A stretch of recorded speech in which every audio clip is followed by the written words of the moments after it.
Yo yo yo yo yo yo yo yo yo yo yo yo yo yo yo Yo, yo. yo, yo, yo, Bow, yo. bow, bow, bow. What's up, everybody? Welcome to the Wrestlemanics podcast. It's your boy, Izzy Too Real, and my boy. Playboy Troy, what it do? What it do, Playboy? What it do? Shit. How you doing, man? How your week been going, man? Uh, better than all the Raws that's on Monday night. I tell you that. It's been better than that. So, Straight up. but it's been good though. You know, I'm ready to get back in the booth. It was a nice 4th of July holiday break, but it's time to get down to some wrestling talk, man. Get back. I know we had to take that little week break, but it don't even matter. You know what I mean? We just start posting these shows anyway, so it's no big deal. Um, yeah, the week has been cool though. Chill. A lot of wrestling, but we'll get through it somehow on this week's show. Just real quick, let's get through the rundown. We're gonna start the show off of something that we was doing kind of off air. We was talking about the best Survivor Series, so we gonna start and continue that talk first up. But then we gonna get into a little bit of Raw and SmackDown highlights, some AEW Dynamite and Collision highlights, and then we have our usual 3 topics for the week. Got some news also, a Big E update that we gonna talk about as well. And then, we got our theme song game that we're going to start this week as well, where we could throw in 5 theme songs each, and we got to try to guess them. So if you guys want to join in, you're always welcome. But first, I want to say that's preposterous. He said the 2006 Survivor Series is the best. But, that's fine. Can you hear yourself? You good? Yeah, All right. I think. Yeah. And I do apologize, y'all. It's hot as hell, so we got these fans going. So if you hear that in the background, it is what it is. You got me sweating. Yeah. I'm at the bottom of the boat, y'all. I'm at the bottom. It's hot. Hot as Satan toenails up in this joint. It's ridiculous. I'm telling you. Like, the cow's not even going to come home tonight because that's how hot it is. Hey, it's that fucking valley shit. It ain't even 100 degrees. It's only 89 degrees from the computer. But goddamn. You said the valley like we live in Phoenix or something. Nah, cuz, bro, this ain't even the valley yet. The valley is really Sacramento. This is the inlands. This is the inlands. That's what the Bay Area. You got the Bay Area part, then you got the inlands, I'm not questioning and then you it. start going towards the valley. I'm just a guest in y'all home. I'm literally a guest. Well, this damn near about to be your home in a minute. Especially if you stay out here long enough. But again, so we gonna get into the Survivor Series shit. So, Playboi said that the 2006. 2005. 2005. Oh, okay. 2006 is not the right one. All right. There we go. That sounds more right. I'm like, because the 2006 roster was shitty. Yes. Shitty That's when as hell. ECW debuted. That's when ECW was part of it. Yep. But they had a lot of good people on the ECW brand, and then had all the shitty people on Raw and SmackDown. Yeah. So that's why I was like, 2000. Nah, 2005 is when they had, at the end, we had the SmackDown versus Raw, when we actually took SmackDown versus Raw serious. Mm-hmm. And they actually didn't like each other. They didn't care about each other. The rating wars between them two was kind of up. Where SmackDown was winning. When SmackDown was winning, because then we had, on that team, you had JBL. Batista was the world champion at the time. Yep. Rey Mysterio, Bobby Lashley, and I just went blank. Rookie Bobby Lashley. And Randy Orton. Yeah, rookie Bobby Lashley. I'm talking about the plain Jane black. He ain't even got the picture of himself on the back of it yet. It's just plain, yeah, it's just plain Jane black tights. Taking on Shawn Michaels, Kane, Big Show, who were the tag team champions, Carlito and Chris Masters.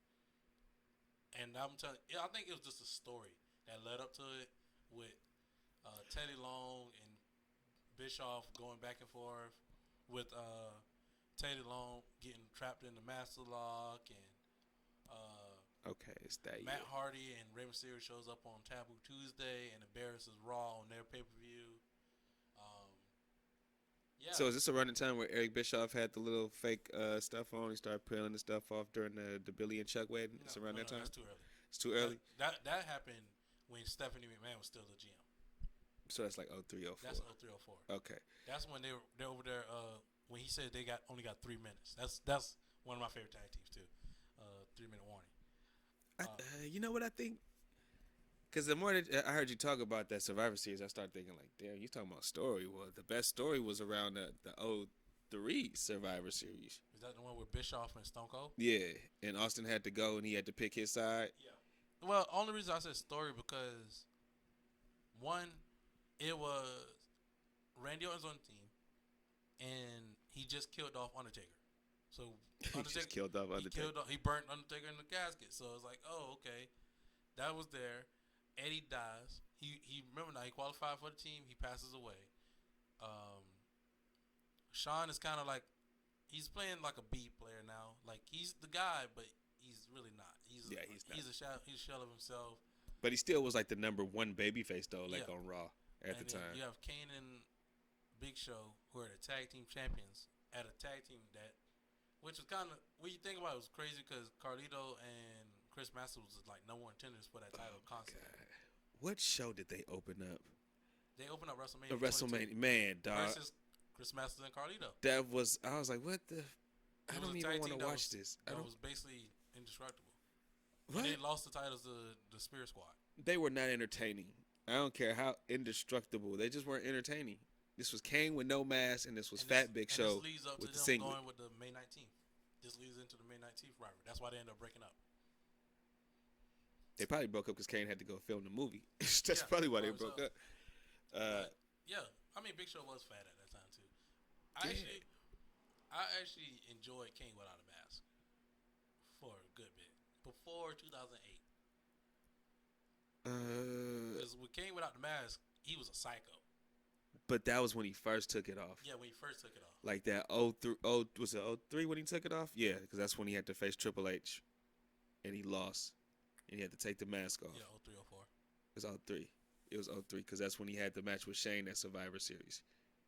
At the 03 one, because Yeah, by that time in 06, he was already over the Undertaker feud. All that had already passed and everything. and I felt like he was past. He was done. He was chilling. Now his music was great. That little slow chemistry Yeah, or he slow still- chemical song that he still came had out that. to. Yeah, That he song was fucking great, but the Kane character just started to die down to it me. was chilling. Like it was whack. Like when he first turned against RVD, as we sit here and watch this one night stand from 2006 playing on the big screen. When he turned on RVD, and it was just like, oh, he's a fucking psycho. Like Kane is fucking nuts.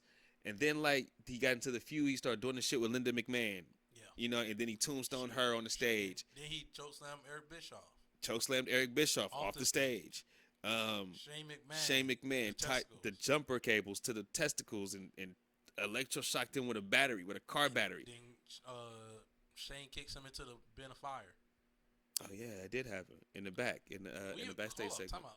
We're skipping over one big part too. What big part? When he Which one? sets Jim Ross on fire, bro. Oh yeah, with the man when he had the towel on his head. That's all you hear is Jim Ross cooking. Oh God! Oh God! I'm sorry. I'm sorry, Jim. I'm burning. I'm burning. And then the whole time, Stone Cold was supposed to stop that, and the whole time he's like, "You ain't gonna do it, you son of a bitch. You ain't gonna do it." That's all he kept doing, saying he won't do it. He actually set him on fire. He was like, "Why would you do that, Kane?" What?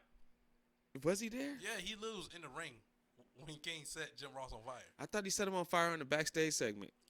Yeah, he set him on fire in the office building, but Yeah, in the office.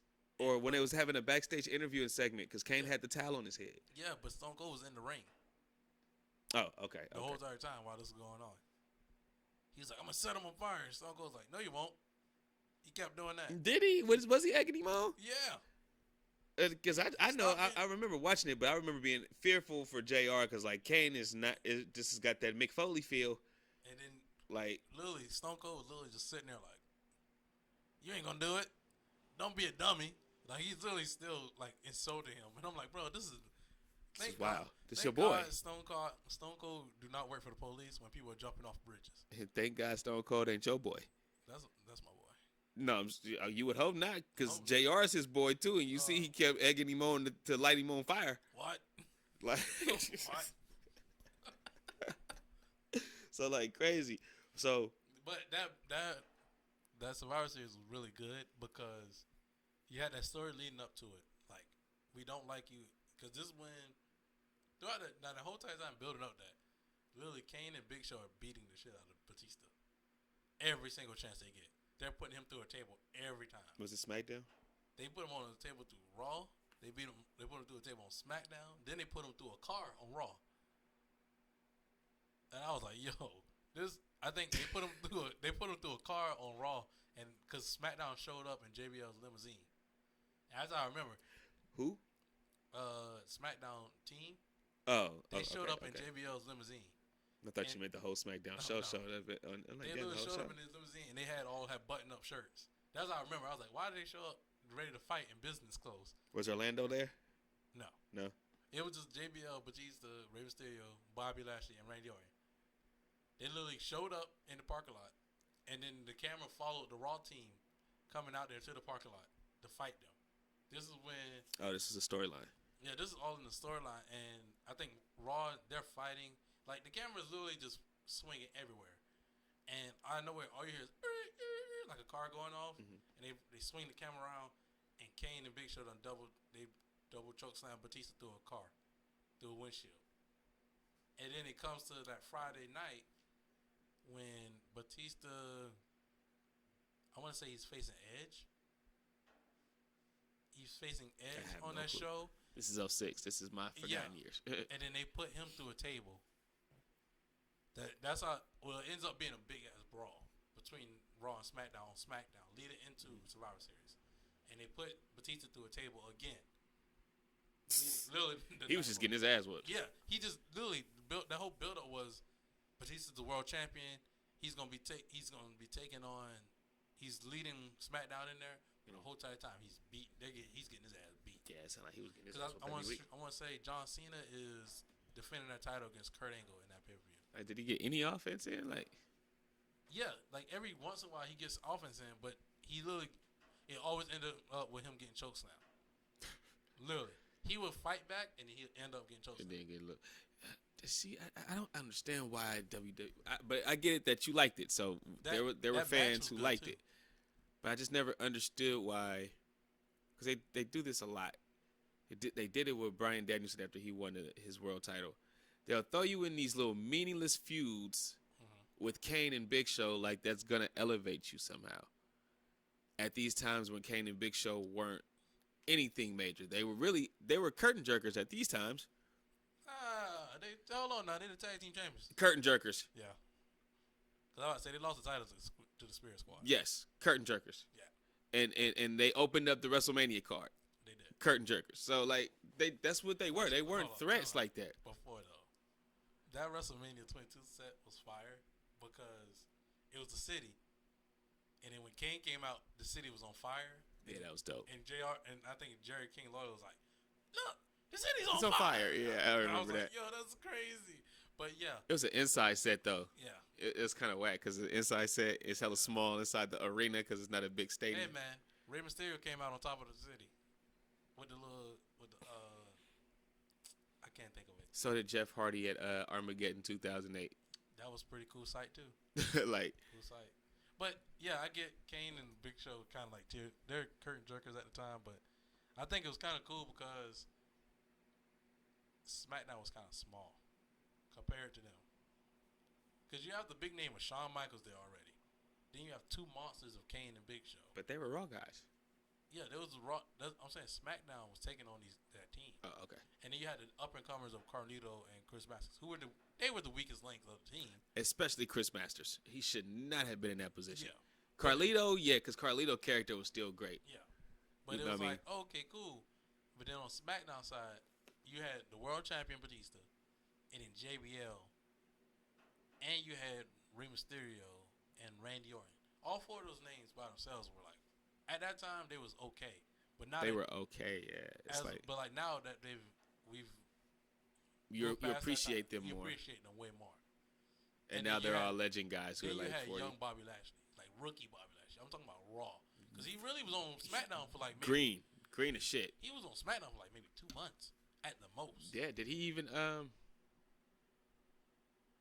was he even ECW yet? No. No. He just. I'm telling you, he just got there. Yeah, so his only feud at that time was against Finley.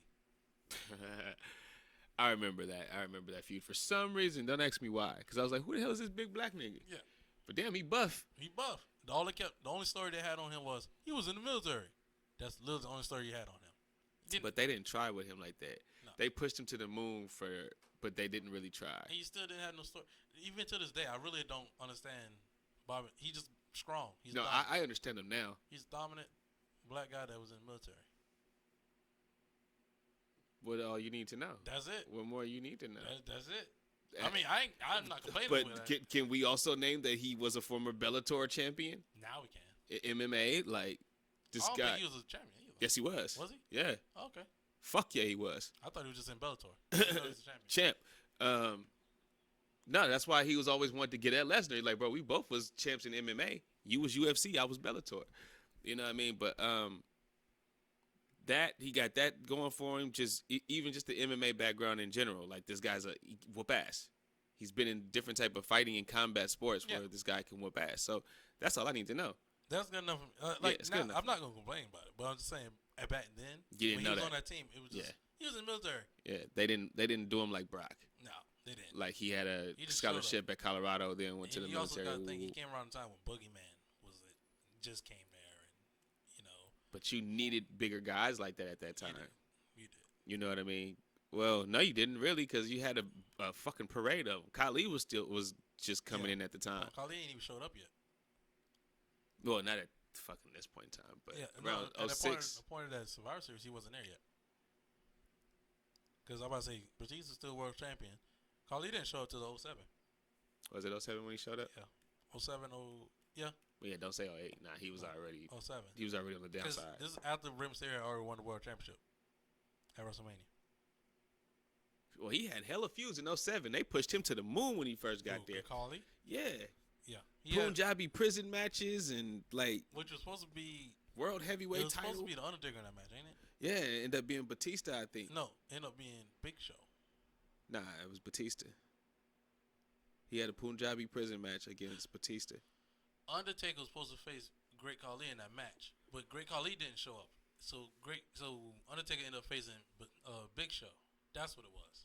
And what? In the Punjabi prison match, because it was supposed to be Great Khali was there, supposed to be in that match, but the Big Show was in that match. Fuck that. Wait a minute. Because I remember watching that stupid shit, and it was absolutely Khali. I know Khali and Batista end up having one. They had one at So the one you're talking about was supposed to be Khali and Lashley. That ended up being Lashley? Undertaker Big Show. That don't even sound right. That's what it say right here. Like I'm reading it.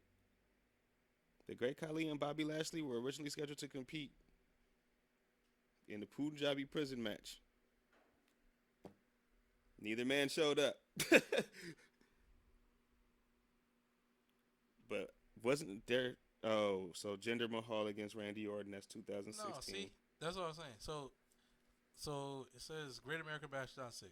So there it is. No mercy. The Great Khali was originally supposed to be involved in the Big Show's place, but he was forced out of the match after elevating levels of, I don't know, something in his liver. So the Big Show took Khali's place and faced off against Undertaker at Great American Bash in 06. Yeah, I know nothing about that 06. Because that was the well, first so time Khali was there in 06. Yeah. You said he had debuted in 07. Well, when was WrestleMania? Was I don't know, but the one I was talking about was Survivor Series before WrestleMania? Huh? Was Survivor Series? Well, sorry, Survivor Series I'm talking about is 05.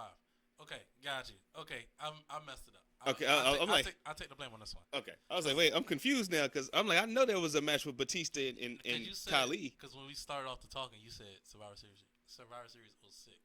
So in my head, I'm talking about 05, but I also got 06 label. Yeah, because you keep got that 06 label on the Survivor Series even before we came on there.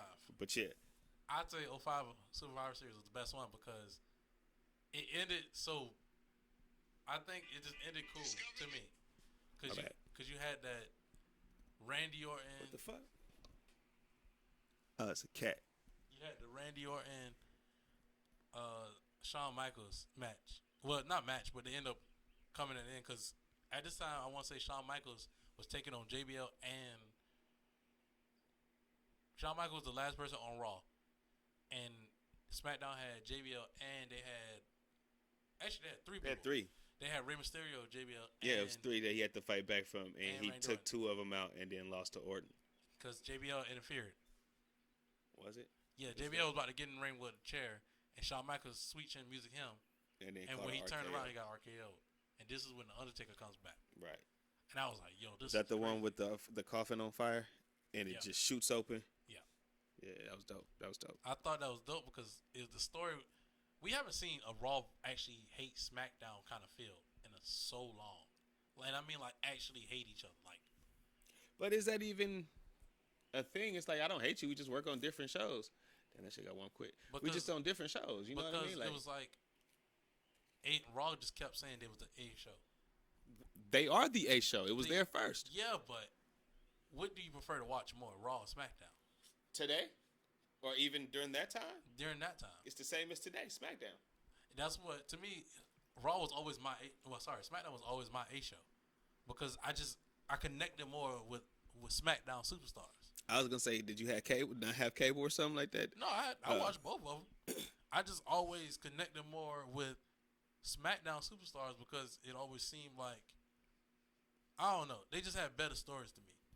Raw always had the same story over and over again to me.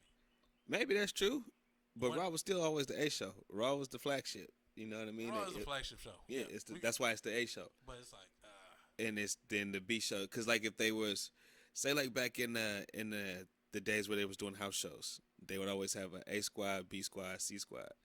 So that's kind of how they did it. And since SmackDown was the second show that they really didn't give two fucks about, yeah, because they would really do SmackDown right before they did Raw sometimes, and this was like at the early days. Yeah. So like they didn't give a fuck about that. So it was their B show, and they always looked at it like that. Vince always looked at it like that. Yeah, of course. You know what I mean? So and But, I get it. Bro, SmackDown always put on banger shows to me compared to Raw. Well, not always, but I don't. When was what will you say was a bad era of SmackDown?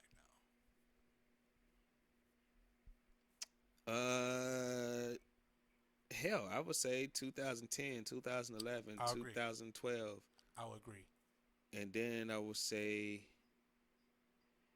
I'm sorry, but I would have to say your era. I would have to say like 05, 06, 07.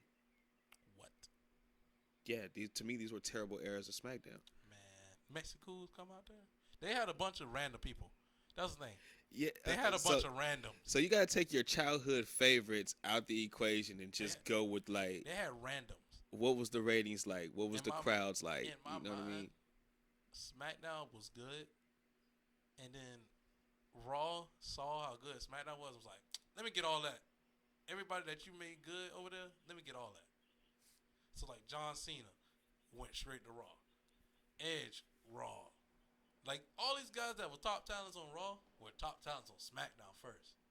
So that's why I knew them from. Literally everybody that was a top talent on SmackDown got shifted to Raw.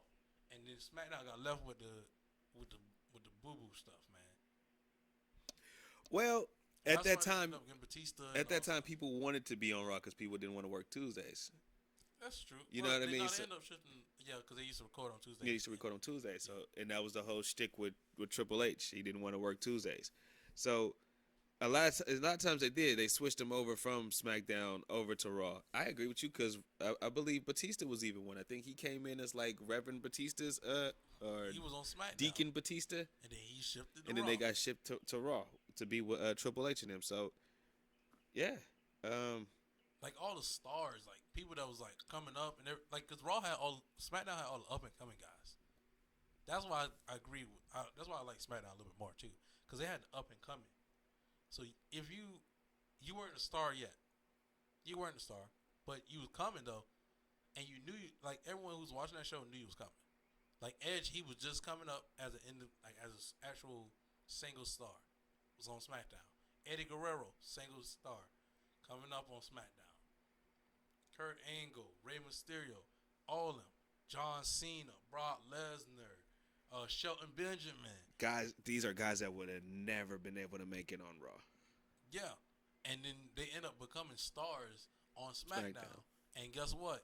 Once they became stars on SmackDown, they got shifted to Raw. And guess what they did? They either... Except for Rey Mysterio. Like, it took hella long. Like. And guess what? By the time he got to Raw, he was already... a legend. He was already a legend. Damn near Hall of Fame. And he was basically playing backup to everybody else on Raw. Because he really wasn't that important on Raw. When he got to Raw, it literally like, it felt like... he won the title and then they took it off of him same night. And then he basically was in... Next time you seen him was basically in New Japan. But actually, no. Next time you seen him, he ended up going back to SmackDown and then for a couple of seconds, and then he was gone, and he was in New Japan. I didn't know he was in New Japan. Yeah. What match he had in New Japan? He had a match with Kota Ibushi. What? He had a match. We had a match with Young Bucks. He dressed up as the Wolverine. Yeah. I know he was at One Night Stand before he resigned with WWE, but not One Night Stand, All In. But I didn't remember him in New Japan. Man, he left and did a whole tour because they basically treat him like trash, bro. He literally won the title and got sent back to Smackdown. Won the Intercontinental. He did a program with Dolph Ziggler for the Intercontinental title, and then that was it. He did a program with CM Punk, and I want to say that program was before he won the world title on Raw. Yeah. So everything. Oh. Yeah, because he won the world title when Punk left. So that makes even. So that makes it even worse. Or when Punk fake left. When Punk fake left. So guess what? After he won the title for that one, he only had the title an hour. Yeah, and then Cena beat him. And then that was it. And then Punk showed back up. He didn't. All this happened in one show. All happened in one show. Nah, I think because he hurt his knee. He was gone, bro. Then he was gone. Fuck, what year was that? 2012? 11. It's 2011, the summer of Punk. So it's 2011. And I don't remember him there 2012. I kind of do 2013. 11 is when he faced Cody. Yeah, I don't remember him no more. Well, he did the WrestleMania with JBL as a Joker, and he beat JBL. That's 2010. That's WrestleMania 25. That makes you, come on, man. See, you see what I'm talking about? Literally, by the time he got to Raw, it was over. His WWE career. Or 2011, whenever WrestleMania 25 was. But was he at 26 in Phoenix, which was 2011? 12.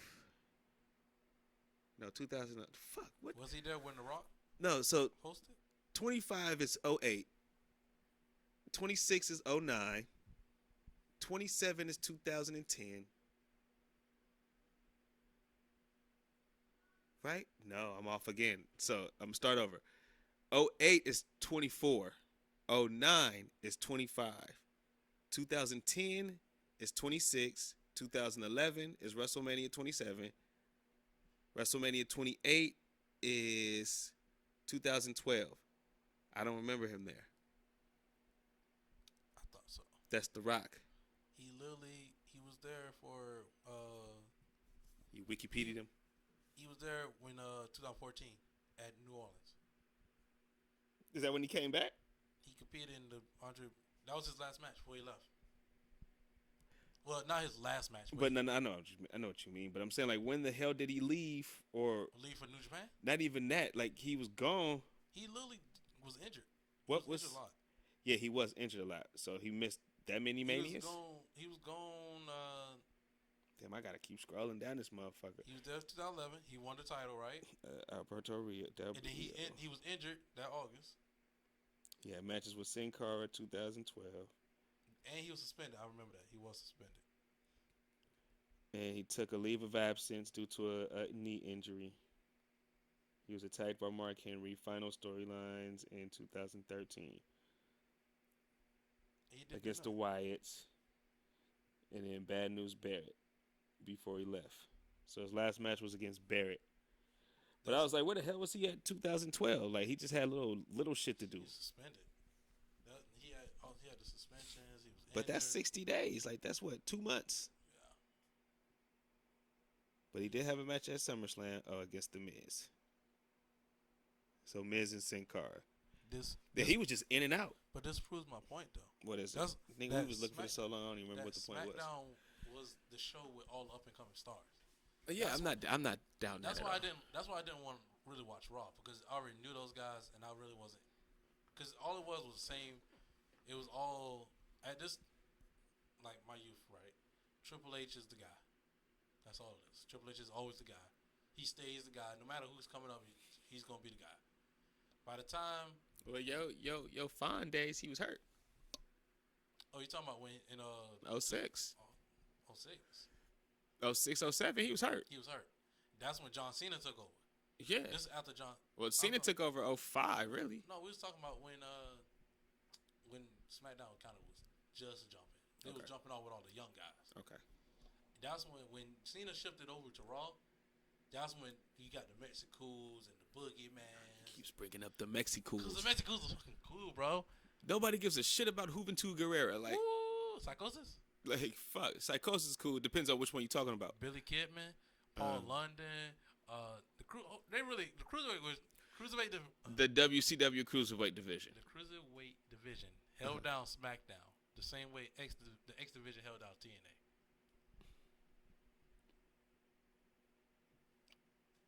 I don't care if y'all know you don't really watch TNA like that, but but when TNA the X division was popping, I watched a little bit. They held down TNA. The X division had that shit popping. Well, not popping because it's fucking TNA. And that's how cruiserweight division was for SmackDown. No, bro. No, look, it wasn't because of the cruiserweight division. It just was the guys who were in the cruiserweight division for WCW were the main guys who were really on fucking SmackDown. Yeah. So it's not the cruiserweight division per se. It's just those. You want to give credit to because I'm thinking like the X Division title and the cruiserweight title. Who was the cruiserweight champion? Is exactly my fucking point. When I can name to you probably 3 X Division champions. Do you remember who the cruiserweight champion was around that time? Hell fucking no. The most around that time, really? Around 06, 05? Was the belt even going? Was it Chavo? I have no fucking clue. No, it was Billy Kidman, Jamie Noble. Was that belt was still around in 06? I want to say Hornswoggle won that belt around 07. That's crazy. He said Hornswoggle won the belt around 07. I want to say. I might be wrong now. I don't remember everything, but I remember majority of things. I remember majority. Nah, I'm just looking to see. Because I have no clue when that shit was over. I thought it was over around the time, Shannon Moore held it and took it from Matt Hardy? No, that title was still going by then. Yeah, the title, it ended at 07. After that, literally, Hornswoggle was the last one to hold the title. Because Gregory Helms, that's what it was. Gregory Helms held that title the majority of the whole entire time. Okay, that makes sense. That's after he quit being Hurricane. Yeah, he was just regular Gregory Helms. Right. The title was vacated after the final champion. Yeah, it was like nobody even knew what the fuck was going on with that belt after Matt Hardy lost it. What do you mean after Matt Hardy lost it? After Matt Hardy lost that shit, Bro, I'll give it to Ray. After Ray lost it, it was like nobody gave a fuck. So like 04, 05, nobody gave a fuck about that cruiserweight title. I gave a fuck about the title. They had one match a show. Spike Dudley. What about Spike Dudley? He held that title too. So you mean to tell me that there was people that was tuning in and buying tickets to go see Spike Dudley? God damn it, I was. Compared to those people who were buying tickets to go to Florida to go see TNA to go see Jay Lethal. There's no comparison with this. Like I'm saying that division was really good on SmackDown because really SmackDown had the same top dogs all the time: Batista, JBL, Undertaker, Eddie Guerrero, and Rey Mysterio after a while. And then they had Benoit, and they had Angle at some points. They had Brock to 04. It was always the same people. But those same people was in the rotation that I could deal with. Who else they on had? Raw, it was not that way. They had Kane. John Cena literally faced off against maybe 3 or 4 people the same. Who on Raw? It was literally always either Kurt Angle, Edge, Shawn Michaels, or Triple H.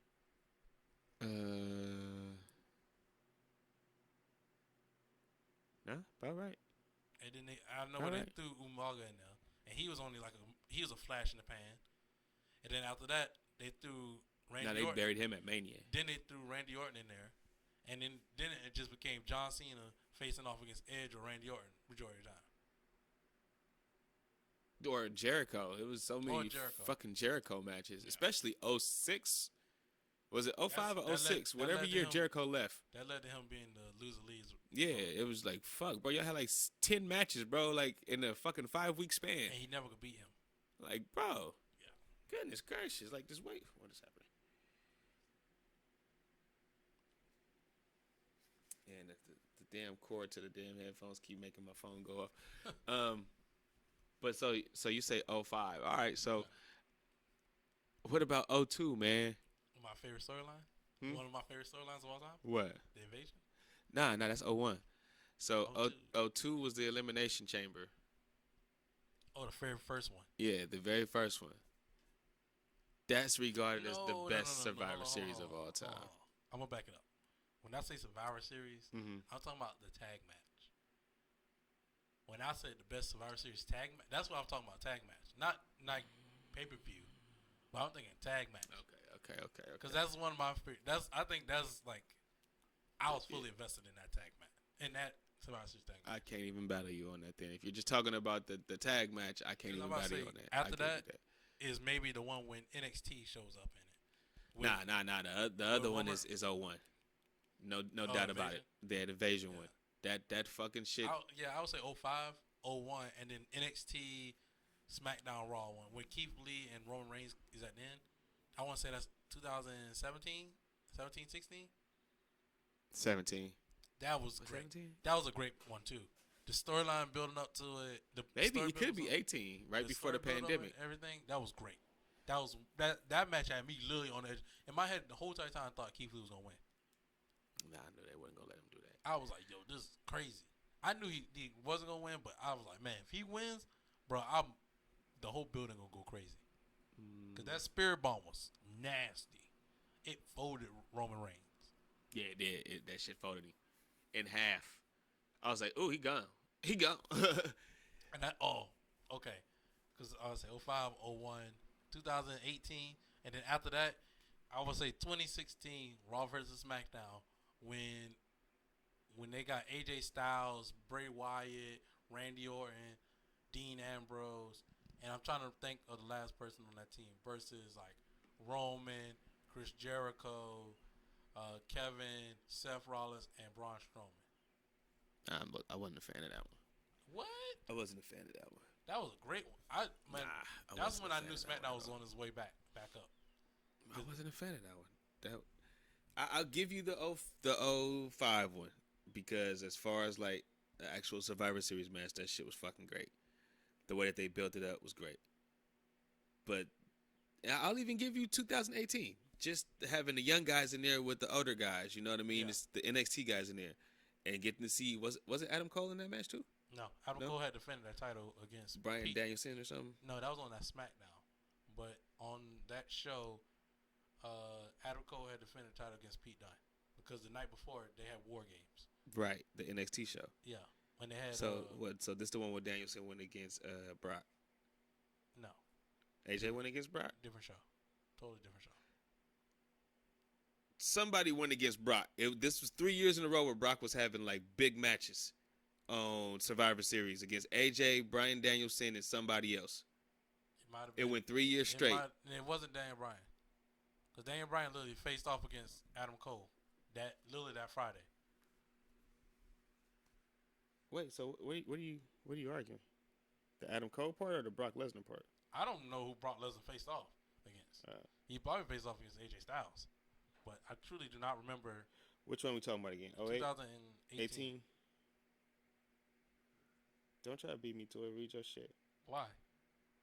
I think it's hilarious when we race to who knows what. He thinks it's hilarious to race. No, I ain't even trying to race. I'm just like, well, which one? So this the one where Brock went against Bryan.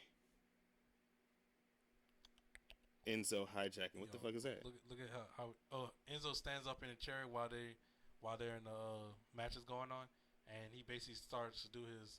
My name is Enzo Amare. I am a certified G and a bona fide stud, and you can't teach that thing. The shit that he did at the. I'm about to say Daniel Bryan takes on Bray Wyatt. That's how I knew. I'm about to say Brock Lesnar wasn't even on the show. Wait, what? What are you talking about? He wasn't on the show when that happened. What are you talking about? I'm reading it right here. It says Brock Lesnar versus Bryan Danielson. He was not on that show. No, that's not the right one then. We said 2018, right? This was 2018. 2019. Sorry, 2019. I'm like, bro, what are we talking about? 2019, my bad, dog. I'm like, hold on here. I said my bad, dog. Don't try to move on now. I said my bad. So who Brock went against this year? Nobody? He didn't take on nobody. He wasn't there at all. All right. This is after, the 3 good years. Yeah. 3 good years is crazy. No, Brock was there. He went against Rey Mysterio. He did not face against no Rey Mysterio. 2019? No holds barred for the Oh, I WWE did not see Championship. that. That's why is he? That's why I'm like, Brock had a big match on this fucking show. He had three of them in a row. Time out. What? I just want you to know. What? I find that absolutely ridiculous. That you just said that I said he had a big match against Rey Mysterio? I find it ridiculous that on that pay-per-view with that Survivor Series match, they decided to close that whole pay-per-view out with Becky Lynch taking on Shayna Baszler versus Bayley. Did they?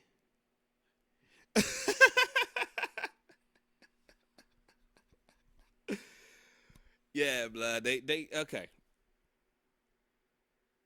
All right, I'm still gonna go in. And I'm gonna say my 2002 is the best Survivor Series. But as far as the best Survivor Series match, I can agree with you, and we can kind of almost move on. But no, we can move on. I'm just heartbroken by that moment. Nah, because what you're saying is I'm just gonna bring this up because this is something that has been bothering me, and I don't care what nobody got to say about it. But it's been too much focus on women's wrestling here, especially in the WWE.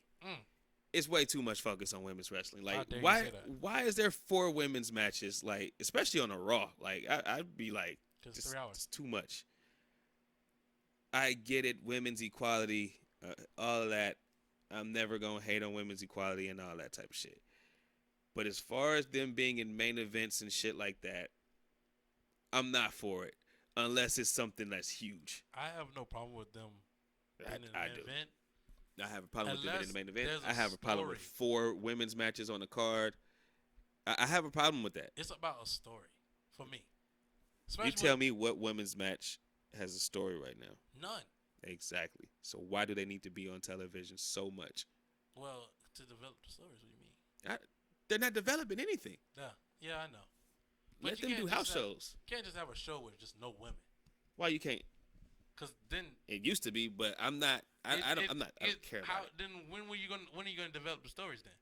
Online, at the house shows that nobody watches. What stories are being developed with the women? So do you want to tell me the Trish Stratus and Becky Lynch little situation? That's a good story. I want that story to end. We all want all these stories with the women to end because nobody's really interested in them. Not even the little girls. No, I like the one that they got going right now with they building it towards Rhea versus Raquel. I can give 2 shits about Raquel Gonzalez. I can. Rhea, I love Rhea. That's why I said I'm not going to hate on women's wrestling, but I don't need 5 of you. Give me a contender for Rhea. Yeah. And that's it. Yeah. I don't need a Becky Lynch and Trish Stratus story. I don't need a story with Chelsea Green and Sonya Deville going against Raquel and fucking what's the little blonde girl, Liv Morgan. Yeah. I don't give a shit about this, and neither does nobody else in the crowd. No one cares. Nobody cares. But they don't need to be on the cards like this. It's a waste of money. It's like, why do we have male rivalries with not about titles then? Because they're called grudge matches. Why? Why what? Why are they grudge matches? Because 2 men hate each other that fight. Why can't 2 women hate each other and fight? You seen women fights on the street? Yeah, I actually have seen some women fight on the street. Hey, if you want to see some real women fight, watch my sister fight somebody. I'm not talking about your sister because I can talk about my sister too. But if you see real girls and real women fight on the streets and they slapping and pulling hair, that shit is only entertaining to laugh at. Let's be honest here. We're now, she whooping her ass. It's none of that happened. Come on, bro. Let's be real here. I've seen someone where they getting their ass whipped. I'm just saying. And did you see the other bitch throwing straight jabs, hooks, and crosses? No. You see technique? Well, here's my question. Do you feel the same way about the ones that's on AEW too? Yes. AEW having some good women matches. They have good women matches. No, they don't. They have some good women matches. And I know it's going to be people in there, oh, he's hating. You goddamn right I'm hating because I don't see the good women's matches. Every time a women's match on AEW comes on, I'll watch it for a minute and be like, all right. They look green. They're green. I'm boop, boop, turn it. How do you feel about the Charlotte and Rhea match at WrestleMania? It was great. That was a great match. It was great. You know why? Because they're great. Those 2 are great. Those 2 are great. But and what they do I in the ring. didn't give a fuck about that match, to be honest with you. I thought the match was great, but I didn't give a fuck about that match. You know why? Why? Because the story didn't make no fucking sense. It didn't make sense whatsoever. To me, the match didn't make sense. The money match should have been Rhea versus Bianca. So let me ask you a question. So if I showed you a match right now where, let's say, like, what's the bitch name back then? So Medusa, Alundra Blaze against like Bull Nakano. could you not get into that match because it doesn't have a story? Because you never seen the story background behind it? Yeah, I wouldn't get into it. I'd be like, oh, this is a great match. But I'd be like, okay, I'm trying to figure out. Like, I'll be like, okay, this is just a great match. I'll just leave it at that. I won't be fully invested, but I'll be like, okay. But why not? Just because of a story behind it? Like, it's for me, it's like you have to. I like knowing the background and stuff. Like, okay, for example, right, for the men's match, right? Mm-hmm. Edge versus Matt Hardy. Mm-hmm. If I just turn on the show and those two are fighting, it's like, okay, they're fighting. Okay, cool. But because I knew, like, the background of, like, the lead of the situation and everything like that, Matt getting fired on stuff, that gets me, I'm involved now. Now I'm like, man, I want Matt to whip his ass because he took his girl. Mm-hmm. Like, I'm be involved in it. I watch wrestling. I've been watching wrestling for a long time. I know wrestling. But I try to watch wrestling in a form of basically kind of like through my brother's eyes. You watch wrestling from your description in a soap opera type of pattern. I watch it instead of watching it in a pro wrestling pattern. I watch it in the way of if someone who never watched wrestling before turns on TV, how are they going to be involved in this show? Wrestling is a physical act. But wrestling, okay, so because this is how I want to kind of break it down. So, how come? Because I hear this a lot, especially from like different fans, different smart marks, whatever you want to call us. How come you can't look at a match, say like the one that's right now? How come you can't look at that match like these are two people in the ring, and somebody's gonna get the winner's share of the purse because they won the match, and you already have an emotional investment in one or two of the combatants, or you just don't, and you're waiting for the next match because it's just a preliminary match. I don't understand why people don't have that in their minds, because that's what wrestling is. Wrestling is not the form of just story for every match. That's not wrestling. It's not. That's just soap opera. But it helps. Wrestling helps with certain matches. In certain matches, yes. Every match don't have to be story. Your your 2 to 3 big matches. Yeah. But like your preliminary matches, they're just preliminary matches. Yeah, but it's nice to have a story with that. Like, but no, if I have a boxing match, hold on, wait. If I have a boxing card, and Floyd Mayweather and Oscar De La Hoya are the main event, and I have 3 other preliminary fucking cards, you think they're gonna have a story behind them? You think they're gonna have face-to-faces behind them? Fuck about the match. But this is what I'm saying though. This is the business. Yeah. They're not gonna have a story behind the preliminary matches. They're there so that people can gather into the arena to come see the main event. Yeah. That's what preliminary matches are. Yeah. But for some reason, us wrestling fans, we have this notion that every match should have a story, and it's like, no, it's just a preliminary match. Every match on a pay-per-view should have a story, to me. No. It's like, what's the purpose of me throwing on Dominic? Why we have Dominic Mysterio versus Cody Rhodes at a pay-per-view without a story? That match could happen on a fucking Raw. I don't need it on a pay-per-view if I can watch it on Raw. There's no purpose of it. Because I'm going to watch that same fucking match on Raw. But if you give me a reason to watch this match on pay-per-view, I'll tune in and care a fuck about this pay-per-view. Because of the new school way of thinking, and that's why they have to do it that way, because people think this way. Like, it doesn't have a story to it. AEW does it. AEW does it a fucking lot. That's what. They'll give you, Powerhouse Hobbs versus fucking Ricky Starks, or Powerhouse Hobbs versus...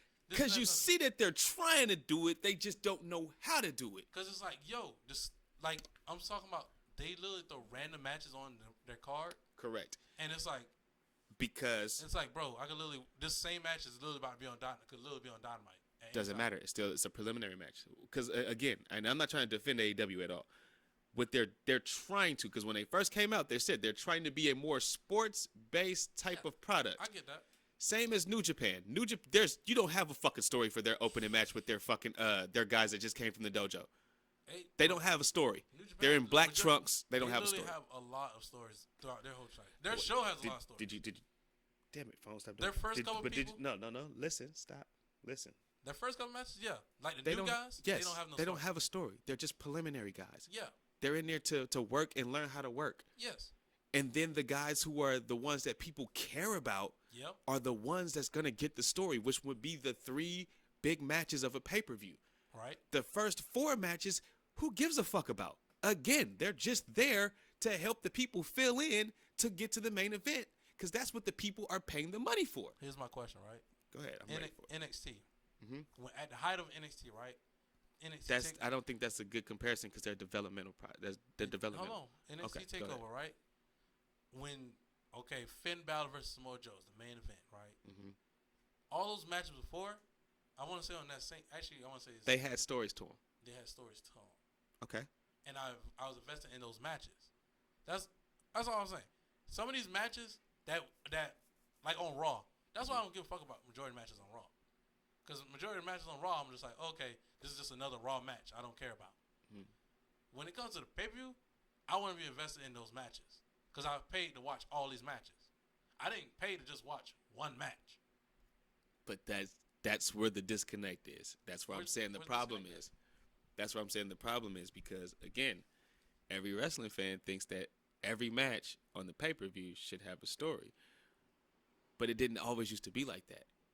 But now that the way that the fans think and it's so much access on the internet where people can type up how they feel, their gripes, the companies are going to, I was going to say coincide, but they're going to come to the demand of the general public for the most part because this is what their people want to see.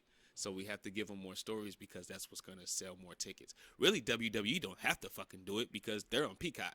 Yeah. So that's really why they don't have to, and sometimes they really don't. AEW, again, they don't do it for every match. All right. They try to set it up a little bit, maybe give you like 2 attacks before the pay-per-view comes, but again, it's not a big deal like that. But I could become invested in a Kenny Omega versus Kota Ibushi match with no background. I don't need a background. I could be invested in it at, like, if you turn it on, I'm like, okay, this is a cool match. This is a really good match. But then I'm like, okay, I want another. After a while, I'm be like, oh, I want another match. But in my mind, I'm like, but really, they're both going to leave with, one leaves with the winner's purse. Mm-hmm. But they're both going to leave with money no matter what. They both going to get paid no matter what. So that's my mindset. Because you think like I was going to call you a smart mark. Because you think like somebody who's hip to the business. Like and it kind of fucks us up once we become hip to the business. They both going to get paid, but it's like, okay, they put on a great match. But it's also like, man, when you know the background of, okay, Kota Ibushi and Kenny Omega used to be tag team partners. Okay. They used to be friends and all the stuff like that. When you learn like stuff like that, it's like, okay. When I find out their background, I become disgusted at them and I don't want to watch their matches. Why? I'm not going into that here on this podcast. Why would you become disgusted by it though? I'm just. That's like. Yo. Like, okay, when we talking about Kane earlier, right? When they gave the story of why he was a psycho. I was like, okay, now I get it. That's why he don't want the mask off of him. He thinks he's ugly. He thinks he's a monster. Okay. I can see that. I can get behind that. That's good enough for me. But at first, when he just took the mask off, I was like, what's the fucking big deal? He took the mask off on him. But then they was like, he took the mask off, and he's like, I'm a monster, I'm ugly. And everybody's like, you're not that ugly. Now I'm getting invested like, okay, he's not even like at this time, he really wasn't he was a main event guy, but he was shifting down to mid-card. Right. So, no, he was already in mid-card at this time. He was kind of going up. He was trying to go. He was going up. But it's like, yo, I kind of got more invested in Kane's side story of, okay, he's a monster. Okay. And then I'm like looking at the world. Because in my mind, if I'm paying for these pay-per-views, I want guaranteed that all these matches are going to be something worth me caring about. You're not, that you care about. I was going to say, you're not going to be guaranteed anything with these matches because anything can happen. A guy could not show up. A guy could pass away before the pay-per-view, as we've seen twice. I'm talking about caring about the match. But what I'm saying is, like, anything can happen. So you just go in this looking for what the main event is. Just like, what was the last pay-per-view? Money in the Bank. Money in the Bank. Most people only went in there because they only gave a fuck about the Bloodline story. The Bloodline story. That's it. All you need is that one niche, and you can just help everybody else get on because this one thing, this one big story has just drawn so much attention that now you can get attention to the personalities on the guys on the bottom card because they're waiting for the main event. So they can find somebody that they like personally. Say even though they're not in the company, but say a Matt Hardy or a Chris Jericho or something like that. You know what I mean? You can become invested in those lower acts. But then when they have their matches against whomever they have a match, you're invested in that person, in that character. You don't have to be invested in this per se match against this per se person. No, I just want to be invested in the people. Like people in the matches. That's what I'm saying. I want to be invested in the people in the matches. Exactly. Like I don't want to. I hate Like, I like Kenny Omega. Mm-hmm. I really do like Kenny Omega. But then, this is like one of my things with AEW, right? They'll have Kenny Omega versus Jeff Cobb. Do you know who Jeff Cobb is? Mm-hmm. From New Japan. But if people, because that's what I'm saying. I watch it from a standpoint of someone who doesn't know wrestling like that.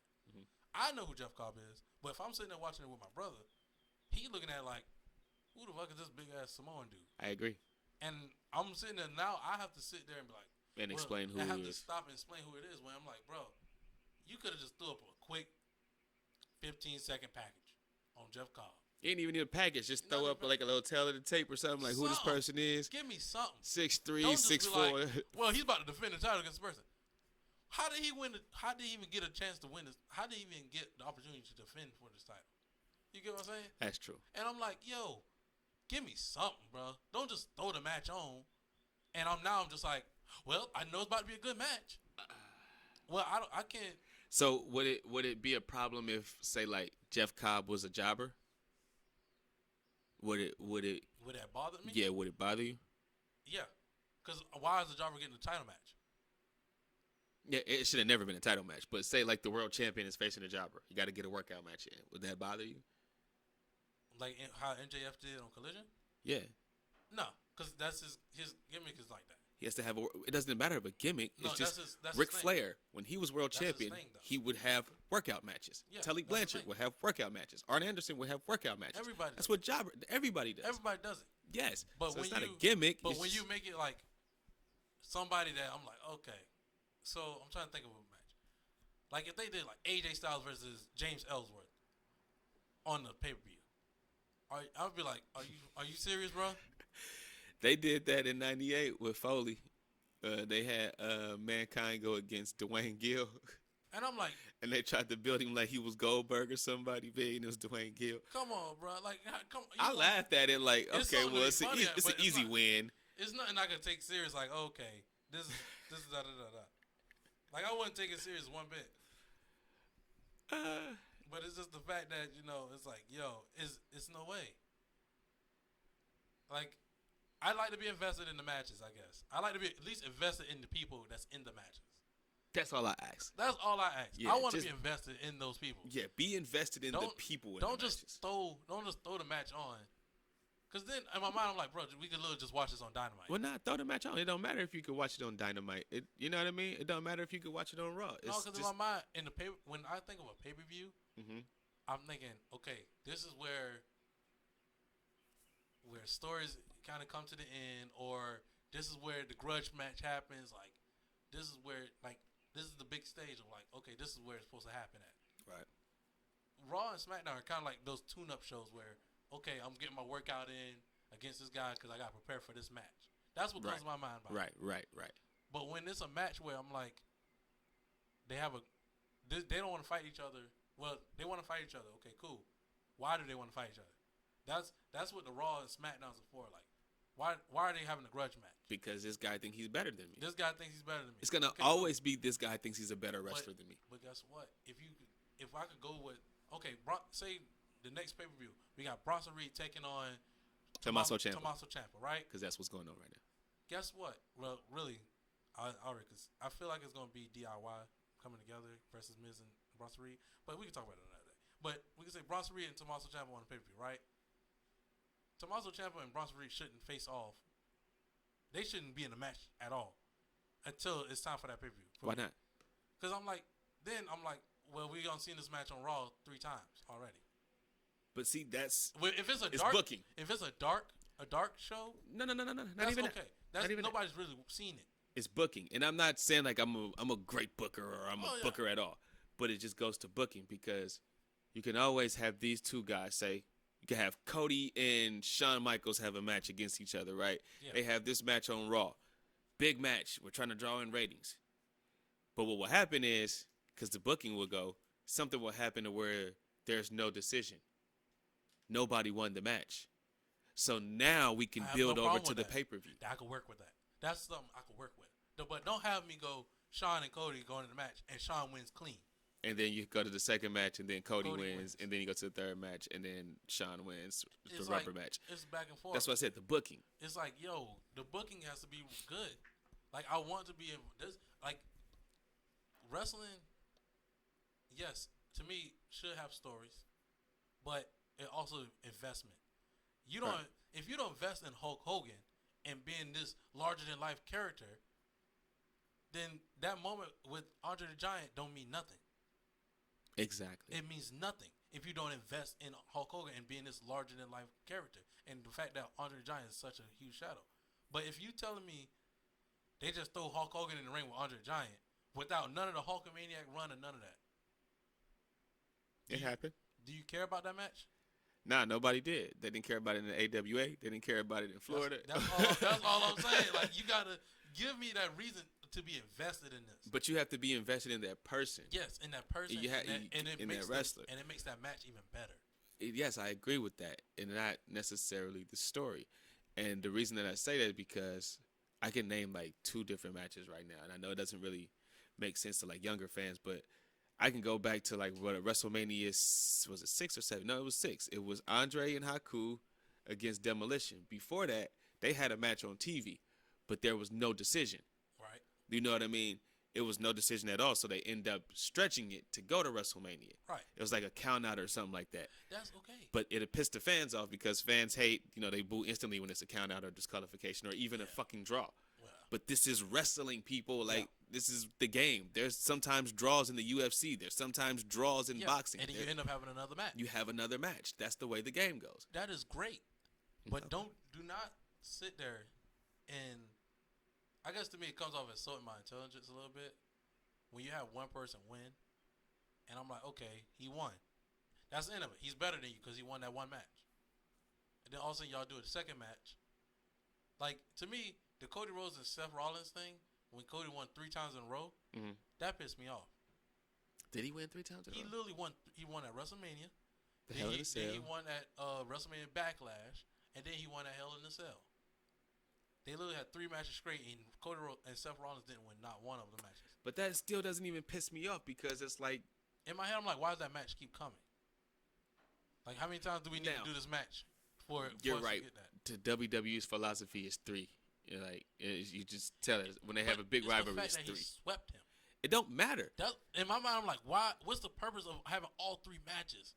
If you could, because Seth felt like, God damn it, I gotta beat him. I gotta beat him. The same way that CM Punk has not beat Samoa Joe in 17 years, and then he finally beat him on Collision. That's okay. And they had a trilogy of matches in ROH, and Punk never won. But it's like, but they could be leading to that story later for Seth. That's what I'm saying. If that's where it's leading to, okay, cool. Then my whole argument with it would be gone then. Okay, that's where it's leading to. Yeah, that shouldn't insult your intelligence. But if it's like y'all those 3 matches, and then that's it, and we never go back to that story, or we never go back to anything, right? Then I'm gonna be kind of blown about it. You know they will. I know they will, but at this point, I'm like, damn. Like, in my head, I'm like, man, Seth, you're the champion, but Cody Rhodes will literally pop up anytime and take your title. That's comes to my mind. Right. I'm like, literally, Cody could literally challenge for your title and take that anytime. Because he's already beat you 3 times. Because he's beat you 3, and that's something else that's set up. Like, that doesn't bother me. Even the win one, lose one, win one doesn't bother me as well. Because, again, it's like, if me and you were out there, if we was playing hoop, if me and you was hooping, right, and we one-on-one, and you beat me 3 different times, I'm going to want to play you the 4th time. God damn it, I got to get my win. This nigga beat me 3 times, bro. Or if I win one, you win one, and then I win one. You're going to want to keep going because, damn it, I got to even the score now. I got to even the series. It's a series now. Right. You know what I mean? That's just the competitive nature, especially in being a man. That's just competitive nature. So I totally get that. That doesn't insult intelligence as much as, like, to have you have this match and then there's no story to it, right? And then you face this guy who's not even in connection with the main event. Yeah.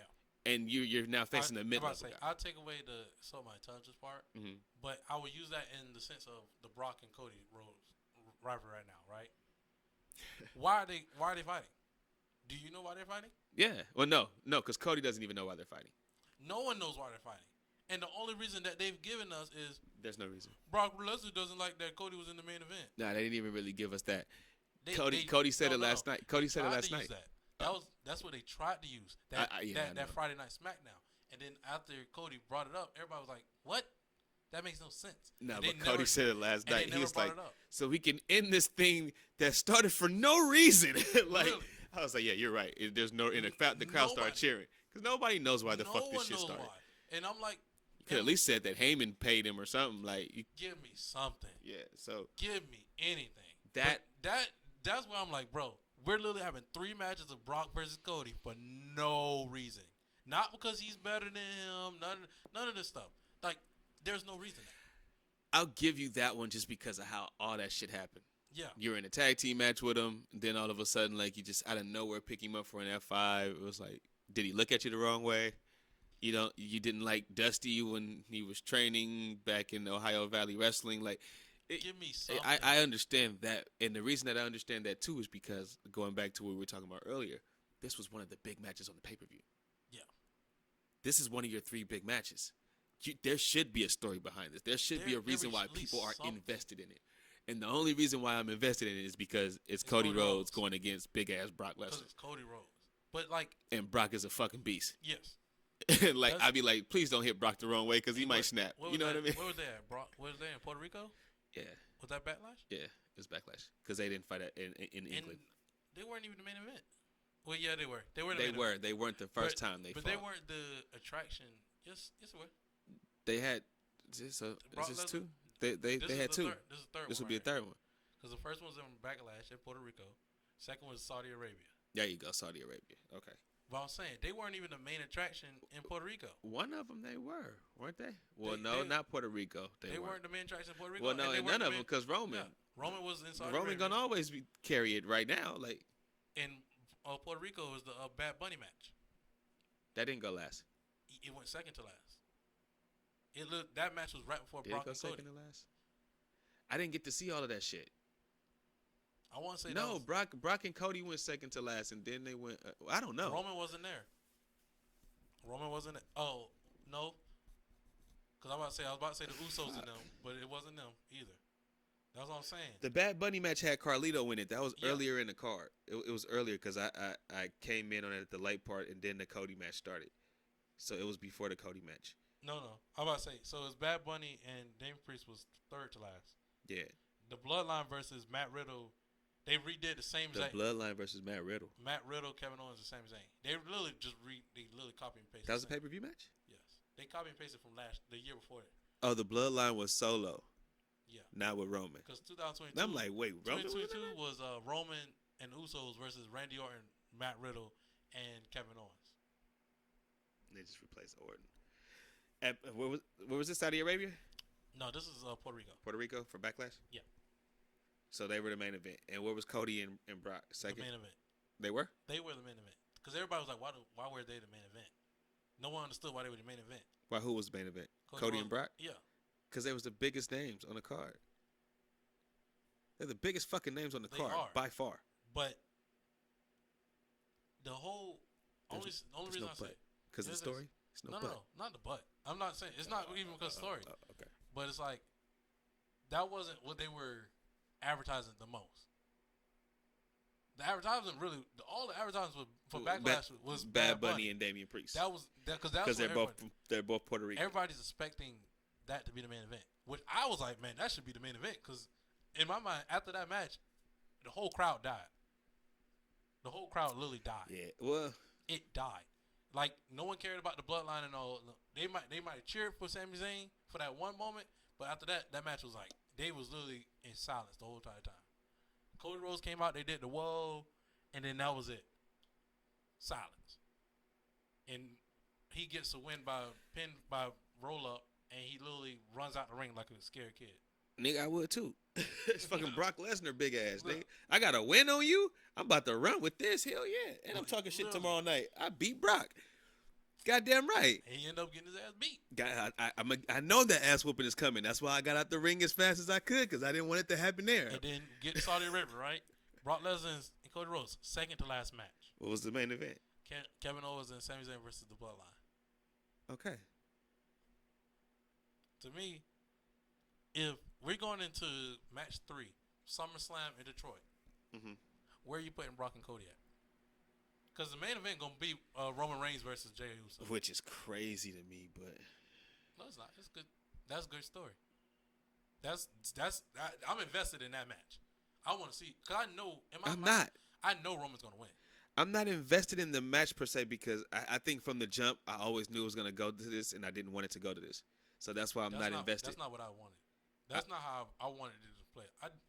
Everything since WrestleMania is not how I wanted it to play out. Me neither, but this is how I knew it was gonna play out, and it's like fuck. I knew it was gonna play out this way, but I was like, man, I really hope not. But now that the match is here, I'm like, you know what?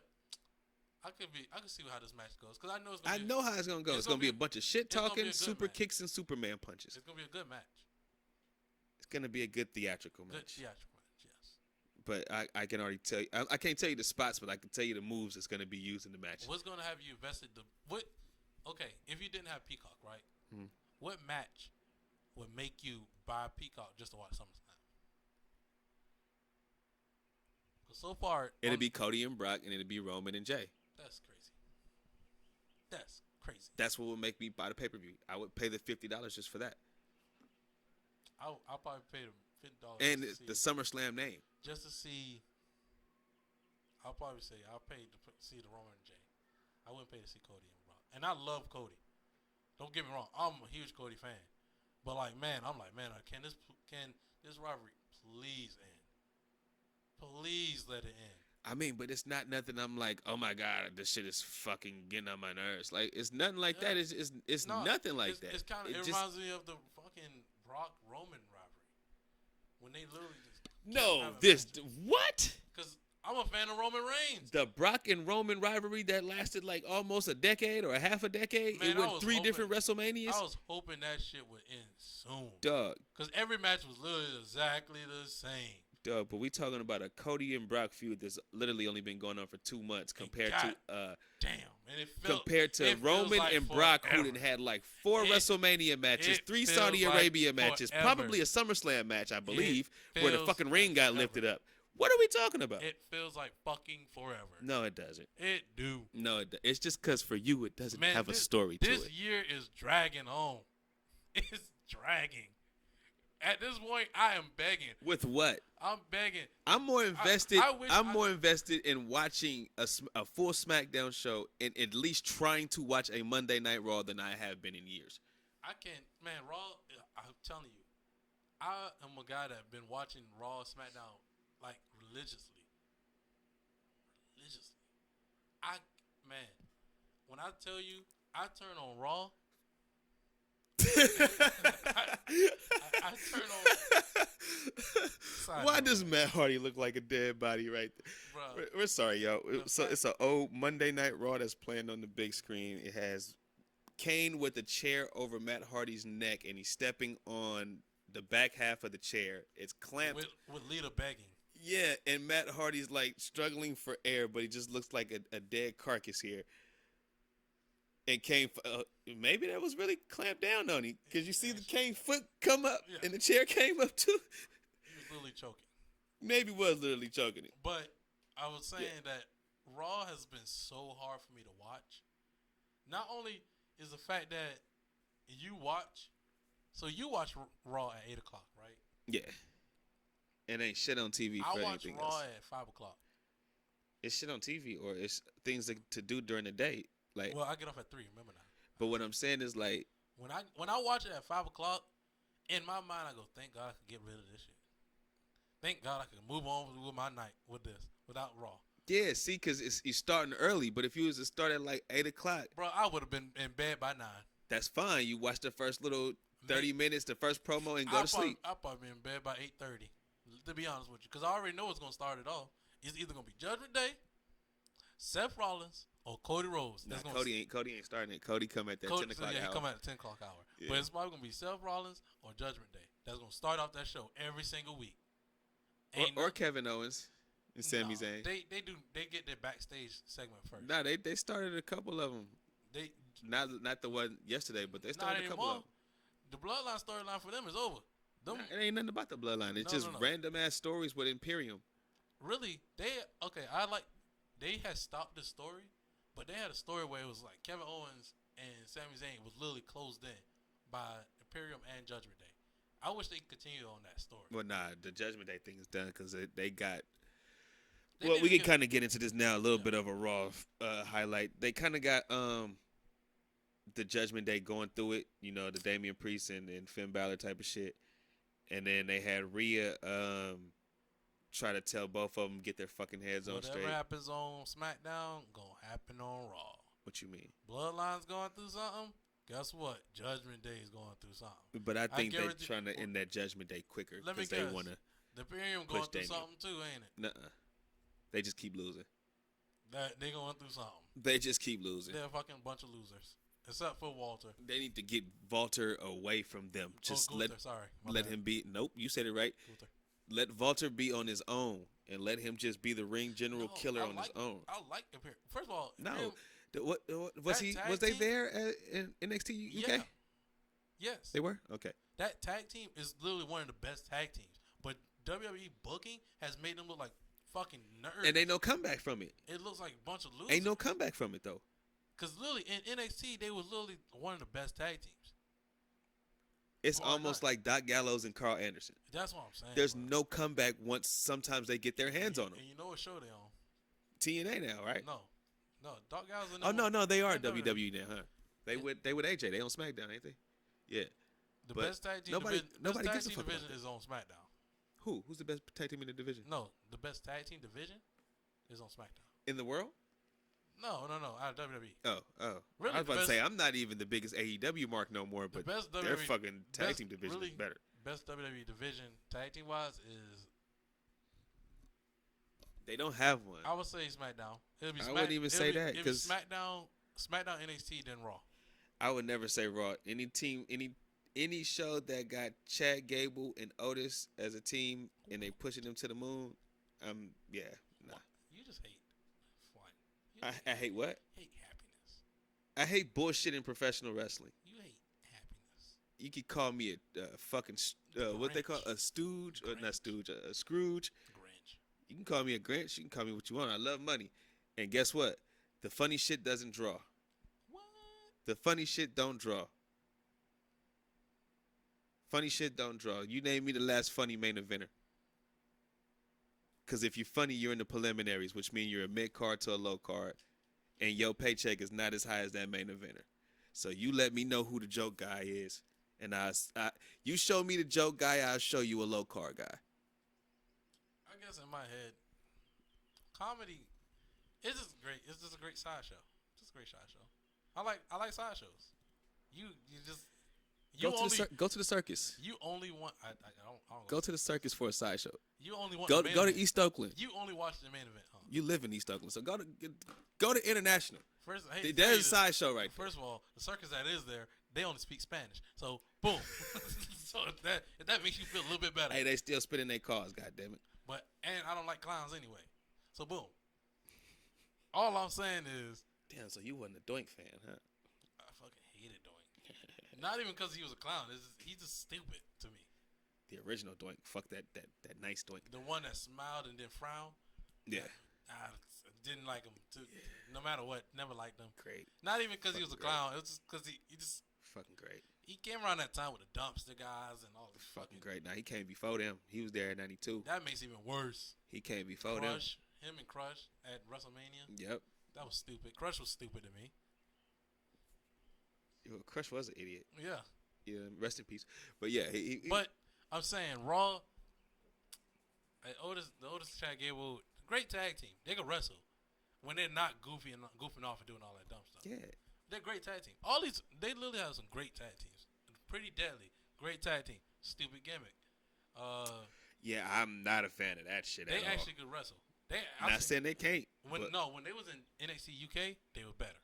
Oh, they was in NXT UK. I remember them in NXT regular, and I was like, "Who the fuck? And what do they got on?" When they first showed up to NXT, they were good. They still had the NXT UK feel. And then they end up doing the gimmicky stuff, and they always been the same thing. Yes Boys and all that. They always done that. They didn't have no disco ball and all that. Not even the Yes Boy shit. Just the whole little metrosexual type of shit. I'm not. You don't like the attire? Nah, fuck no. Hell no. The Fashion. attire? Fashion. No. Fashion. For who? Fashion. Ask Kanye. Fashion. You want to talk about? Go ask Rihanna. That's fashion. Go ask Rihanna. Would she wear that? I bet you she'd probably say, "Yeah, I wear that shit." If somebody buy me one, I'll wear it. Fashion. I'll beat your ass, bro. Fashion. I'd beat your ass if I seen you wearing that shit, bro. I would. But I'd be like, put the gloves on right there. We gotta run one. we're gonna run it right now. We gotta run it. No, like Pretty Deadly, the Brawling Brutes. The only trash team. Who's the Brawling Brutes? Are they even together anymore? Yeah, Pete Dunne and Butch. And Pete Dunne is Butch. Sorry, Butch and Rich Holland. I thought they wrote him off for the only tag team that is so useless is Shit Row. They're so fucking garbage. Oh, with Top Dollar. They're so garbage. They miss Swerve, bro. Bro, they just need one. That's all they need. They need one leader. They miss Swerve. And when Swerve went to AEW during the pandemic and they got let go, that Swerve hurt. misses Hit Row too. They both miss each other. I agree. They're a great combo together. I agree. Well, I didn't care about the combo. I like Swerve. I like Swerve too, but Swerve made them better. Yeah, and they made Swerve better. Correct. Everybody that AEW has tried to put with Swerve, ain't working. It ain't working.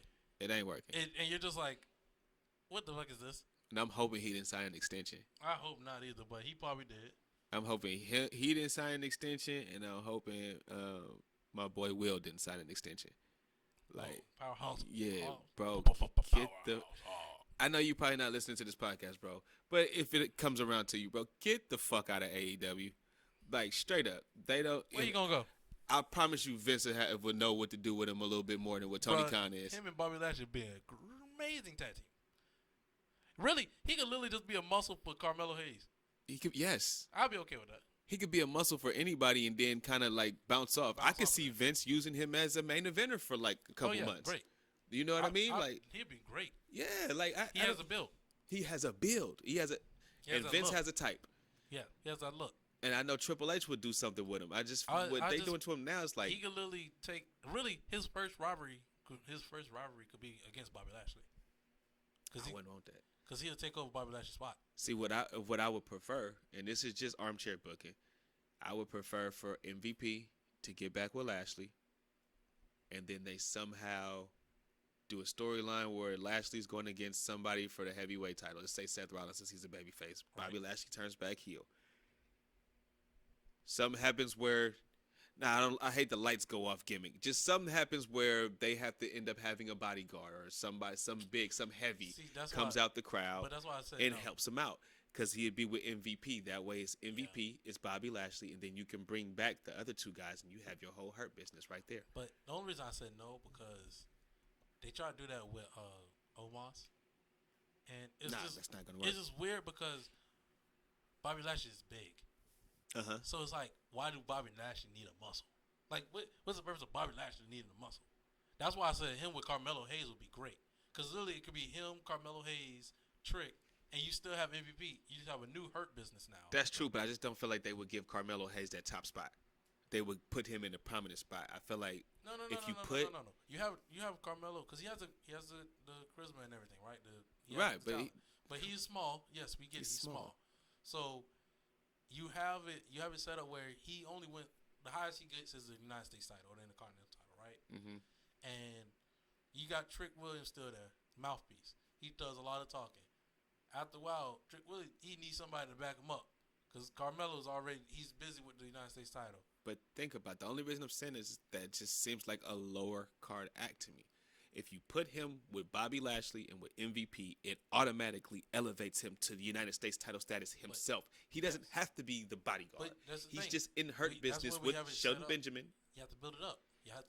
And I'm not saying the way I described it was not the build up, but them being behind the scenes, you can build that up. What I'm having is powerhouse out. He wins every title. I'm having him build up like winning every title. So he starts off with a tag team title, and he ends up getting to he ends up taking over the Hurt business from Carmelo. Now he's the lead. He takes the United States title, and then he ends up being the world champion. I don't want him to just instantly go straight. It ain't gonna work that way. Because I don't want him to be a United States champion, world champion, then he ends up dropping down to like tag team champion. You're always gonna drop down. But after you win the top belt, you're gonna drop. I'd rather him ascend, taking up titles, and then afterwards after he does it, he on one title. So what part of that him being with MVP, Bobby Lashley, Shelton Benjamin, and Cedric Alexander not what you're describing. Because then at first he ends up he's just gonna be a lot. What title is he gonna win? The United States title? He can win the United States title. He can win the tag title with Shelton or Cedric. Okay. He can win that first and then go to the United States title. And then with Bobby Lashley. Hold on, before you go. Oh no, okay, go ahead. In groups, how does it go? Isn't there usually always the young up and coming guy who's gonna eventually either take the spot or he's gonna break away? Am I correct? Right. So we know that spot's not going to go to Shelton Benjamin because he's 40. We know it's not going to go to Cedric Alexander. Mm-hmm. So you give that spot to Powerhouse Hobbs. Right. And you have him at some point turn on Bobby Lashley. Okay. Bobby Lashley can go back to being a babyface at some point. He just got the smile where he can do it. Yeah. But you give them that year run. Right. And he can be that guy after the year run is over. All right, I'm fucking tired of this shit. Now it's about me. And then you can have MVP go with him. And boom, you switch it that way. It might be the same as almost, but almost was not the guy. Almost not the guy. Powerhouse Hobbs is that guy. Yeah. And you can make that work in that sense. I just feel like with Carmelo Hayes, it's like you would limit him already right there at the lower card mark because Carmelo Hayes isn't really even on the main roster yet. Right. He's not even on the main roster. Well, I'm only talking in like the sense of with Powerhouse Hobbs has like what 1 or 2 years left on his contract, something like that. Shit, who knows? Probably one. If he didn't resign. Carmelo's probably going to be like if. But in that year time, would Carmelo Hayes be a United States title contender? Oh yeah. Fuck no. Oh yeah. Fuck no. Let him get called up first. He ain't even lost his NXT title yet. But I'm saying he's probably going to end up losing that title within a year. Okay. He ain't staying there more than 2 years. Out of everybody that's in NXT, he's the only one that really has the potential to come ready. Up. Okay. Him and Braun Breaker. Braun Breaker's literally just sitting there. Sitting there, right? And it's like, when the fuck are you gonna bring him up? When? Like, let's stop. So you think that Carmelo Hayes is gonna go to United States title division over Braun Breaker? Braun Breaker's not going straight to the world title. Well, they're first of all, they're both gonna be on different brands. That's one thing. But I could see Carmelo becoming United States champion before I see Braun Breaker becoming Intercontinental champion. What if you switch it? Do you see Carmelo Hayes becoming Intercontinental champion before you see Braun Breaker becoming United States champion? No, I would say no because somebody got to beat Walter.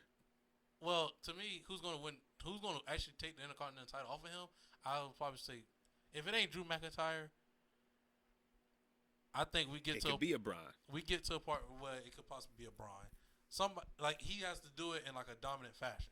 Like it's gonna be have to be. Well, not even that. It's just you beating him. He's held the title for a year and ain't been pinned. Bring up Dragunov. That'd be something. That's a story right there. But they're not gonna. They're not gonna use him right. Yeah, I know. But that's a good story right there by them. Because that's who took the title. Them matches ain't even gonna be on the. They're not even gonna be the same quality. I think so. On WWE television. If they give me Dragunov versus Gunther at a Clash at a Castle. Nah, or give me Vince got to already be gone. You give me that match overseas? Vince got to be gone, bro. Vince got to be gone. You talking about Sheamus and Gunther? I don't know. I don't feel like they gonna have that same type of match. I hope those two matches that they had in NXT UK were fucking phenomenal, and they didn't even have a crowd. I would say NXT UK, and then did they have two in NXT? Because I know they had one in NXT. They had one in NXT and then one in NXT UK. Okay, I was like, both of those were fire. And one of them didn't even have a fucking crowd. Exactly. Really, I think they had 3. I think they had a TV match. No. And then a pay-per-view match. And then another NXT pay-per-view match. The NXT pay-per-view match, yeah. So they did have 3. And all 3 of them was good. And 2 of them didn't have a crowd, and 1 of them had a crowd. And was fire. That's what I'm saying. Fire. But I don't think the way that the WWE style is, I just don't feel like they're going to allow them to do it. 5 people in NXT right now that is ready. 5. I don't even say 5. I'll give you the 3 that we just named. Carmelo, Braun Breaker, and Ilya Dragunov. Wes Lee. I give Wes Lee. I felt like didn't they call him up as a tag team and then dropped his ass back down? Who was the white boy he was teamed with? Nash Carter. Is he still there? No, he's in Impact. Wes Lee never left NXT. I know, but I'm saying, I thought they got called up. They were supposed to get called up, but Nash Carter. They had figures made and everything. I could have sworn they was called up. Nash Carter got fired for the allegations from his ex-wife and found out that that she lied on him. Gotcha. But they already fired her by then. So I really, think they did have a match on Wesley Raw. just been A couple sitting matches there. on Raw. Wesley just been sitting there the whole entire time. That's been like 3 years. Yeah, he's literally been just sitting there as the North American champion. But I think he. Is he North American champion? Yes. Well, he ain't just sitting there. He doing something. He's doing. I'm saying. I feel like Braun Breaker just sitting there. He ain't doing shit. Oh yeah, he's past time. Like he's past the expiration date. At least Carmelo Hayes is the world champion. In a rivalry against Dragunov. And that's how you know he about to go. Yeah. They both about to go. Yeah. When they just had that one match after they fucking lose the title. But I would say Powerhouse Hobbs. I can see him in a big spot in WWE. Absolutely. No matter where you play him, he's going to be a superstar. Big spot. I like that. Probably getting paid more money too. Giving him more stuff to do. Who? AEW have. That's because he's with Punk. That's absolutely because he's with Punk. Oh, and he's on Collision. Yeah. And Punk is, he got some pullback. He's a Powerhouse Hobbs guy. Yes, he is. Yeah. Yes, he is. Just like he's a Ricky Starks guy. That's why they're getting him away from that QTV. And thank God. But the way that they went about it, let's talk about that right quick, because I thought I could call not Dynamite. Fuck Dynamite. We're not gonna talk about that this week because I didn't watch it. So I'm gonna be honest with you. Didn't watch Dynamite. I didn't watch Dynamite or Collision, to be honest with you. I only watched highlights. Yeah, didn't even watch highlights of Dynamite. Didn't care. Don't seem to care. I just don't care. I don't care. But Collision, I was all in on it. I started it a little late. I started a little late, and I was like, damn, I forgot it was on. I see that pun. And then, so me and my daughter, we was in the bed and we was watching it, and she started like watching the TV, and I'm like, damn, now I can't turn it, because it was Ricky Starks and Powerhouse Hobbs, and I was like, damn, I can't turn it. And I was like, damn, I know Hobbs is gonna win, because I was like, no, Ricky Starks is gonna win. It's gonna be Starks gonna win, and I think Samoa Joe gonna win later on. And I'm watching it, I'm like, damn, this match is good. I want to turn it, but I can't. So I keep watching it. The match goes off, and then QT gets involved. I'm like, what the fuck? Can we please just break this whole thing up? And then they went in for it, and I'm like, the way QT acted this shit out was so terrible. It was so terrible. And I'm like, Hobbs, just punch him and walk out. Powerbomb him, walk out. Just do something. Spine buster, whatever. And what he did to him was like, I was like, oh, that's it? God damn it, Hobbs. We were supposed to make this definitive, like, no way that QT's coming back to Collision, nothing. It was supposed to be the end of QT for a minute. You know what I mean? Like, damn near injury angle. You're that pissed off, he just cost you the Owen Hart tournament, whoop-de-whoop. Didn't happen. So I was low. He doesn't fit that group. That's all I'm saying. He just doesn't fit that group. Who fits a QT group? John Morrison, I guess. Him and that blonde girl, they carry. Johnny TBU or Johnny Bobby. You're really talking about John Morrison because you said Johnny TV. Whatever. Is he in the group with them? Yeah, he's in the group. What the fuck? He's signed with them now. They're just giving QT time because he does great work backstage and he helps them out. But it's like, he shouldn't be on TV, man. It's over. You know what I mean? That's almost like, let's say it. It's almost like 40-year-old rappers. Like, you just got to be like, at some point in time, it's over, dog. Or 50-year-old rappers. It's over. I'd never liked QT. Me neither. So that's why I'm like, he's an older type of guy. It's like, it's over, dude. I didn't know about QT Macho till AEW. Nobody did. And when I saw him on AEW, I was like, what's the purpose of him? I was like, and then he did a match against Big Show, Paul White or whatever. I was like, what's the purpose of this? He even did some things with Cody. I knew him as a trainer. Yeah, that's what I knew him as. I didn't know him as a wrestler in the ring. I didn't know him being a territory guy or, being a Ring of Honor guy back in the day. I just remember him as being a trainer. Then it's like AEW came in. He's just like, damn, this guy's like all over the TV with just certain, like Nick Camarado, Anthony Ogogo. He had the little Cody feud. Then he was beefing with the Big Show. Then he was beefing with Dustin Rhodes. It's like, bro, what? Keep QT off of TV. Let him go train these guys because some of them aren't even ready yet to even be on TV, so he hasn't completed his training. Prime example was one, Jade Cargill. Love her. Thinks she's a specimen. But she's really not ready to be in that ring like that. Her training is not complete. No. Like, let's be honest, dog. Like, to be honest, I was trying to figure out why she was still there. Like, as of, like, why did they give her a title? I was trying to figure out because in my head, we get it. She looks good. Cool. But she sucks in the ring. Sucks. Don't get me wrong. Hey, Jade, if you're hearing this, don't get me wrong. I mess with you. I rocks with Jade. She wouldn't care. Ask Bow Wow. But damn, man. Well, okay, then fuck it then. Since you don't care. Yeah, she fucking sucks. She was garbage. All her title, I don't remember not one bit of her title reign at all. Just hella matches. Just hella matches against nobody. Just nobody's. That means nothing. I guarantee you, I walk right out the street and I be like, hey, yo, girl, ain't you face Jade Cargill? Yeah. Oh, yep. Because a bunch of fucking nobodies. She ain't face no real Thunder Rosa. She ain't face Britt Baker. I think she did face Thunder Rosa. She didn't. I know she didn't face Britt Baker. Fuck no. She didn't face none of the big name women. She didn't face Jamie Hayter. Didn't face her. She literally stayed facing Red Velvet, Nyla Rose. Whatever happened to Red Velvet? She was sexy as fuck. She garbage. She was sexy though. I didn't give a fuck about her wrestling. Who was the other little bitch too? Kiera Hogan. There you go. Whoa, why she gotta be a bitch, man? Yeah, I'm sorry. The other little young lady. Sorry about Hogan. that. It's a habit. I like Kiera. We love Kiera Hogan. Yeah, we do. Sorry about that. Kiera Hogan's yeah, fire. it's a habit. She can actually wrestle. Her Athena. Athena be hurting people, dog. Like likes that. That ass be coming down on people's head, tough. Like fuck them up, bro. Nah, fuck them up. They want to wrestle next week too. Like I don't give a fuck. They don't want to have a headache and Athena have concussions. Don't like she should.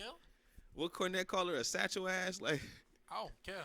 Like nah, she be coming down very heavy. Like she comes down very heavy on a lot of her drops, like leg drops and stuff. She comes down a little heavy, and that's the only thing I got to say. Besides that, it's because she's thick and she's short. Yeah, it's because she's thick. And she's short. That's why we don't complain. But nah, it's been hella thick young ladies that could still go and not. Look at Jamie Hayter. She way more thick than her. Probably way more. She probably way more. Kiera Hogan? Nah, Kiera Hogan don't weigh nothing. That's just all ass. That's all ass. She don't weigh nothing. Again, very beautiful young ladies, but they just none of them can go.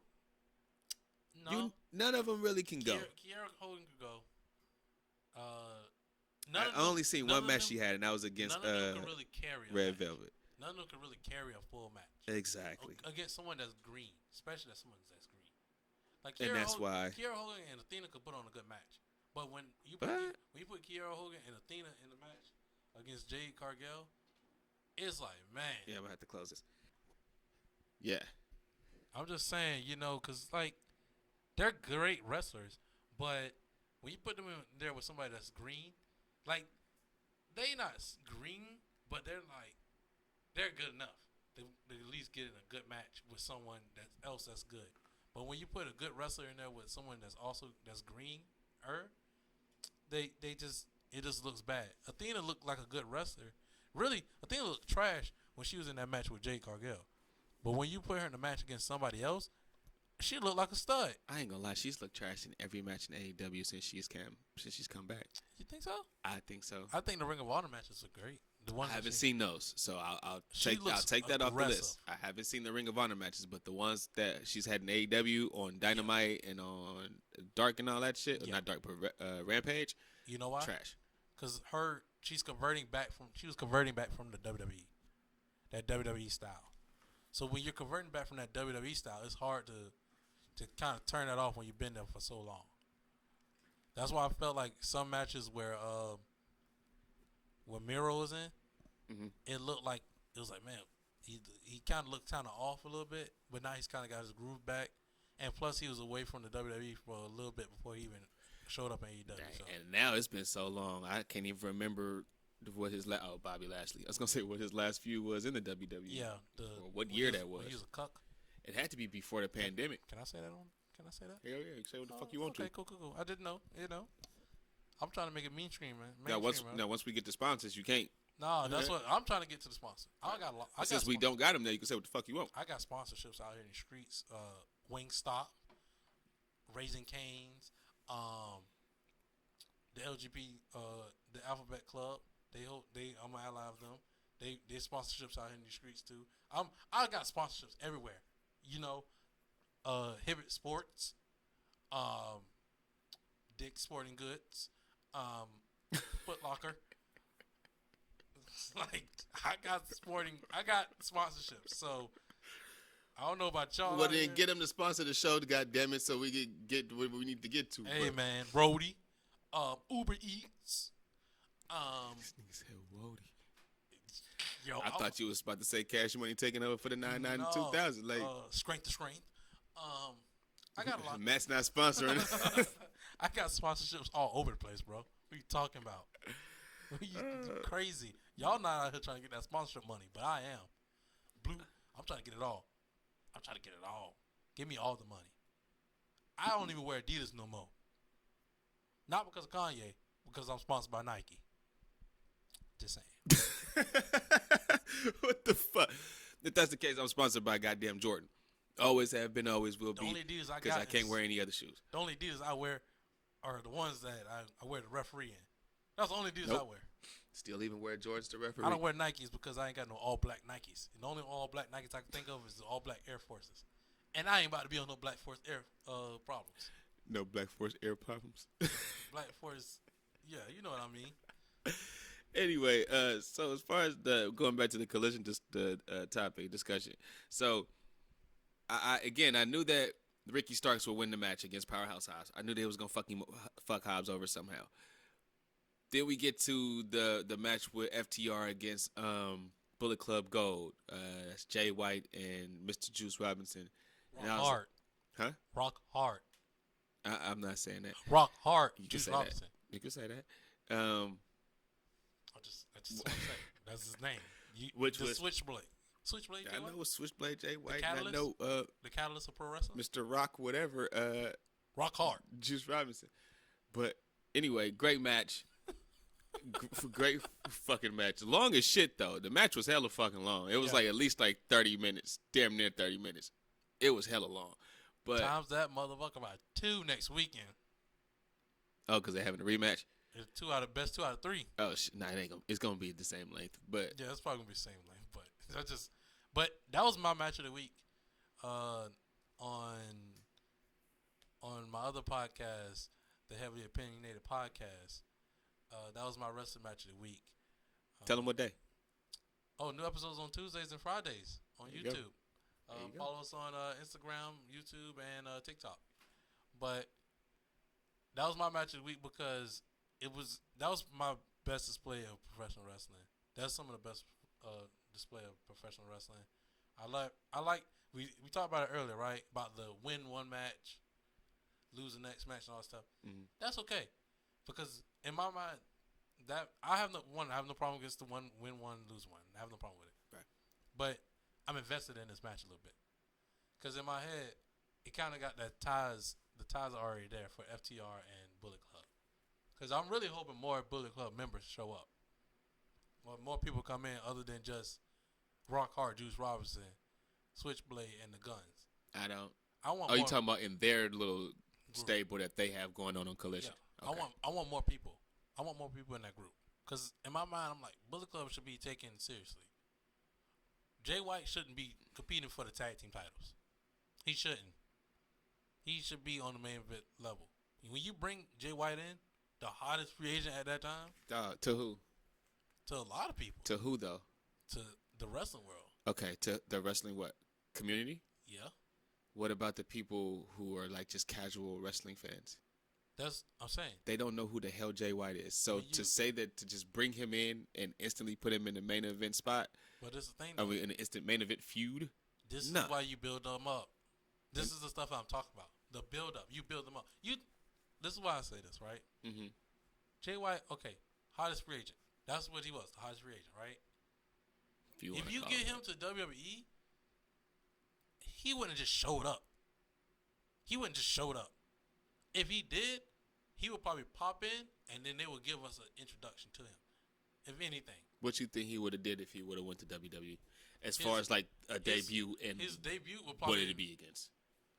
If I wanted to map it out the best way for him to debut, right? Not the best way that you would do it, but the way that they would do it. The way they do it, have him probably Jay White. Probably pop up, and then give him a video package. Just like how they did Bronson Reed. Now, or they do it like how they did AJ Styles. I was about to say I could be completely wrong with this, right? But they probably would have wanted Jay White to go to NXT. That's okay. I'll take that too. So, and with that being said, is that Jay White is on no level of AJ Styles. As far as a name, as far as what you've done in this business, nowhere near. Yeah. I hate to say it because I'm not the biggest Kenny Omega fan. He's nowhere near the name of a Kenny Omega. Kenny Omega, again, I used to be the biggest Kenny Omega fan, but just a lot of the shit I've been seeing since he's come to America kind of like turned me away. But it's like what he did, not only in New Japan, but just to have the whole wrestling world kind of come back in. Like, I hate the Bucks. I'll keep it solid. I hate the Young Bucks. Okay. To the point where I understand that because I'll say this online. Sometimes I be like, bro, I'll fight them in real life. Like, I'll fight them. I don't like the Young Bucks at all. I don't like nothing about them. They think they cool as shit. They think they hard. They think they tough. I don't like nothing about them. Anyway, I'm not going to take away what they did for the business, especially 2016, 2017. They brought eyeballs back to the product. Right. When a lot of people were just turned off from wrestling completely. They were turned off from WWE with the bullshit that they was doing. There was no secondary company unless you want to count a TNA or Impact. What they did, bringing the eyeballs back to the business, revolutionary. Jay White is in nowhere near that type of company. Okay, I agree with that. So with that being said, to bring him in and have him go against the best tag team in the world that can put on main event tag team matches. Absolutely. Okay. That can put on main event tag team matches. Not just tag team matches that'd be like second on the card or fourth on the card. They could put on main event tag team matches. This is a fucking good spot for him to be in. I don't see the notion of why he should be elevated anywhere higher. Like he should be going against Kenny Omega. Because no, not yet. One, AEW and WWE have different audiences. That's one thing. They have completely different audiences. And some of them are the same. Some of them are the same, but they have a different audience. And one's larger. Like WWE has that. The way it kind of comes off sometimes is if you're not in WWE, we don't know who you are. That's how it comes off, and sometimes that's true. It's the biggest company. It's the biggest company. Right. AEW have that. You know everybody outside of WWE. You know people that's in WWE too, but you know everybody that's outside the WWE too. Mm-hmm. So Jay White, first of all, this ain't the first time Jay White was on AEW either. No. Jay White has been on AEW multiple times. Correct. So it's like when you already been there multiple times. And not taking serious those multiple times that you've shown up. And the times that the times that you have shown up, you were the champion. You was the New Japan World Champion. When did he bring the belt? He came on that's the first Forbidden Door he was the champion. Did he bring the belt? Well, not the Forbidden Door, but when he showed up on TV on Dynamite. Because I remember he showed up on Dynamite a couple times and walked out. I don't remember him holding that belt. Yeah. I remember him just walking out. Right. And just talking and having conversations. It's but like I'm saying, people there's multiple times he had that belt with him when he was on AEW as the New Japan World Champion. I don't know about multiple times. Maybe just the one time where he had a match because he had to bring the belt out. Because he had the Forbidden Door, and then the lead up to Forbidden Door, he had the belt. I don't think he brought it out, but I could be wrong. Again, I don't know, but I know the times that I've seen him come out on Dynamite, he showed up. He's always showed up without the belt. And they have a different type of belt than what they used to have. You know why? It was no. He never showed up with a different belt because that belt was gone by then. But what I'm saying is they have a new design of a belt. It's not the same type of belt that Kenny held. It's a new design of a belt. Yeah, I think they did after Evil One or he showed up. He showed up with the new belt. Yeah, to only the Forbidden Door. I'm talking about on television. I never seen him carry that belt. He showed up once or twice. But the only reason is because when he did show up to AEW too, was to promote Impact. Because he had just went to Impact. This is when they had that merger with Impact. When they was tag team with Impact for a long time. Mm-hmm. But Jay White has shown up on AEW Dynamite, and they made it a big deal multiple times. It's Jay White. It's Jay White. He's so big. He's a big deal. Was he going against Moxley? Was he going against? No. Well, shit. Right now he's going against fucking Punk. Yeah. Which is fucking huge. He's getting the fucking biggest push he can get. Like, I don't understand. Like, I'm not complaining about him with what he's going on right now. Oh, because he was like he shouldn't be in the tag team. I'm like, wait, what? Because what I'm saying is he's shining right now. He shouldn't stay there. I don't think he should stay there in the tag team division, only in the tag team division. He should be doing, because in my mind, when you think of Bullet Club, first of all, not in Bullet Club. When I think of stables, I think of you got a chance. You're hitting you're hitting every championship. You have a tag team in your stable that goes out the tag championship. You have a mid card guy that's going after the mid card title. You have the leader going after the world title. That's what comes to my mind when I think of a stable. Okay. So when Bullet Club right now, they got 4 guys in their group. You have the Guns, who are actual tag team. Mm-hmm. Juice Robinson is that mid card guy, and you have Jay White is the heavyweight guy. And you want more? I prefer there to be more, because that's now I'm confused because you said you want. You look at stables as the team, the guys who has boom, boom, boom, boom. But because Bullet Club has always been a bigger club anyway. But this is Bullet Club Gold. Bullet Club Gold. That's what they say. Bullet Club Gold. They're the exclusive members. But they always roll deep. Bullet Club is always roll deep. It's kind of like, not saying they're on the same level as NWO, but I'm saying NWO always roll deep. I don't know when Omega kind of. They rolled deep. Not really. It was like it was a split. It was like it was a big split. So it was like the Tama guys, and then there was the Kenny guys, and the Kenny guys were just that was Hangman and the Bucks. That was around the tail end. Not even Cody. Cody was like, fuck both of y'all. That was about the tail end of it. Because when Kenny was the guy, when he was the leader, he was only a leader for like a year, maybe 2. I'm saying he took over from AJ 2016. He left and went to AEW. What 2018, 19?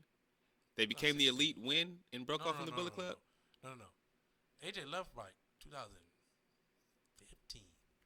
He left 2015. He probably did leave 2015 because he showed up at the Royal Rumble in 2016. And his last show was, I think, at the Tokyo Dome in January. Yeah. So, and that's when Kenny turned on him. But Kenny and them, that whole setup, they always roll deep no matter what. But what Tom and them end up they end up breaking off.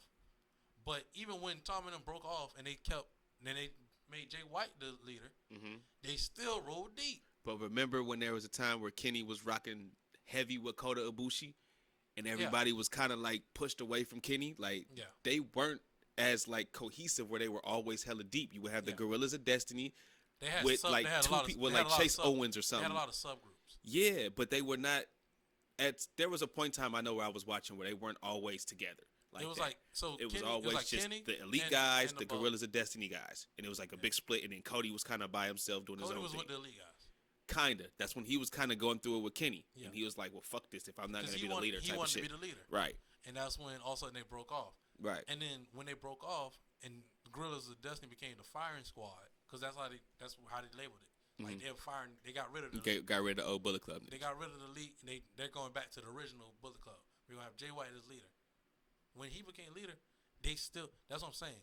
They always roll deep, no matter what. But who was in it? Like, I remember Gato was like a part of it. Gato, Jay. But like, you wouldn't, I never White, seen them. I ain't gonna say I never. You wouldn't always see all of them. Like, it was a lot of them that always came out to the ring with Juice, with Jay White. With Jay White? Okay. Well, really, the leader always came out with one person, with his right hand man. Second, yeah, with exactly. His right hand man.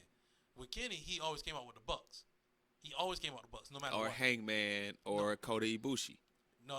That was you talking about later time. Once they came. What you mean later? I'm just talking about it. What I seen with Kenny Omega when he was the champion. He was the leader of the Bullet Club. Kenny and AJ always came out with the Bucks, no matter what. They always came out with the Bucks. AJ didn't always come out with the Bucks. Sometimes he'd come out with Machine Gun, Carl Anderson. But then once Machine Gun and them kind of left, they left together. No. Hold on, I'm back up real quick. Because this was when the Young Bucks were coming up. Okay. Because they started building their bond in Ring of Honor when it was the Young Bucks and AJ. Because Machine Gun and Luke stayed in Japan. But AJ and Young Bucks made a link up in Ring of Honor. And when AJ went back to New Japan after Ring of Honor, he started rolling with only Young Bucks. With the Young Bucks, and Gallows and them would show up every once in a while. But I was saying, when I was watching, I seen him with Machine Gun way more. I've been watching Bullet Club for a long time. I seen him with Doc Gallows when I was paying for New Japan World, because I was like, bro, it was always them. I seen him rarely. Yeah, he was always with them. It was 2 matches where I seen him come out with the Bucks and they got involved, and the Bucks always showed up. Was one of them a Devitt match? No, that was a Devitt match. They used to come out with Devitt. Yeah. But AJ, no, I don't remember the AJ. They only roll with AJ during Ring of Honor. Yeah, I'm like, not New Japan. I'm like, I'm thinking when he goes back to New Japan, he's with Gallows and Okay. I'm like, I don't I'm saying remember him like AJ that. always came out with somebody. He always came out with somebody. Yeah. He never came out by himself. And his beat was dope. Well, it started off dope in New Japan. And that's when they got rid of Kenny Omega, right? Mm-hmm. Jay White used to come out with Gato. And he used to come out with yes, he did. He used to come out with and then Gato ended up being like damn near like a leader of that shit. Even though he was the booker, but it almost seemed like he was like the leader of fucking Bullet Club because he was always everywhere. And then this was after Kenny left. Jay White used to come out with Juice Robinson too. That's why I'm like, okay, they always together. And then you end up getting those subgroups like the House of Torture or House of Chambers or whatever, with Evil when the COVID happened. That's how Evil became the leader out of nowhere. Mm-hmm. And then COVID kind of was dying down. Yeah, shit was crazy. I'm like, why? Evil's the fucking leader of Bullet Club? Because he's stuck in Japan. The fuck is going on here? And Jay White couldn't be in Japan. It was so stupid. Yeah, it was weird. What, during the pandemic, 2020? During the pandemic. When he won the championship because he won the G1? Yeah. I was like, this is fucking stupid. Why is Evil the champion? And then I seen the way he was dressed up. But I like Sonata as the champion. He seemed like he's more serious than Evil is. But I don't know, bro. But Bullet Club, to me, is always a deep club. They always covered every base. They had the junior division on lock. They had the junior tag team division on lock. True. They had the heavyweight title on lock. They had the U.S. title on lock. They got the actual world heavyweight title on lock. They had every title always on lock. At least they had somebody in that division. Yeah, somebody in that division. And that's how I feel like AEW. Because a lot of times it was somebody from Chaos that always really had the world title. Yeah. Whether it was like Naito or something. Well, Naito was a part of Los Canables. But Okada, whatever. Okada. Like it's all they had. Okada had that title for fucking way too long. Yeah, bro. It's it felt like when he didn't have the title, it felt weird though. Like now. Yeah, it feels like weird. now, and I don't even watch New Japan. It feels weird that he doesn't have the world title. Like in my head, I'm like, you need to go beat Sonata, go get that title back. You don't look right without that title. That title needs Sonata. That title needs so Okada. Used to him. Yeah. But it's like now that's what my AEW gotta. I want them to start adding more people to Bullet Club. I need them to start adding more people. Because one, I can't take them as serious. Because the Guns, to me, I don't know, man. The Guns ain't always been like, they're always just going to be like that second-rate tag team to me. They got cool entrance, everything, but it's like, man, they kind of like, man, if once they can start when we can start taking them more serious, that's when I'm like, okay, you know what, Bullet Club is good. But they're young. They're young. You gotta just let them. I need some more. Like I need them to start getting to that Bullet Club era where it's like. No, you don't. You blah blah blah. There's enough. There's enough factions in there anyway. It's way too many. You don't need. But there's not no faction that's like the faction. I guess it's only the Elite is the actual real the faction. Like they're the main faction of everybody, and it's only because their name is in the show, is in the company. Yeah, and that's yeah. Or you want to count whatever the fuck Jericho got going on? No, they're just a poor version of the Inner Circle. Or the whack ass Dark Order, but it's Dark Order lost their thing when Luke Harper or when Mr. Brody Lee passed. They lost their shine then. I felt like they gained it right there. No, they kind of gained it right after he passed. They used that. They used it and kind of baby faced it up a little bit so they can get more cheers. They used that shit. But you didn't capitalize. You just left it. But how could you capitalize when they were already abandoned misfits from the jump? Yeah, just give them tag team titles. Didn't they do that? Nope. I could have sworn they did. They didn't give them shit. I wouldn't. They didn't give them shit. I wouldn't have gave them shit after that first fucking show where they showed up and the one guy was doing this to the fucking canvas. Yeah. No, you don't deserve anything until you can go make this shit look real. Nah, I like now, bro. I did like when they first showed up and they had my man Evil Uno sitting on the throne of the none of that shit was good. Of the minions. I was like, man, he looked evil as shit. None of that shit was good. And then they bitched him out, and then Mr. Brody Lee showed up, and I was like, okay, they look like an actual real faction now. That Dark Order shit was so bad the Young Bucks even knew it because they had to pull it for a minute and try to start it over. Man. It was terrible. The whole Dark Order shit was terrible. Terrible. I like the fact that it was like a cult. I think that's why I liked it. It was like, oh, it's like a cult. Okay. But it really only worked when they brought in Brody Lee. When they brought in Brody Lee. Once he passed away, I was like, oh, that's and that happened like fucking instantaneously almost. It was like he was 6 to 8 months. Like in and out. And I was like, damn. He made that TNT title look so important. if he would have won the TNT title, and then they won like tag team title or something like that, I was like, oh man, this is the dominant group. I don't agree with that. Like BCC, I can't. BCC, they're just cool, cause they just beat ass. They're not even cool. I don't agree with anything you just said. I don't agree with what you said that Brody Lee helped make that TNT title feel important. What? This is no disrespect to Brody Lee, but I don't feel like he made that title feel important. That title ain't felt important ever since. That title ain't never felt important.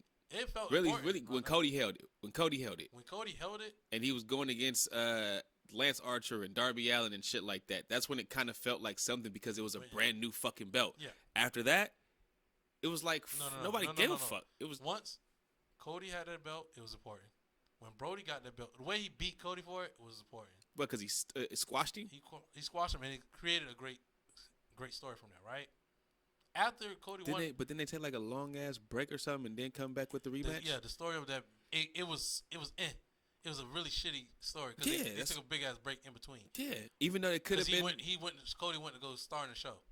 Or it could have either been something about Brody's health. I don't know. I don't know what the Cody going. What the reason for it. He was doing the show. But that shit wasn't great. And then once Cody won the title back, the second time, it was like, man. Who did Brody go against while he was TNT champion? Give me 3. I don't remember. Exactly. There's nothing memorable about that reign. I remember it being just good. It made the show look good. It made the title seem more important to because that was a big ass belt and Brody was a big ass guy and the belt fit. It made it the just, belt it just fit. I was like, yo, who the fuck is gonna beat Brody? Because it's the fact that Cody Rhodes is like this untouchable guy. Like he's like no one beats Cody Rhodes, but he walked in and whipped his ass. Fuck that. Darby beat him. He walked in for the title. Nah, it wasn't for the title, but Darby beat him. Then he went fucking 60 minutes or 30 minutes with him too. Like this is before all that. Who else he got beat by? Cody got beat a couple times before Brody Lee beat him. Cody got beat, but he never got decisively beat. Like squashed. Bro, he get when they did the Malachi Black one. Yeah, I was gonna name that next. That was after, bro. I know. But after they did the Malachi, when they did the Malachi one, it was like, it didn't feel as cool and important to me because it was like, okay. Because it's the same thing at the same place. Yeah. They were literally back in Daly's place. Yeah. It felt like it already been done. So, yeah. So, when Brody did it, it was like, oh, shit. He literally just walked in and whipped Cody's ass. And it was like, damn, the big-ass pause didn't help the story. It didn't. But it was like, okay, once Cody won the title back, it felt like after that, the title just went down. It went down so fast. Like, Cody was that title to me. TNT title was Cody. Yeah. Because that title, after Cody had lost it to, I want to say, Sammy Guevara, that title went straight to hell. Straight to hell. I feel like that title went straight to hell really even before that. Because people was like, damn, Cody. First, Cody was in the conundrum because he couldn't win the world title because if he won the world title, they'd be like, why you book yourself to win the world title? Yeah. So you bring in the secondary title, let Cody win it. People still have a problem. Why Cody is the secondary champion, or he shouldn't hold this belt. He should be the world champion. You know, all of that, that rhetoric that's going around. So I really felt like it was as soon as he won that belt, as soon as they introduced it, it felt special for probably about a month or so, and then after that, it was just like, okay, whatever. No, it was like the up and coming guys belt. Because he only faced the up-and-coming guys for, like, the longest. Yeah. Ricky Starks. Darby. Orange Cassidy. I don't even remember the Orange Cassidy No. match. I don't think he faced Orange Cassidy yet. No. He was still in the I'm a chill guy. He wasn't in that. Dante Martin, one of the Martin twins. And he faced Seidel. He went against Matt Seidel, I think. There's a bunch of up-and-coming guys. And it was like, okay, cool. This is what that title is. This is their Intercontinental title. Okay. Nah, that's not even the Intercontinental title. It was the United States title. Yeah. But it was like, okay. It didn't. That Brody was got it. WCW's TV title. Brody just created finally a villain that Cody could slay. I just think that the shit that Brody did was kind of entertaining, especially like with the jabs towards Vince. Yeah. I just think that's what it was. I don't remember the jabs. And then being that, you know, he kind of he passed like really not that much longer after that. I think that's what people hold on to, and they think that was a great title run for the TNT title, but it just was really your last memory of him. You know what I mean? I'm not trying to be a dick about it. It's just That's the last memory that you really had of Brody Lee, especially being healthy. I just think about the matches with Cody. I guess to me, Cody, people forget, right? Cody left WWE. He goes off to do all the independent stuff, right? Mm-hmm. Really, no one knows what Cody really was doing. We just knew he left, and we knew he was building his name. What you mean when he left? As of left WWE and everything. He went to Ring of Honor, Impact, New Japan, doing all these things, right? Mm-hmm. Like, he's getting built up as like this guy he just loves wrestling. He's building his name. He's a wrestling guy. He's the modern day Dusty Rhodes, right? Not a sports entertainer, baby. And it's like Cody. He has that look of a superhero. Yeah, I was like, what look? He has a superhero kind of look, like man. You want to see Cody win because you're like, man, this dude, he's a good guy. Is it hard to see him as a bad guy? Time will tell. At this juncture right now, yeah. Time will tell. But if he was to revert back to what he used to be before he left the WWE, then I could absolutely see him being a heel. But then it's like, but now with this persona, he's so like goody two shoes. Not goody two shoes, but like at that time with AEW too, it's like this guy's smiling all the time. He's the face of AEW. He's like, they're not going to do him wrong or anything like that. And then Brody just, I'm telling you, walks in, beats his ass, and then also takes his title. And he's making Dark Order serious because they were just a joke. A fucking joke. And then he makes them serious. They're out there winning matches and everything, getting actual new members and everything. I was like, were they winning matches? Yeah, they were winning matches. They started winning matches. Reynolds? Yeah, they all started winning matches. Little Brutus? And then all of a sudden, Johnny Hungy, whatever name you want to call him. Yeah. Who else? 10. And then Cody comes back. It was just the fact that Cody finally had somebody to slay. Because who did he even beat for that title? Do anybody remember who he beat for that title? Because I truly can't remember who. Was it Lance Archer? Was it? It might have been. It might have been because they did a tournament at the very beginning. And I think the last two in the tournament was Lance Archer and Cody. Okay, I could be wrong, but I don't know. Lance Archer was the first name that popped in my head. Like, it was Lance Archer, and then I started looking at the figure. Like, oh yeah, it could have been Lance Archer. Could have been Lance Archer, but I don't. None of us really remember that because he slayed him. Nah, he slayed the beast. What beast? Of Lance Archer. Lance Archer was a beast. He could have been. He could have been, but man, he ain't no beast no more. Nah, he never really was. Anytime he shows up, I know he about to lose. He never was a beast, and I'll tell you why he never was a beast. In Japan, he was. Huh? New Japan, he was a beast. Yeah, but when he came over, he wasn't a beast. Listen, if you watch New Japan, Lance Archer, yes, he's a fucking beast. But do not go back and watch any old TNA shit. Oh, no. That has him as Lance Hoyt with the tramp stamp and all that. You'll be like, this the the same guy? Yeah. So that's what kind of made me be like, oh, fuck, it's the Jimmy same Rave. Guy. Yeah. With Jimmy Rave. Like, this the same fucking guy? Yeah. Like, it's fucking Lance Hoyt. Lance Hoyt is Lance Archer's real name. Yeah. Oh, fuck. He ain't the same dude. Like, he got all black hair, no red. Yeah. It's all straight down, like a punk rocker. Like, it just kind of turned me off once I seen that. I was like, oh, fuck. He's not the same badass I seen in AEW. Look like he'll fuck anybody up. He's the Murder Hawk monster. He's the Murder Hawk monster. Like, bro, yo says everybody dies. You feel me? Like, I'm thinking he gonna really murder somebody. Then I see Lance Hoyt with the tramp stamp. I'm like, oh, he's not murdering anybody. He's partying with them and taking shrooms and acid. Man, that's what I'm saying. Cody needed somebody to be a villain, to take down and conquer, and that was good for Brody Lee.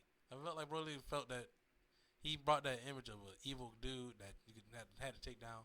He brought the image of an evil dude he had to take down? Yeah, he just brought that bad guy. So that's what I could take. That's why I don't say that's his best memory because, yeah, that was his last memory. But my favorite memory of actually Brody Lee was in WWE. The Wyatts. And also even, this is weird to say, even post, I don't think that was post Wyatts. Because he won the Intercontinental title post Wyatt. Yeah. That's one of my favorite memories of him. because when he won the Intercontinental title, and he was a beast. Like, he was just fucking. That's when he was going against Moxley and shit for the Intercontinental title. Dolph Him and Ziggler. Mox. Yep, and Dolph. Shit, my favorite Brody Lee moments is when he was, again, not Eric Rowan. What's the fucking other name? Luke Harper. Luke Harper, yeah. Fucking nuts, dog. Scared the shit out. He could scare the shit out of you. Yeah. And he had that beady eye look. Yeah, like, and the long beard looked like somebody from the Outback, like one of the racist boys. Yo, he used to have me like, yo, what the fuck? I know this is wrestling, but I'm looking at it like this motherfucker nuts, bro. Yeah, this dude is crazy. Like, bro. you wouldn't, like, if you was a fan in the crowd, you wouldn't even really kind of be a little. The dirty, dingy wife beater that never looked like it was washed. Never. Like, bro, what? And then he hit that clothesline, bro. Like Bradshaw. He had the most nastiest clothesline. He hit that shit like Bradshaw. I was like, it was a discus. It was a discus clothesline too. Yeah, that turning one. Yo, bro, he used to lay people out, bro. And he had the ball spot too. That's how I knew it was crazy. I was like, man, this man got a lot of hair on his head with a ball spot. But his ball spot though really wasn't noticeable. It wasn't like Baron Corbin shit. Nah. Like, but when you saw it, you was like, oh, this dude got a ball spot. Okay. Oh, he's older than what I thought. Oh, yeah. He's fucking still nuts. Yeah, he's still nuts. He still look like a Texas Chainsaw Massacre type of dude. You know what I mean? Like, and the whole, what was that? The Shield and the Wyatts from that Elimination Chamber or whatever pay-per-view that was. Fucking greatest triple threat match I've ever seen in my life. But, y'all, we get way off a topic literally all the time. But Collision.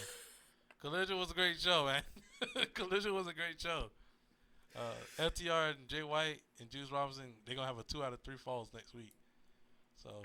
Yeah, so, again, like I said earlier, I know that was a long time ago, but I knew that they was going to win. And then we got to, like, because I was watching the match, so I'm like, well, fuck, if they're having an eliminator match and they already beat Jay White and them 2 weeks ago, they're not going to just keep beating them. They're going to give them this tag team title match. So I was like, okay, FTR going to win. They had wrestled the other week? The triple threat, or not triple threat, but the 6-man. Oh yeah. And then they had and then they had the 8-man, and then they had the week with Joe against Roddy, and then we just had this week. So I hate the eliminator matches. It's stupid. I hate the matches. It's stupid. To me, I'm like, yo. I feel like no champion should lose on TV. That's my feeling. Not ever, but it's gotta be to a point where it becomes like a big ass fucking shocking moment. I don't feel like even when Roman got pinned by Jey Uso, I was like, why? Because in my head, I'm like, oh, yes, okay, this sets up that match, but I'm like, you kind of make Roman look kind of weak. That's the point. I don't want my champions to look weak. I want my champions to be strong every single time. So it don't matter how you want your champions to look. This is just how this human being is. He's only strong with his boys behind him. He only strong when he got his cousins behind him. Just like most niggas. Yeah. They talk that shit because they got people behind them. That's and true. when them niggas is no longer behind them, you see him tuck their fucking tail and walk off like ain't nothing going on. That's the way that it is with Roman. But, you ready? Go ahead. This is how they recovered. We have Roman come out be a fucking psycho and take out his own cousin. And he's like, what he did on Friday is the best way you set it up. If he's going to lose, I didn't like the fact that the 1,000 days thing is over. So whatever. What 1,000-day thing is over? He haven't been pinned in like 3 years. So that's one thing. It's all should start going downhill. So now. That's the way the story should go. But the thing is, right, you have him come out next week, that Friday, and basically destroy him. Destroy the Usos, right? But it kind of, to me, it fucks up, like, if Cody beats Roman, right? In my head, I'm like, man, why? Like, that moment of like, oh my God, he finally beat Roman. He took his title reign, and he haven't been beaten 3 years. That's over. It's over. That's been over. You only get half of that cake now. But you would have only got half of that cake he's gonna keep that title. But he would have got half of that cake even if Jey Uso would have never pinned Roman a couple weeks ago, because he lost the first time. So you still wouldn't have got that cake. That bloom is off the roses. It's over. Look, my booking, my fantasy booking of how we do this, it's already dead, right? Right. But the way I had this book, you have Cody Rhodes. I had Cody Rhodes come out as like this fucking mega star. Cause okay, it all started. Cause I think I don't even know if I told you, but it's like I would have had if we gonna have Cody lose at Money in the Bank, I would have had Cody losing at every match after that. And I mean, you have him like he qualifies for the Money in the Bank, or like okay, I think right after WrestleMania they had the world title match, right? So after the world title match, well, you have him try to qualify for the world title or in the tournament. He wins the triple threat. I think we did talk about this. If so, never mind then. Well, I'm gonna just go quick. He loses he loses in the finals of the world title match to Seth Rollins. Cool, or whoever. Wouldn't even include SmackDown people for a Raw title, but I would have had him lose in the finals to Seth Rollins. I would have had him qualify for. I have him in a qualifying match for the Money in the Bank. He loses the first match. They do a last chance qualifying match. He finally gets into the Money in the Bank. He wins the Money in the Bank, and he goes. He doesn't do the usual. I'm gonna catch him when I catch him. He does. He calls out Roman. He goes, "Hey, I'm cashing in my Money in the Bank at SummerSlam." Da da da da. Boom. You have Cody win the world title at SummerSlam, because this is where it all kind of started for Roman.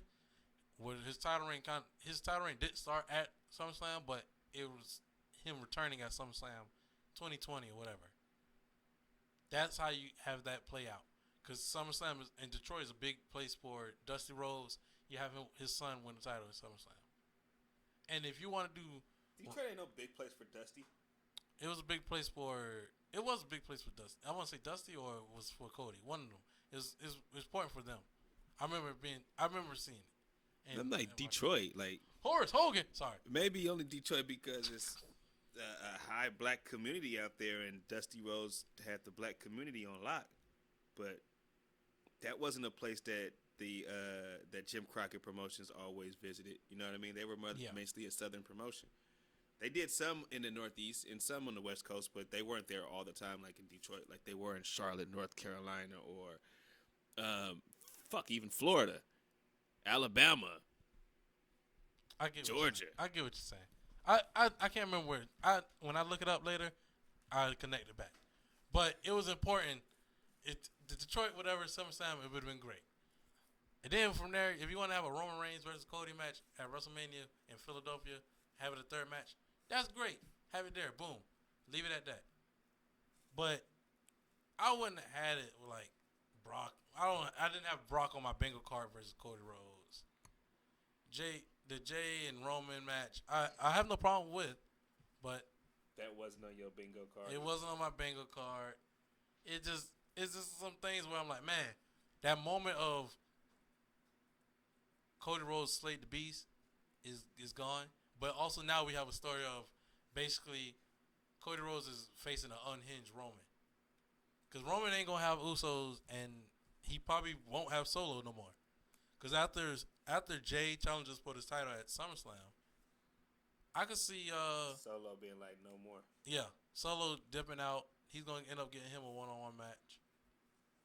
Jimmy going to get him a one-on-one match. Everybody going to get him a one-on-one match. But Roman's going to beat all of them. I can see that happening. See, that's as great as the story is. Let me pick my mic up. As great as the fucking story is, I don't want to see that shit. Like, I don't want to see him go against every fucking member of the goddamn bloodline. Like, I don't even really want to see him go against Jay. We've seen that already. Like, and Jay got his ass beat. This was at what was that? Not the empty arena, but it was the Thunderdome or whatever, where they had the screens. Yeah. Don't want to fucking see that shit again. Matter of fact, we've seen it 3 times. We did. We've seen that shit 3 times during that fucking pandemic. I don't want to see that match again. Main event Jay can still be main event Jay, but he don't need to be in the title match. We're going to get that one match. It's match, no doubt we're getting it now at SummerSlam. But it's like, for what? This is fucking only stupid. Because he kind of feels like an end of that chapter. No, it ain't, because you know they're going to continue that shit. Yeah, they're probably going to continue with Jimmy. Which is pointless. Because Jimmy never got a chance with the title. I'd rather have Jimmy have. Well, Jimmy was a side character of this story. The whole time. So Jay was really the main guy of this whole story. It started with Jay. It should end with Jay. But it ain't. Solo is also like he's like the guy that we all expect to become. Because remember now, the way they had Solo introduced was he was sent there by the elders to protect Roman. That's how he was how he was sent there. He was sent there for Roman by the elders. I'm waiting for the moment when they actually have the elders come on TV. They was been supposed to, but something happened where they didn't. Yeah, one of the Samoan, wild Samoans was sick. Well, he been sick. What you say? They been sick. Yeah, especially Alpha. Alpha been sick. Yeah. I think Sika is the more healthy one, but Alpha been sick for a while. Yeah, but they wanted. It was a moment when they both was okay though. I think like cancer or something. I think to fly though. They couldn't get, and they also got they messed up the flight schedules and everything. It was a lot. See, but I don't. The crazy part too is I don't know either if it was supposed to be Alpha and Sika supposed to show, was supposed to be Rikishi and Samu supposed to show up. It was supposed to be all of them. It was supposed to be everybody. Yeah, I ain't paying for that flight. Yeah, it's supposed to be everybody showing up. I ain't paying for that flight. But then the problem that people had was, if you're gonna do, because remember now, the segment was supposed to be, the family acknowledges, everybody acknowledges Roman. You can't have everybody without The Rock being there. Like, where The Rock at? The Rock has to be there. Why? I get it. Yes, he's technically, he's not blood, all of that. But we know him as a part of this family. He's part of the family. We don't know him as a part of the family. We know him as Rocky Johnson's son and the grandson of the late great Chief Peter Maivia. And he's the cousin of Roman Reigns. Hey. Bro, everyone knows it. You gonna go ahead and keep fighting all you want, but it's not even that I'm fighting it. It's just like, it's not that fucking big of a deal to have The Rock around for this shit. It's not like it is, because he's the biggest star out of everybody. He's the biggest star of everybody. Of everybody, what? I don't want to mess their family name up. In that family, he's the biggest star. In the NOI family? Yes, he's the biggest star. What's his last name? Johnson. Okay. What's his grandfather last name?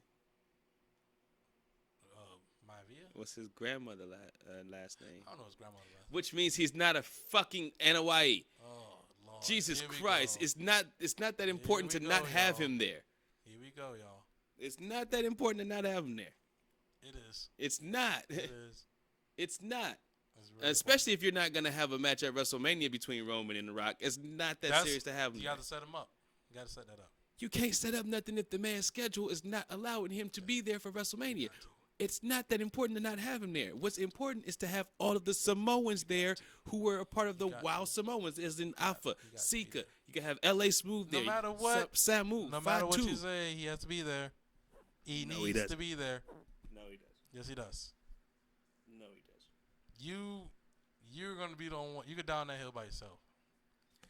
If they have a whole little powwow with the whole NOIE family, and there's no rock music, which means Dwayne Johnson, there's no music that hits, I wouldn't fucking be mad. I'm gonna be blowed. I wouldn't be mad, but I'm like, damn, man, that's a great opportunity to have Rock come out. That'd been crazy. I would have went crazy. It's fucking nuts to me. I would have like, why is that nuts to you? Because somebody that's not even really 100% in their family really like that, somebody who's only been mentioned to them in my family only by wording, as in word association by some commentators. You never really seen none of these guys all together at once. But now you're going to have a gripe because you still don't get to see them all together at once? We want to see them all together at once. If there's no rock match that's gonna happen with Roman, who gives a fuck? If I could get me a Rock Roman match, I'm gonna give me a Rock Roman match. But if you can't, who gives a fuck if he's not there with the rest of the family? I'm like, damn, that sucks. But when you say the whole family is gonna acknowledge him, give me everybody. I don't want just. So you want the aunties there too? I want everybody You there. want the little sisters there too. Guess what? When they said the daughters, when they said Vince McMahon versus the whole Bret Hart family, guess what? Everybody in fucking Stu showed up. Stu was dead. Owen wasn't there. Smith wasn't there. Dean wasn't there. Ellie wasn't there. Majority of everybody was there. No, you seen 5 to 6 of them. You didn't see all of them. That's good. 13 of them. All of them old as hell and dead. And then you got to see Tyson Kidd and Natty. Natty's part of the family. I know, but I'm saying you didn't get to see the original ones. So you didn't see the whole family. Where was Neidhart? If you're having such a big ass gripe about The Rock not showing up, hey, man. where was Neidhart? You didn't have a heart attack that Neidhart wasn't there. Wait, you talking about for Bret and yeah. Come on, man. You think? Come on, man. You think Jim is in shape to be there?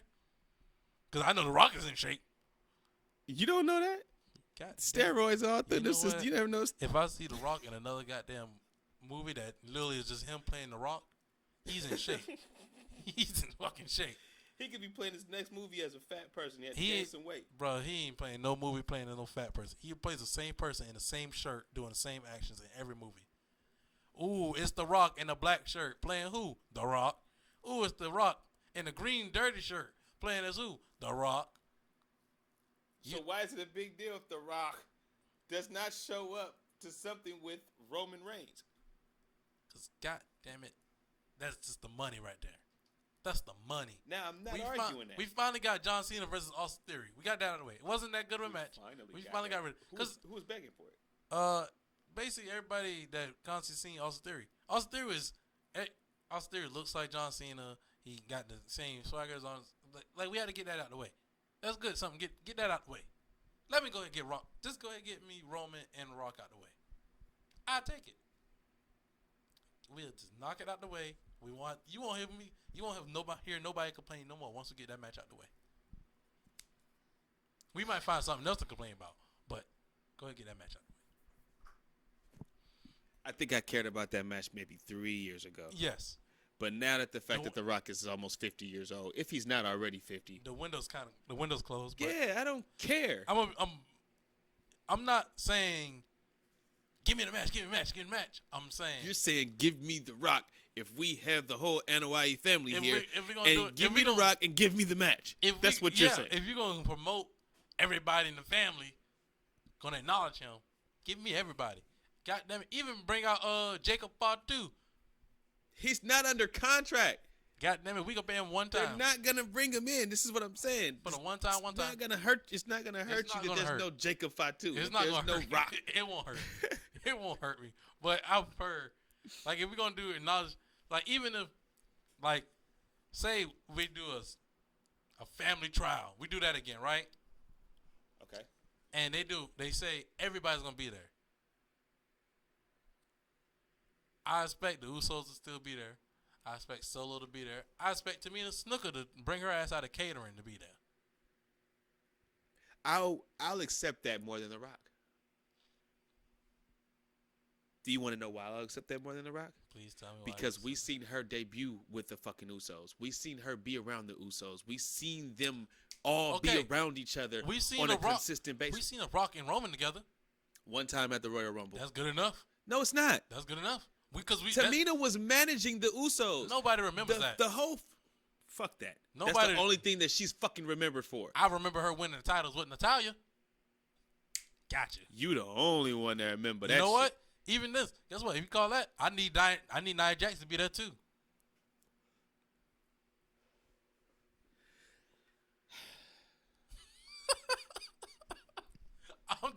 Hey, we gonna bring Nia, Tamina, the Usos, Solo, The Rock, Alpha, Sika, Samu, Rikishi. I need all of them to be there.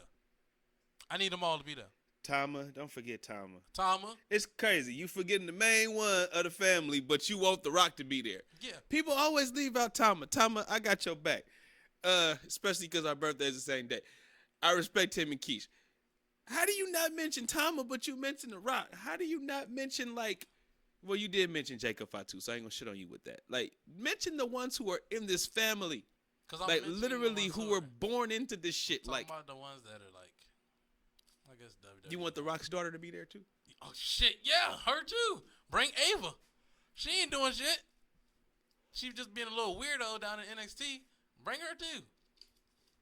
They probably would. That I could see them doing. But as far as like me being, as you called me earlier, the Grouch or the Grinch, fuck no, I don't want. Actually, they won't. They actually won't bring her up because she ain't ready. They haven't even acknowledged that she's The Rock's daughter. Only people who know that is people that weird that we like know that's his daughter. But like, nah, she got some strong features. They haven't mentioned it at all. She got some strong features that resemble that man. They haven't mentioned it. They don't have to. We know it, right? But WWE acts like it hasn't happened. So till that get acknowledged, she ain't gonna show up to nothing. Samoan. To nothing Samoan. All right, fuck that. Let's last thing on Collision. Then we're fucking done with this shit. We still ain't. I know, right?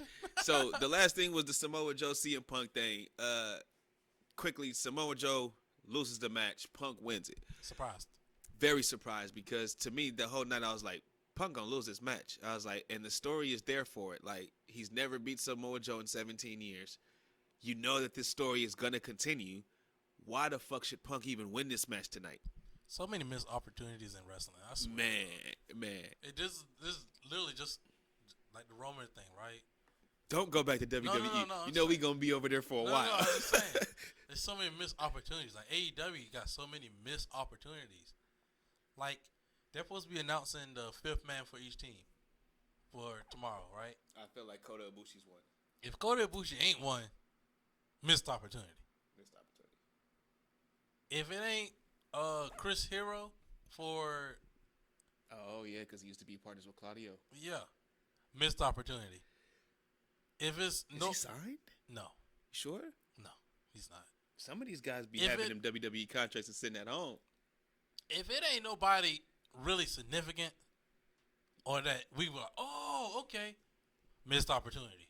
If they call up some BS like, I don't even know. No, Eddie Kingston won't do it because he don't like Claudio. But he could be on the Buck side. He could be on the Buck side. If they do, bro, if the league call up Eddie Kingston, missed opportunity. It should be Kota Ibushi. It better be Kota Ibushi. Nobody else but Kota Ibushi. And when I seen that shit, I was like, bro, it better be Kota Ibushi.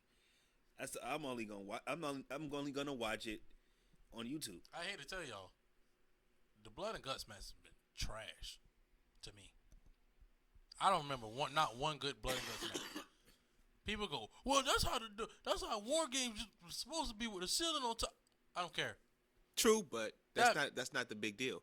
That match is garbo. Blood and Guts or War Games? Blood and Guts. Okay. War Games I could deal with. I like that. Blood and Guts has been like, ugh. All right, I'll remember to go back to this real quick. Just real quick. War Games. The way to make War Games interesting is to have it be eliminations. If you have War Games be eliminations, that makes it way more interesting because now there's a chance that the last guy that comes in can end up going against a whole fucking team on the other side. It gives you possibilities and things to keep doing to at least have the match last 4 years, 5 years. You know what I mean? You could keep the stipulation or what they call it, the gimmick match. Mm-hmm. You can keep that going for a couple years. You know what I mean? But if you just have it the way that they do, even for Blood and Guts or for War Games, if you just have it like 5-on-5, 4 guys sit outside the cage, 2 guys enter, every 2-minute variables, just 1 guy enter. Yeah. It's boring because in between that whole 15 minutes before all 10 guys are in the ring or whatever the time is, before all, the 20 minutes, before all 10 guys are in the ring, there's nothing to even be invested in this. Talking about War Games. Yeah. Okay. Or Blood and Guts because it's really the same concept. Right. There's really nothing to get invested in those first 20 minutes because can't shit happen. A pinfall can't happen. A submission can't happen. Nobody can get eliminated. Right. It's just pretty much a fight for 20 minutes and guys just keep getting entered in. Right. Nothing can happen.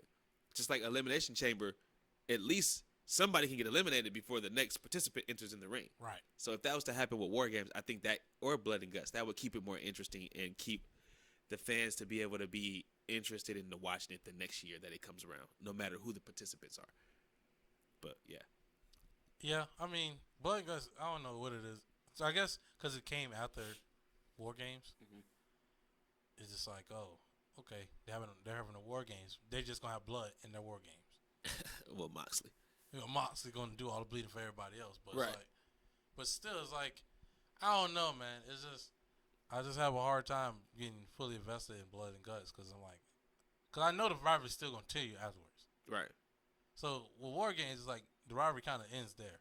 Yeah, that's the end all be all. That's the end all be all. Blood and guts is like, oh, this is another specialty match that we're about to have. And we'll see you again next week, and they'll still be talking to each other. Yes, they're gonna still battle it out. Fuck. I feel like Elite and the BCC have been literally fighting each other for months. A now. year? Feel like shit. It's like it's lasted so long, But they're I know feel- it's not gonna end. I feel they're trying their hardest, and I'm saying guys like Brian, guys like Moxley, guys like Claudio, they're trying their hardest to get the Elite back to the popular level that they were a few years ago, because everybody's noticing the decline in the numbers, the decline in the viewership. You know what I mean? With these guys being at the helm. So I think that Yeah. that's really what they're trying to do. They're trying to get that spotlight back on them, and it's kind of not working right now, especially with the Bucks. The Bucks right now are Ice in cold, dead water right now. ice cold, man. Dead water. At least Omega can still like You put know on why? a banger match, and then people will be talking about him again. That ship has sailed with them versus FTR. It's been sailed. It's been sailed, and It's it's sailed when they refused to put him over, when FTR held all the fucking belts for Ring of Honor Yep. and AAA. That and ship has New sailed, Japan. and like no one cares. Yeah. And it's like, People seen the selfishness. yeah, People seen it. see behind your bullshit. yeah. And that's all it is. 'Cause, again, I used to fucking love the Bucks. I bought 2 of their figures and then took their heads off and put them on like my Tyler Breeze figures so they could have like WWE bodies or whatever. Yeah. Like I love the Bucks, but then I started seeing like a lot of the bullshit, I got one of their shirts. a lot of the pretend tough shit, and it's like, come on, guys, this is really not who you guys are. And then when the Punk shit happened, and it's like, Dave Meltzer's getting this information from some fucking body, and he's not getting it from Punk. Yeah. And you guys name moves, Meltzer drivers, and always talking to the dirt. Come on, guys. People are seeing the 2 and 2 equals 4 here. So It's that's not just working my out. whole thing with that. And like, I be feeling bad about Kenny. I feel bad for Kenny Omega because I kind of do. Kenny Omega is a great wrestler. And he's probably even a good person, too. He's a He's Libra probably- like me. Yeah, he's probably a good person too. But it's like He's looped into that bullshit. that's why I feel like when Kenny Omega, if he ever comes to WWE, it's gonna be quick and over. It's gonna be quick and easy. Cause as of when I say quick and easy, I mean as of like he ain't gonna be that long. Cause his wrestling style does not translate to a lot of Americans over here. It's great Japanese wrestling, but if you haven't noticed, his wrestling matches in New Japan are like completely different from the ones he has over here. Like completely different. The ones over here is just really like BS. They're really like some BS matches where I'm like, okay, unless like the one with Will Ospreay, that was a New Japan style match, but it was on pay per view and everything. I haven't seen that style on Dynamite or on Dynamite. Just because I got to be in the ring a little bit, I kind of noticed little things about Omega when he came over to America. And the biggest thing that I noticed, his matches in New Japan used to have a lot of counters. Right. And he would counter them into one of his moves. And Right. then, you know what I mean? It'd Yeah. be a great counterfest. And that's why I kind of gravitated to Omega, because it'd be like, here's an example. Say like one guy, he's flying off the top rope. Omega will catch him for the you can't escape. And then he'll hit the you can't escape. He'll go for a backflip, and then maybe a guy will get up and catch him. It'll be a Back bunch. and forth. It's a back and forth bunch of counters. Over here, I think he's trying to sell more and, you know, get the heat on the heel, and it's just not working. not working. It doesn't rub not. off the right way. It's because it looks like he's acting. Yes. It's like that's why And it's bad acting at that. people shit on WWE a lot, right? Mhm. But when one thing I could give WWE is when the heel is being a heel, I could believe in that heel. It's not A that good one. It's not that many heels that I'm like I don't believe that he's not a heel. Like when a good heel is being a good heel, I can believe Yeah. it. They don't switch people that can't handle it. Yeah. Like, you never seen Rey Mysterio turn into a heel. You never seen it. But, like, in AEW, it's like, man, it's like they don't know what the fuck to do with some people. A lot of them. Powerhouse Hobbs looks like a beast. You should stand next to the nigga. He looks like a beast.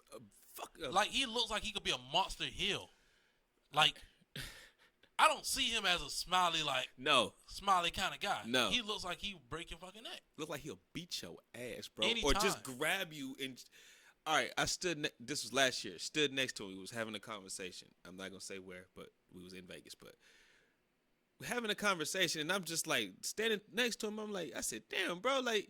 You done got hella big. Like, I look like a little puny motherfucker next to you. Like, it just looks weird. And, like, fuck it. We were poolside at that. So, like, I got on, like, swim hoop shorts. So, I have no shirt on, so I really look puny. He has no shirt on. This nigga looks like a massive fucking monster.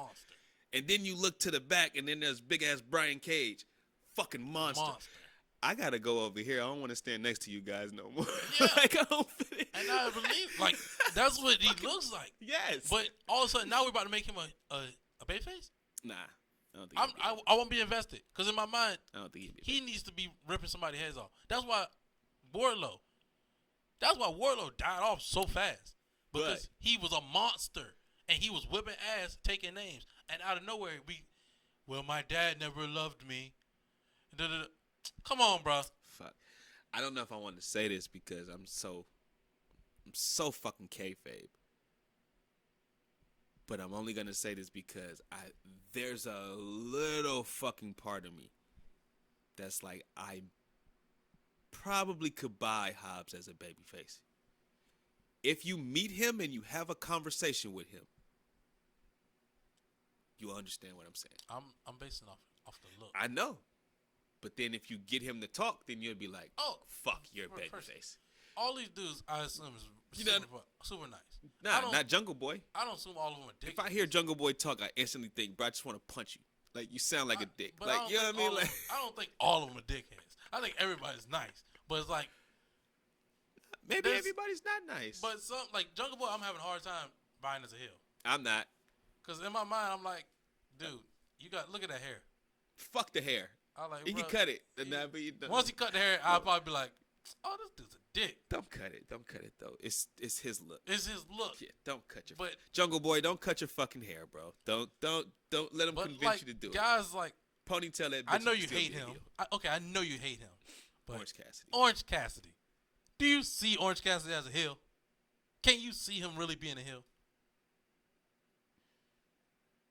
Be fucking real. Come on. No and yes.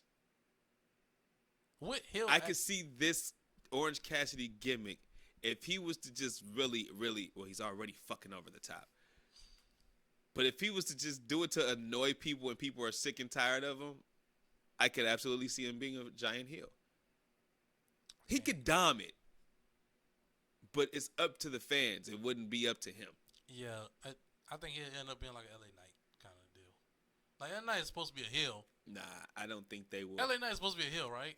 Yeah, but I don't think I don't think Orange Cassidy will be able to keep up the crowd cheers and supports for years like that to be able to have that type of following. I have to see him as a heel, but what the point of what I was saying is WWE always knew.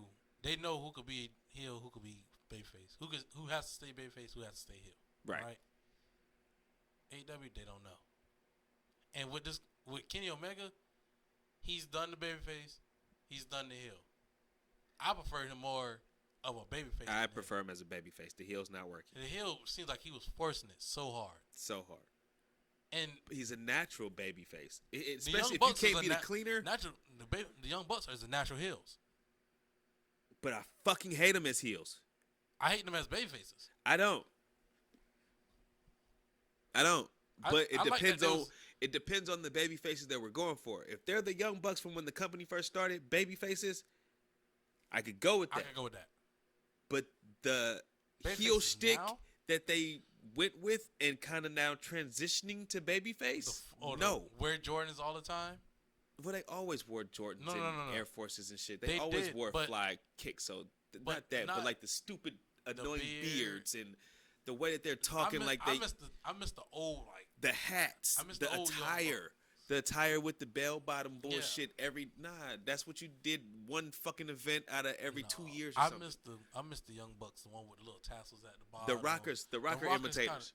I like that. Me too. That made them seem more like a babyface. Yes. The ones when they became I only said Jordans because they zoomed in more on it. Oh, because you never knew that? I always knew they was wearing Jordans under their kick pads. I never knew because they always wore kick pads and stuff like that. Yeah. They never this is the Jordan. Or the tassels. They always had tassels and showing over the cloth over the boots, so where you didn't see that it was.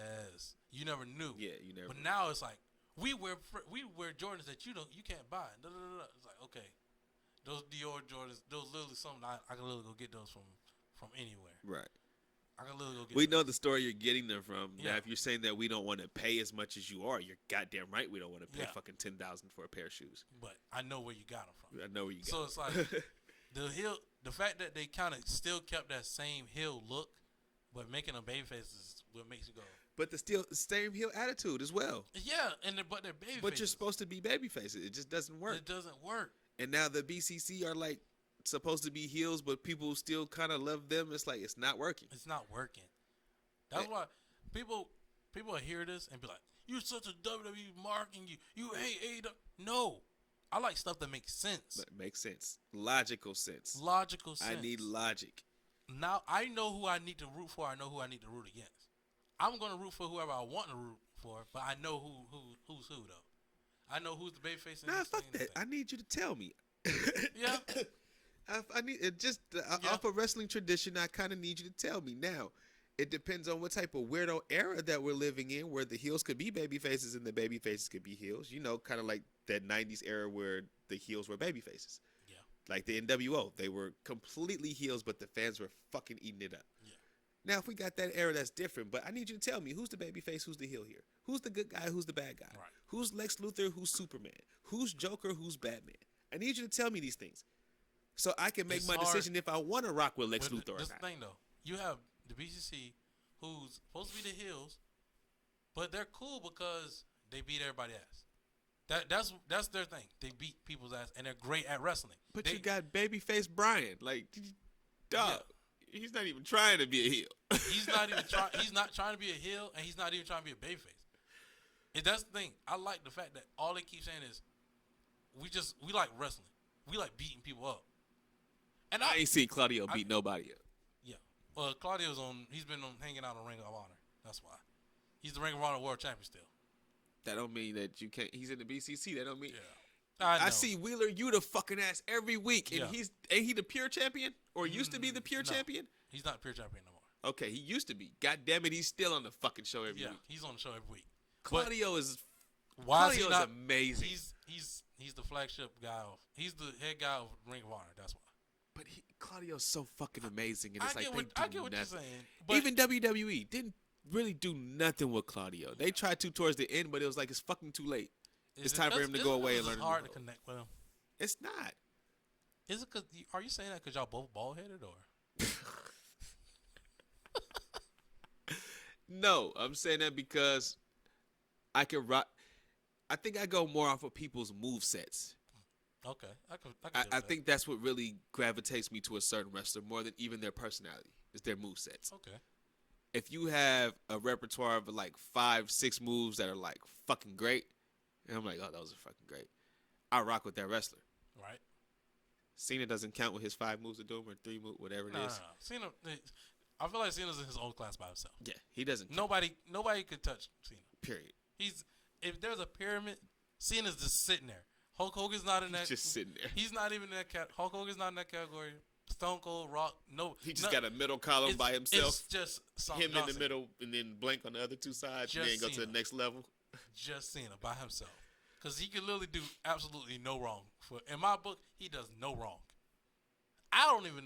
John Cena was so good as a heel. I was sat there, was like, man, how can you be so great as a heel and great as a babyface? You can do both of them? It took time.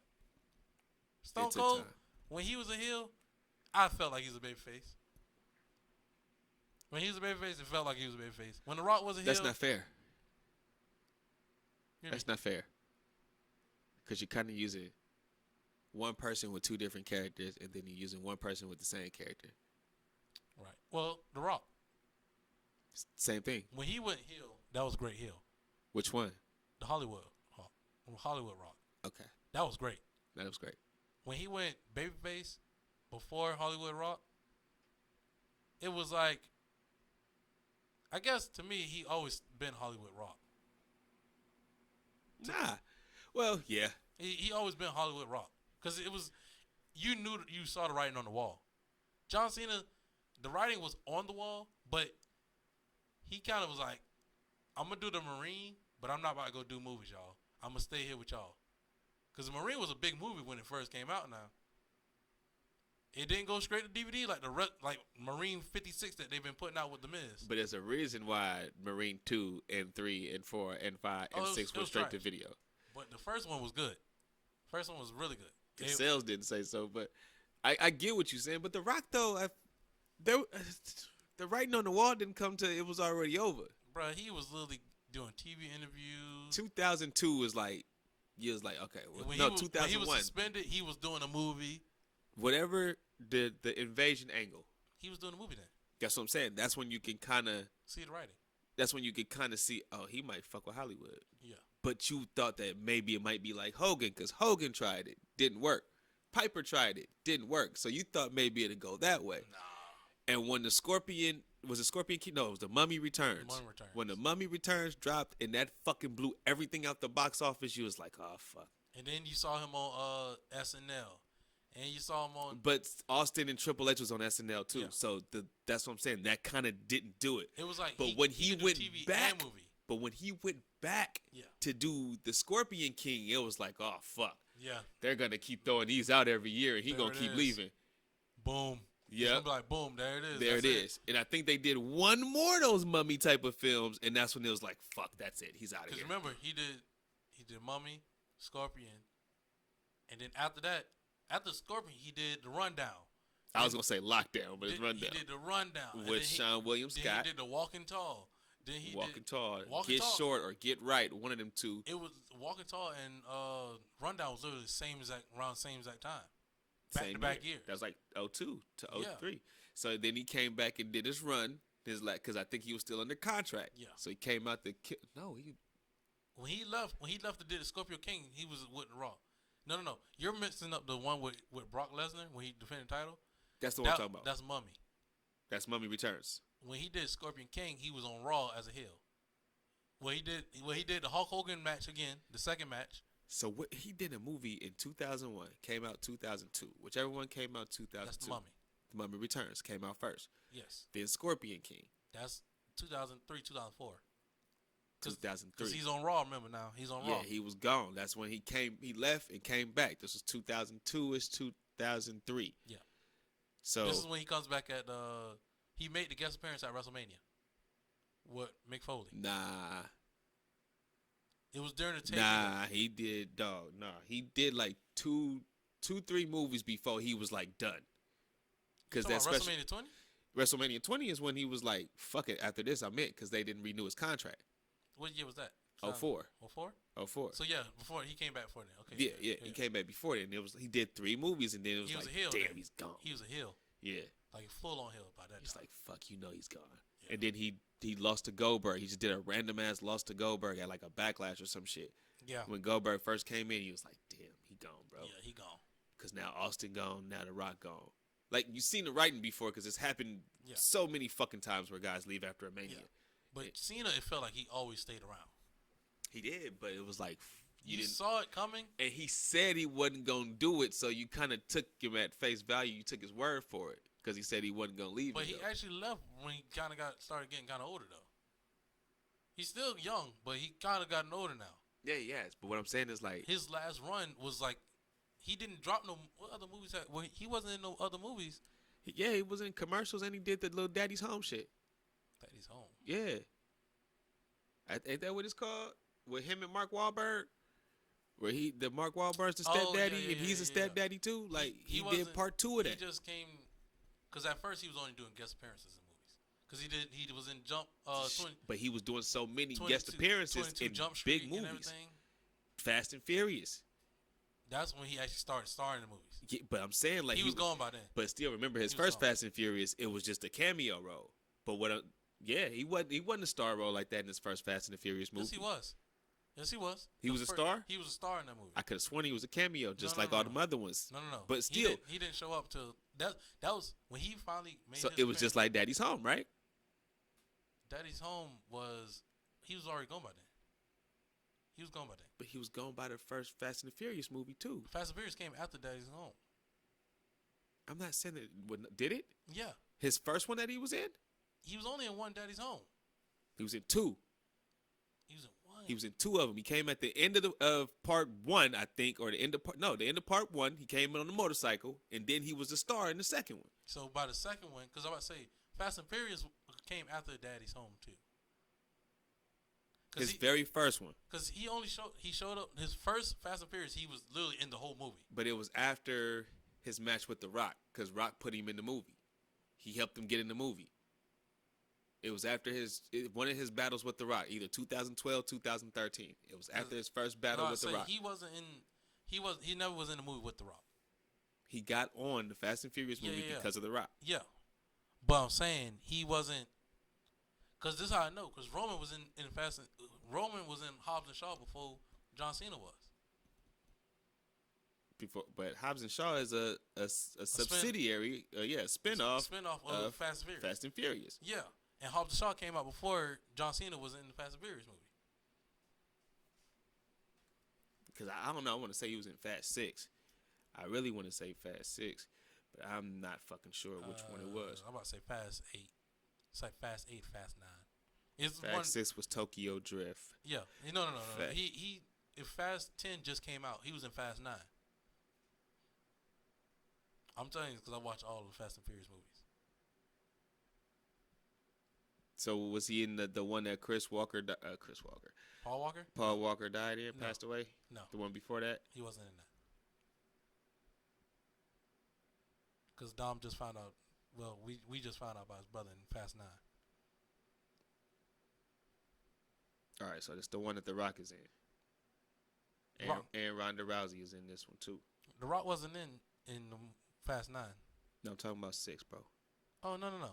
John Cena wasn't in that movie. I mean, which one is this? This is 7 with the Paul Walker one, so it's 7. The Rock was in that one. Yeah. Oh, no. This is actually like dead serious though. This is because I watched literally all those movies, so that's how I know. Because I'm like, okay, John Cena didn't show up to Fast 9 as the brother of Don Toretto. Now we're gonna turn this into a movie podcast show. So what? He's the brother of Paul Walker? No. Character or whatever? No, not at all. He's the brother of Don Toretto, the main of Vin Diesel's guy. What? What about an Oakland Cemetery? I seen something that said Oakland Cemetery, kind of caught my attention. I'm just looking for John Cena in a Fast and the Furious movie. Fast and Furious 9. Look up Fast and Furious 9. All right.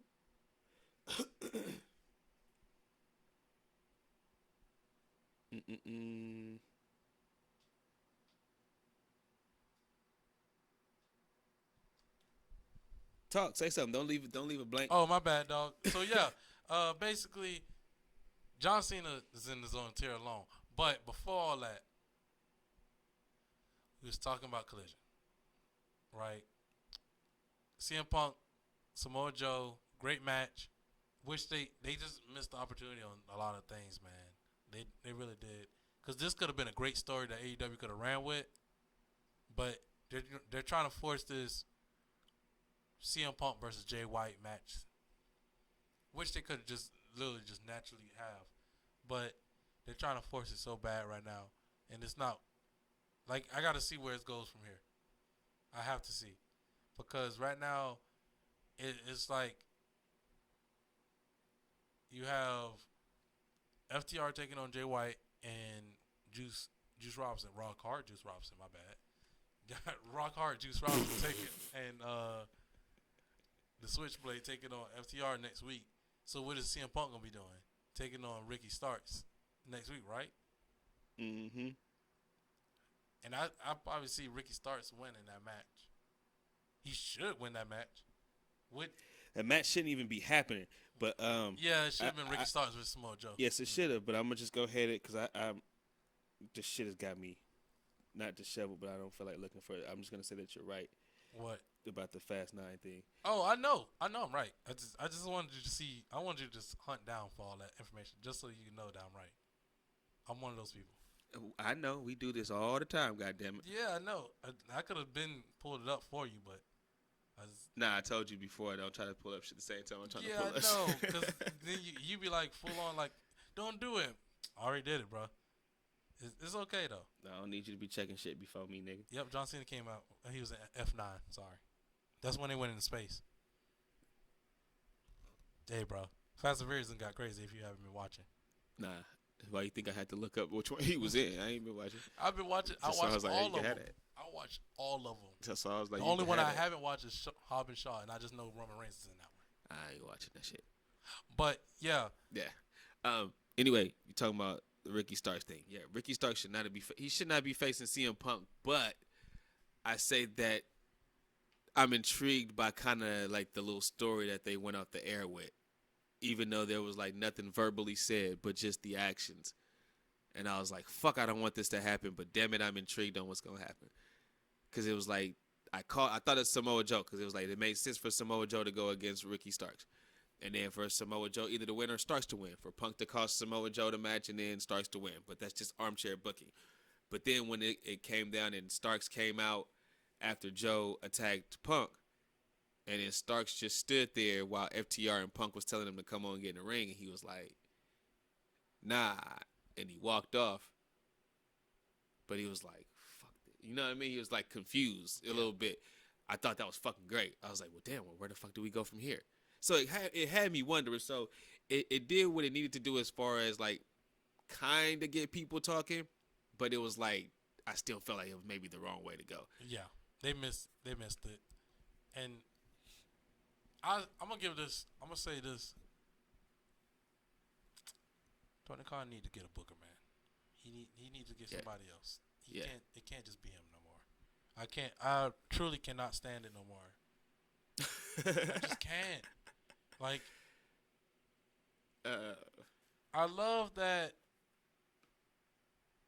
I get that he's a fan. I get it. But it's time to make some common sense out of things, man. Make some logic come up. Because it's a lot of matches and missed opportunities that us fans could literally see. Like, it's clear as day. Right. But he would decide to go the opposite way. That does not make sense. That doesn't make sense. And you're like, what the fuck was that? What was that for? What was that for? Like, you literally have the whole entire catalog of Ring of Honor right there. You telling me you didn't make a package out of that for Punk and Samoa Joe? Nah, I think because he's listening to guys like Jericho, like Mega. He's just listening to different people back there instead of just really getting that one veteran voice and not somebody that's a part of the boys. You need somebody who's not a part of the boys in the locker room. You need somebody completely separate. Yeah. And it's not. You got to get a bunch of writers, bro. Like, I don't even think you need a bunch of them. Maybe just like two guys and maybe like two other guys to be like helpers or whatever. 2 for Collision, 2 for Dynamite. That's how I would do it. Two for them, 2 for them. And I mean, like, these and I said team because I like it when you have writers for the mid card, you have writers for the main event guys, like, and you have those guys talk amongst each other. Like, if you're gonna have Jungle Boy in the mid card, right? Have him talk. Let's have the writers for the mid card talk to the guys about the writers in the main event, because we're getting Jungle Boy to the main event. So if you want to get Jungle Boy to the main event, let's write some stories up for him to get him prepared for the main event. You know, if he don't start hitting the gym, he ain't gonna never make the main event. Like, this is just a scenario. That's okay, saying. Okay, like we just like if we have Powerhouse Hobbs sitting in mid card, let's have some stories set up for him to get prepared for. Like, when it's time for him to come to the main event, Mhm. we know it. Like, he's done with all the kiddie stuff. Not the kiddie stuff, but like he's done with the mid card stuff. It's time for him to get to the big boys. Some guys can't get elevated to the big boys though. And yeah, not everybody, but let's prepare them. The ones that are that's going you know who's going to be a main eventer and who's not. Not really. You can see it. The riders, you can see who could be a main eventer and who cannot. Kinda. So it's not really that. It's not really that you can see who's the main eventer. It goes off. Who is your biggest draw? Right. That's really who your main guy is. And AEW, it took a minute for them to figure out that they got so much talent there, but their fucking main draw, if it ain't CM Punk, it's MJF. Right. That's their main draw, that everybody's going on YouTube to figure out his clips or watch his clips. That they're going to TV to give the ratings up so they can see what he's going to say this week or see what he's going to do. The same for Punk. That's how you figure out who your top guys are. They're the guys who are... That's going to draw more. That's going to draw more. Right. Instead of even guys because they have a certain body type or because they have a certain personality or because they can do this certain story. It's not about body type or stuff like that. It's based off of how you build them up. MJF, he didn't just walk in the door as a main event guy. He kind of did. It's because the build up, the work that they put in to make him a main event guy. They didn't put in no work. They did. Fuck that. He had one match against some dude at fucking All In. I didn't know who the fuck the other guy was. Hell, I didn't know who MJF was. But I watched the match like, God damn, this fucking kid's good. He knows how to fucking really be a heel. I don't remember that match at all. That's crazy, right? And this is the first time I ever seen MJF. This is the All In show where they had the stairs coming down. They had the whole ring of I just remember him being he was the first match. He's a lackey for Cody Rhodes. Well, not lackey. He's a protege of Cody Rhodes. That's how I knew him. He was in the first match of the card.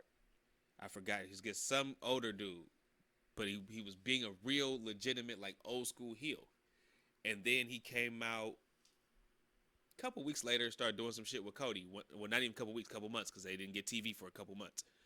But then when they got TV, he was just with Cody. Yeah, he was just with Cody. He wasn't, they didn't really make a big deal out of it, but he started shining on his own because he was a smart ass, because he was doing certain shit.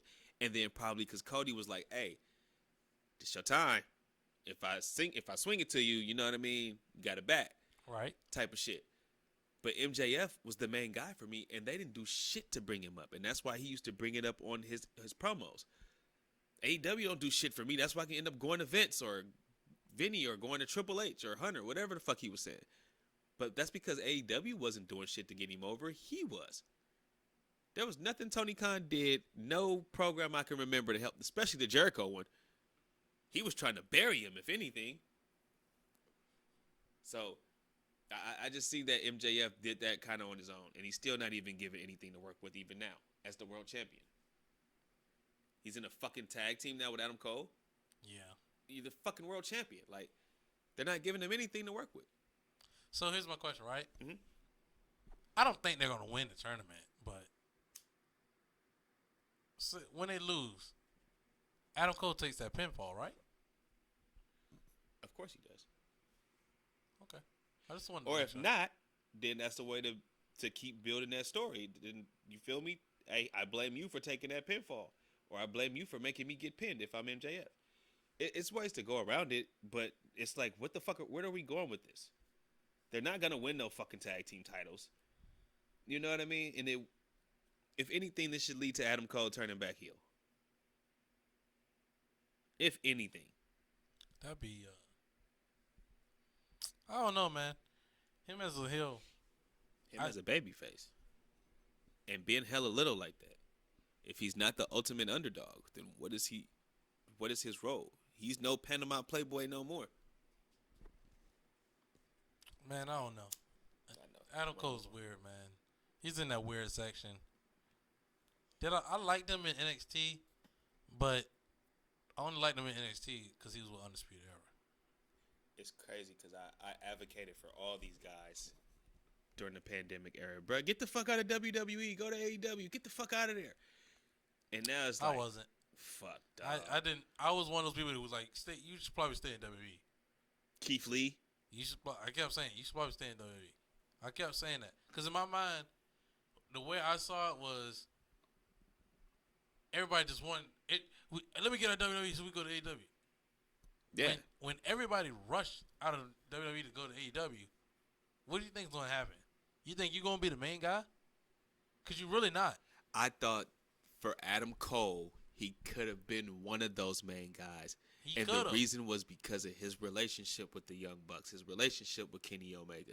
At the time where I think he still was there, his relationship with Cody Rhodes. You know what I mean? I thought that could have, well, did he even really have a relationship? Well, they had a Cody couple already shows. left. Cody left. He was gone. He was already gone? Okay. Yeah, because after WrestleMania. Was it? Yeah. For All In or whatever, All Out, whatever. Yeah. But his relationship that he had with these people, you know what I mean? I thought that would have been something, especially he was a big fucking deal in NXT in the company that you guys were going against. Mm-hmm. So I thought when you got him and you kind of got Bobby Fish at the same time, and then like a couple months later, you got Kyle O'Reilly. Okay, what the fuck are you doing? Another ball dropped. What the fuck are you doing? See what I'm talking about? That's another miss. No, and you was gonna get Roddy within a year. You don't have. Oh wait, you don't do Undisputed Era versus the Elite. No. You have them combined with the Elite. They're the Super Clique. Really? They're the Undisputed Clique. Really? That's what you decide. That's what your booking mind said. Combine these groups together. I'd have had them completely separated from each other. I would have had them come out like they was friends, and Adam Cole kick one of them, kick whoever right in the face. Kenny. I don't think Kenny was round. He was world champion. He was. I'd have had him kick Kenny. I would have had him kick Kenny in the face. I'd immediately had him kick Kenny and have the Bucks like. What? You know what I mean?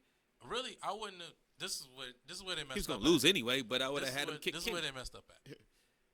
Or not have them together at all. They had Adam Cole debut the same night as Daniel Bryan. Damn near same time. Literally same. Boom, boom. Right. Right? I would have had Daniel Bryan come out. Yeah, keep him debut. I would have held Adam Cole's debut until I had Bobby Fish and Kyle O'Reilly. Maybe me too. Because nobody knew Adam Cole was going to be there. Everybody knew Danielson was going to be there. Yeah. The Adam Cole one was a fucking shocker. Yeah. But everybody kind of, Danielson. Nobody knew about Adam Cole. Yeah. So you're right. He should have held him off. I would have did the same. I would have literally repeated that same debut he did in NXT in AEW. Where, really, okay, the only thing I would have might have changed was Adam Cole comes out, super kicks Kenny in the face. The Bucks are like, what's going on? And behind them, Reed Dragon shows up, take them out. Boom. That's how you debut them. You don't have them because you know they have a connection, but that's why you have him come out, hug everybody. And I know he just kicks Kenny right in the face. And from the bullshit that you did on your little YouTube page, it would have made the most sense because y'all fucking killed him off. Y'all killed them off. Made so much sense. It would have made so much more sense. You killed him off, so motherfucker, you killed me off. Well, guess what? Now I'm back with my boys, and we was running the other fucking show. We're back, and now we here. What you gonna do about it? It's so many opportunities. Sometimes it's not even fucking rocket science, but it's like I get it when you got so much on your plate. Sometimes these things don't really just pop up, but that's why you hire somebody to fucking do it. You know what annoys me is Tony. Like he loves to throw out the fact that he's rich. I got money. They won't be able to do this to me. We got enough money over here. We could last. We could last. Well, where the fuck is money at for the people that you need? You go hire all these people. What are you doing with the money? Paying all these goddamn wrestlers, these indie guys. Paying all these indie guys. You're paying. I swear to God, it's like they have Chicago on their payroll, because it feels like they only do shows in Chicago. Chicago, Florida. Chicago, literally, it's always all their shows are all up north. They all up north. Or because they're done. Or bunkhouse places in the south. Basically. Like towns that you be like, what? Where the fuck? Like, even when they did a TV show in Savannah, I was like, man, Savannah. Right. And I'm from Savannah. I'm like, what the fuck are they doing in Savannah? What they doing here? Nigga keep running Mississippi like they out there just running shit. Wait, what is the name of these cities that you got? What are you doing? Oh, we on Toronto. No. This ain't one. We in the province of Ontario. What part of Ontario? We in Hakatushi, Ontario, Canada. What the fuck is that, bro? I done been in Canada. Canada got some random ass cities. Spaced out. But you know Toronto, Ontario, Canada. You know Hamilton. all the big name kind of stuff Right. like that. But shit, they was in Toronto for like 4 days. I swear to you. Like they when they go to the big towns, they stay there for a couple days. I Then swear. they go to the little shitty ass towns till the next week. It's like, bro. Like Arthur Ashe Stadium. You gotta give me. Where's Arthur Ashe Stadium? It's not in Manhattan. No, it's It ain't. I know where it's at, but I can't think in my head. It's in Long Island. Long Island. It's in Long Island, but it's not Bro, Madison Square Garden. They're literally because they can't do Madison Square Garden. It's not fucking They can't do Madison Square It's Garden. not Barclays. They can do Barclays, but they can't do Madison Square Garden. But you see what I'm saying? They Yeah. go to the third ring type of place in town. Yeah, that's why I think they came out here to the Bay. And they did a show at the A day hall. before they did a show at the Cow Palace. They did something at the Cow Palace because Hobbs was there. Yeah. And then they did Chase Center. And then They did at some hall. no, they did a pay-per-view at Chase Center, didn't they? They did a pay-per-view at Chase Center. They did pay-per-view at Chase Center. Because Hobbs was on the Warrior broadcast the day before. Then they went to fucking Cow Palace and did something that morning. And then that night they was at Chase Center. They did something at a random hall too. Yeah, the fuck I can't in San Francisco. Yeah, it's some random hall in San Francisco. I was like, what the fuck is that? Yeah, because I seen like, I seen it on YouTube where they had some matches, and I was like, what the fuck is this? I was like, yo, y'all tell me y'all couldn't get that arena? No, they got the arena, but They did, but you know, I guess WWE mind, right? They pull up. We going to the they're not going to the arena. They're like, we're going to the stadium. And I'm like, damn, how they get the whole stadium, bro? I'm like, yo, nigga, can AEW get that stadium? not that stadium. They got to go to England and go get a stadium. And then it's all of a sudden I'm like, okay, WWE's in Chase Center. Okay, AEW can do Chase Center. But all of a sudden I'm like, AEW Dynamite in the hall. Whoa. Was it Dynamite in the hall the next day or I something? think, Or I that think week? Collision was in the hall. Or not Collision, Rampage was in like a hall. And I was like, yo, what the hell is this? Nah, they fuck. I want to say they after they left Chase Center. I want to say they did something like Fresno, Yeah. somewhere random in the middle of like the Bay in LA, somewhere fucking random as shit. And I'm like, it was a Dynamite. Yeah. And I'm like, what the fuck? So y'all go from Chase Center to this shit? Yeah. And then, like, for the next show, they were still in California, and they did some rinky-dink place in the L.A. area. And I'm like, just fucking go to Staples. Like, or go to the fucking sports arena or something. Like, you know what I mean? Stay professional, man. Keep it professional. Yeah, stay professional. Stop going to the offbeat spot. But I don't want to waste too much more of your time. I do got a couple more things to get in here, though, real quick. I do want to talk about a little interview that I seen. It was on After the Bell with Corey Graves. It was Big E. And he was talking about his injury. We know he got hurt with that neck injury a couple years ago. So this was a quote from Big E right here on the Corey Graves podcast. He said that I feel great. Unfortunately, I don't have a timetable. But the great thing is I feel 100%. I don't even feel like somebody who broke their neck. My mobility is incredible. My strength is great, and I have no issues whatsoever. I wish I had some answers on returning to the ring, though. I got nothing, unfortunately. So it seems like he doesn't really know if or when he'll be able to return to the ring, but I do say that it's a great thing to know that he's 100% and feeling 100%, especially after that nasty-ass landing that he had on his neck, especially for a guy that size. What do you feel about the statements that Big E made? Miss Biggie. Miss him good bit. I know you're not for the hokey stuff. I fucks with him, though. But New Day brought something because they could wrestle. We knew they could wrestle. Right. They just like to mess around. They just was extra silly. Yeah, extra silly about it. But when it came down to a match where they was like, okay, we need to focus and lock in, they could lock in. So it's like, I kind of missed that about the New Day. And I feel like the New Day had like 2 or 3 years straight where they was all healthy.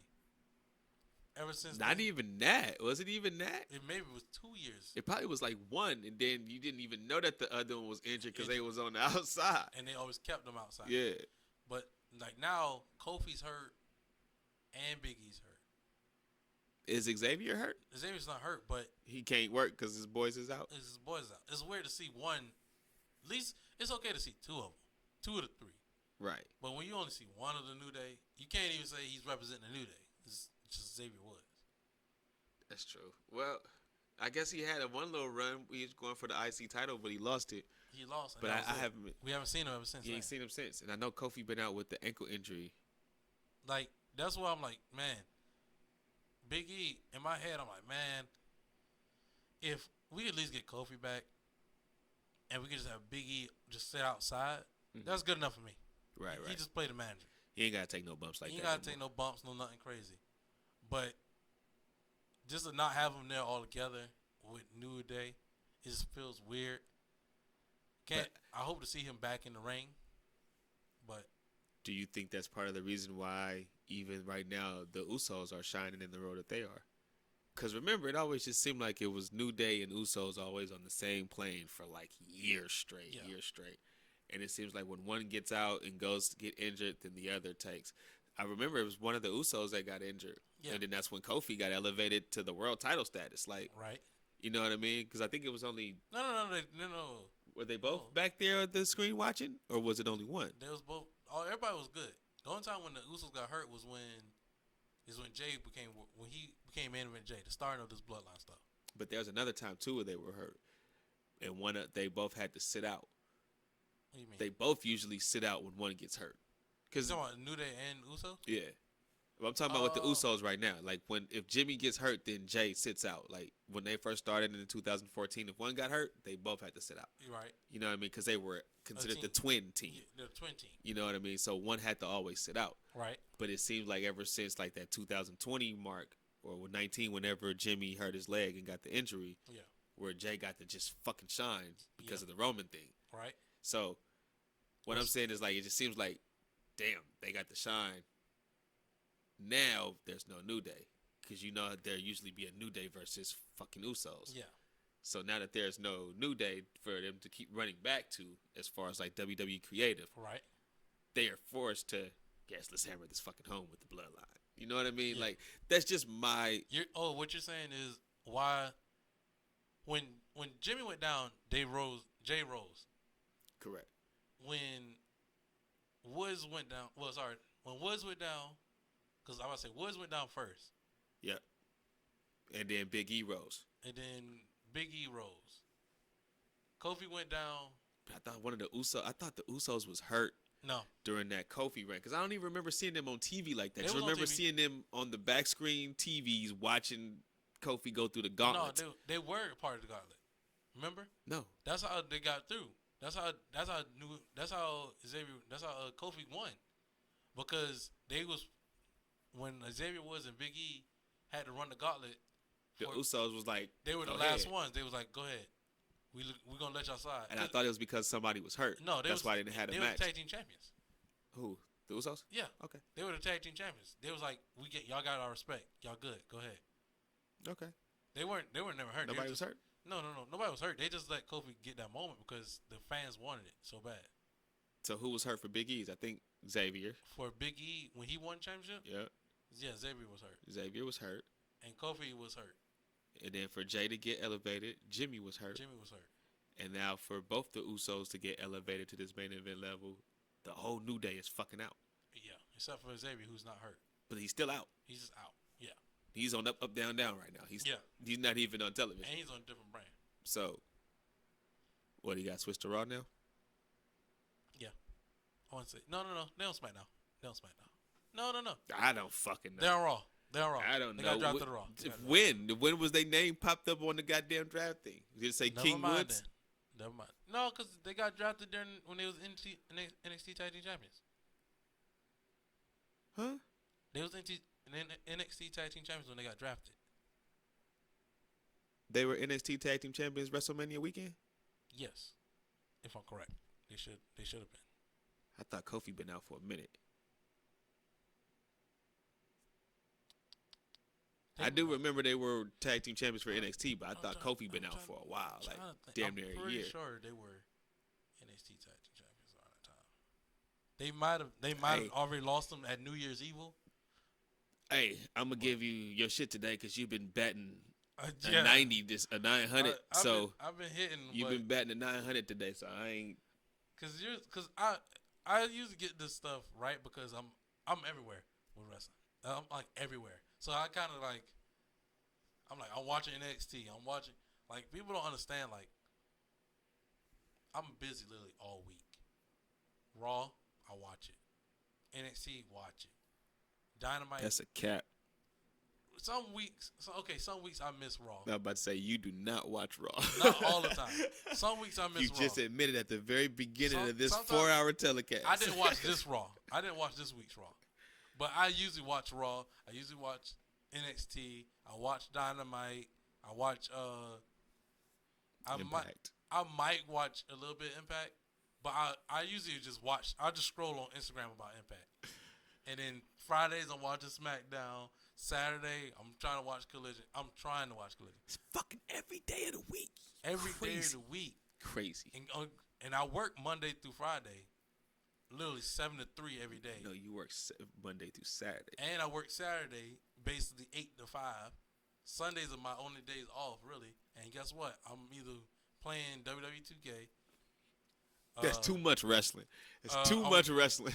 Playing NBA 2K, or I'm watching NBA Summer League. If wrestling ain't on my TV, I'm watching NBA. That's too much wrestling, bro. Literally. It's too much. I watch wrestling every day. Nah, literally. bro. Like, hey. Now, I can get that you watch it every day, but, like, that's too much. I don't know why, man. That's Really, too much. that's why I was like, Collision, I barely watch. Collision, I only watch highlights at the most. I haven't watched an actual full episode of Collision yet. That's crazy. Because Collision is on a Saturday night, bro. That is just ridiculous. that is just ridiculous. Well, that don't bother me because I got kids, so I ain't really doing shit on Saturday nights. I'm not doing nothing on Saturday either. I just don't want to turn on TV and watch wrestling on Saturday night. Nah, and I probably just got home from hoop shit that we be doing on the weekend, so nah, I turn it on. Like I ain't got nothing to do. I'm just sitting here, so let me roll up one and fuck it. What's on TV? Oh shit, I forgot Collision's on. It's a punk show, so it's gonna be something interesting on here. So boom, turn it on and watch it. It's not even a problem. I just let it run. I be wanting to be like, all right, is it something I can turn it? So I can turn it because I just got the fast fingers, the busy fingers. I be want to turn, but I be like, damn, this is actually a good match. So you keep it going. But yeah, they're on Raw. Just to say, they on Raw. They were drafted to Raw. Yeah. Does it say all New Day or does it say Xavier? They just said the New Day. All of them. They don't consider they don't consider they don't Biggie, individualize them. They don't say Biggie is not a part of New Day, but we all know Biggie's a part of New Day.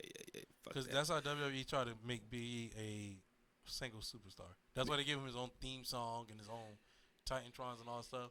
And every time he used to come out, they used to just be like, the world champion Big E, not representing the New Day. Yeah, we gotta talk about that sometime next week. Yeah. But yeah, they fucked over his run too.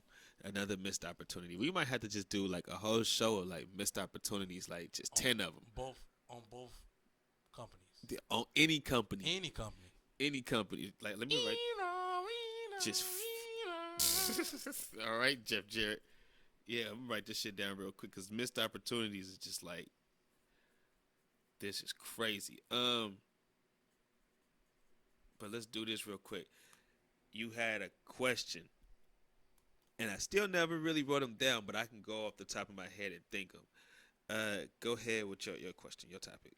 Oh, yeah. I said, what are the top 5 heels of all times, in your opinion? Right? Which is crazy, because one of them literally just popped up on the screen for me. Bobby the Brain Heenan is up there for me. Because, man, he's the brain. I always felt like Bobby had all the guys. If you wasn't managed by Bobby the Brain Heenan back then, you was a nobody. That's how I always felt like to me. And yeah, you didn't have the best representation if you didn't have Bobby. If you didn't have Bobby, you was literally you had Slick or some BS manager, but Bobby the Brain Heenan was the guy. Bobby had turned on you too. Yeah. He'll turn on you real quick. Yeah. He ain't had no loyalty.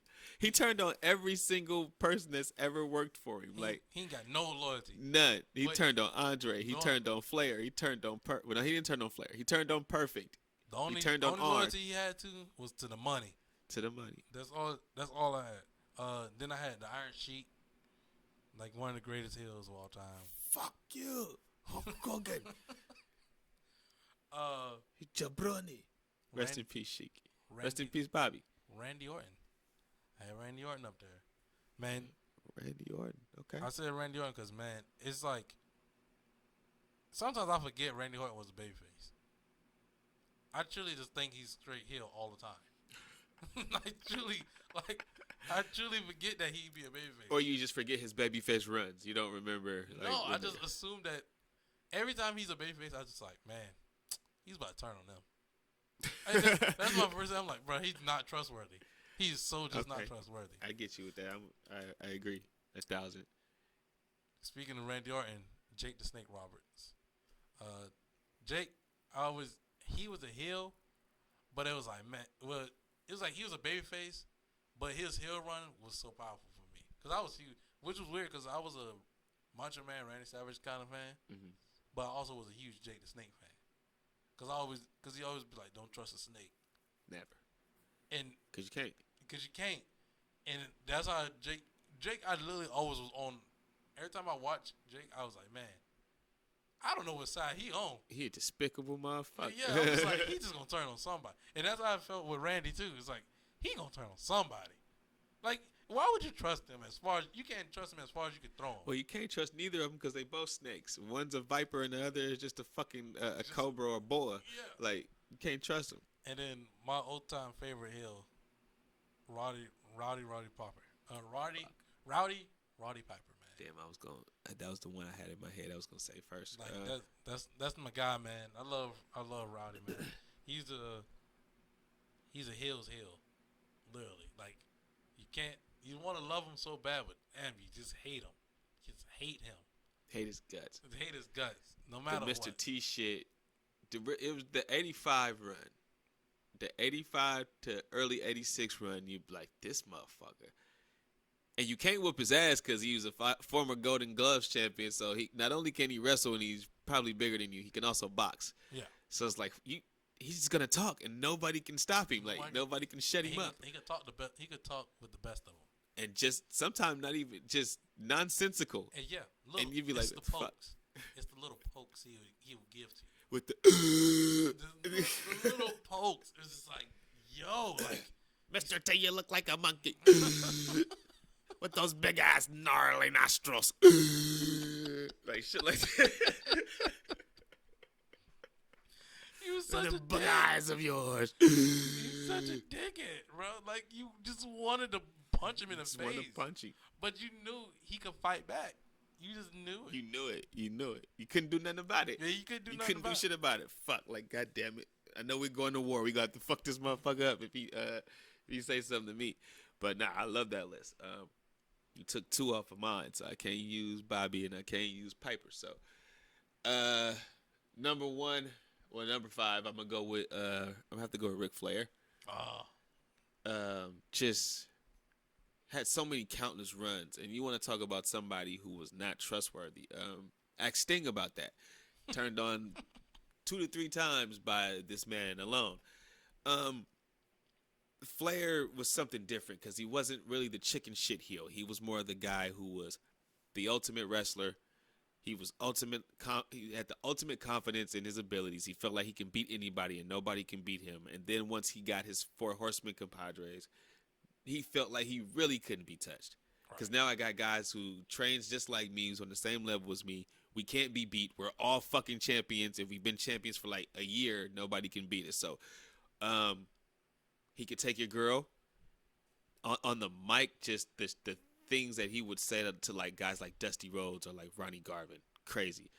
If I go with a number 4 pick, I gotta go with Big Van Vader as a number 4. Oh, it's time.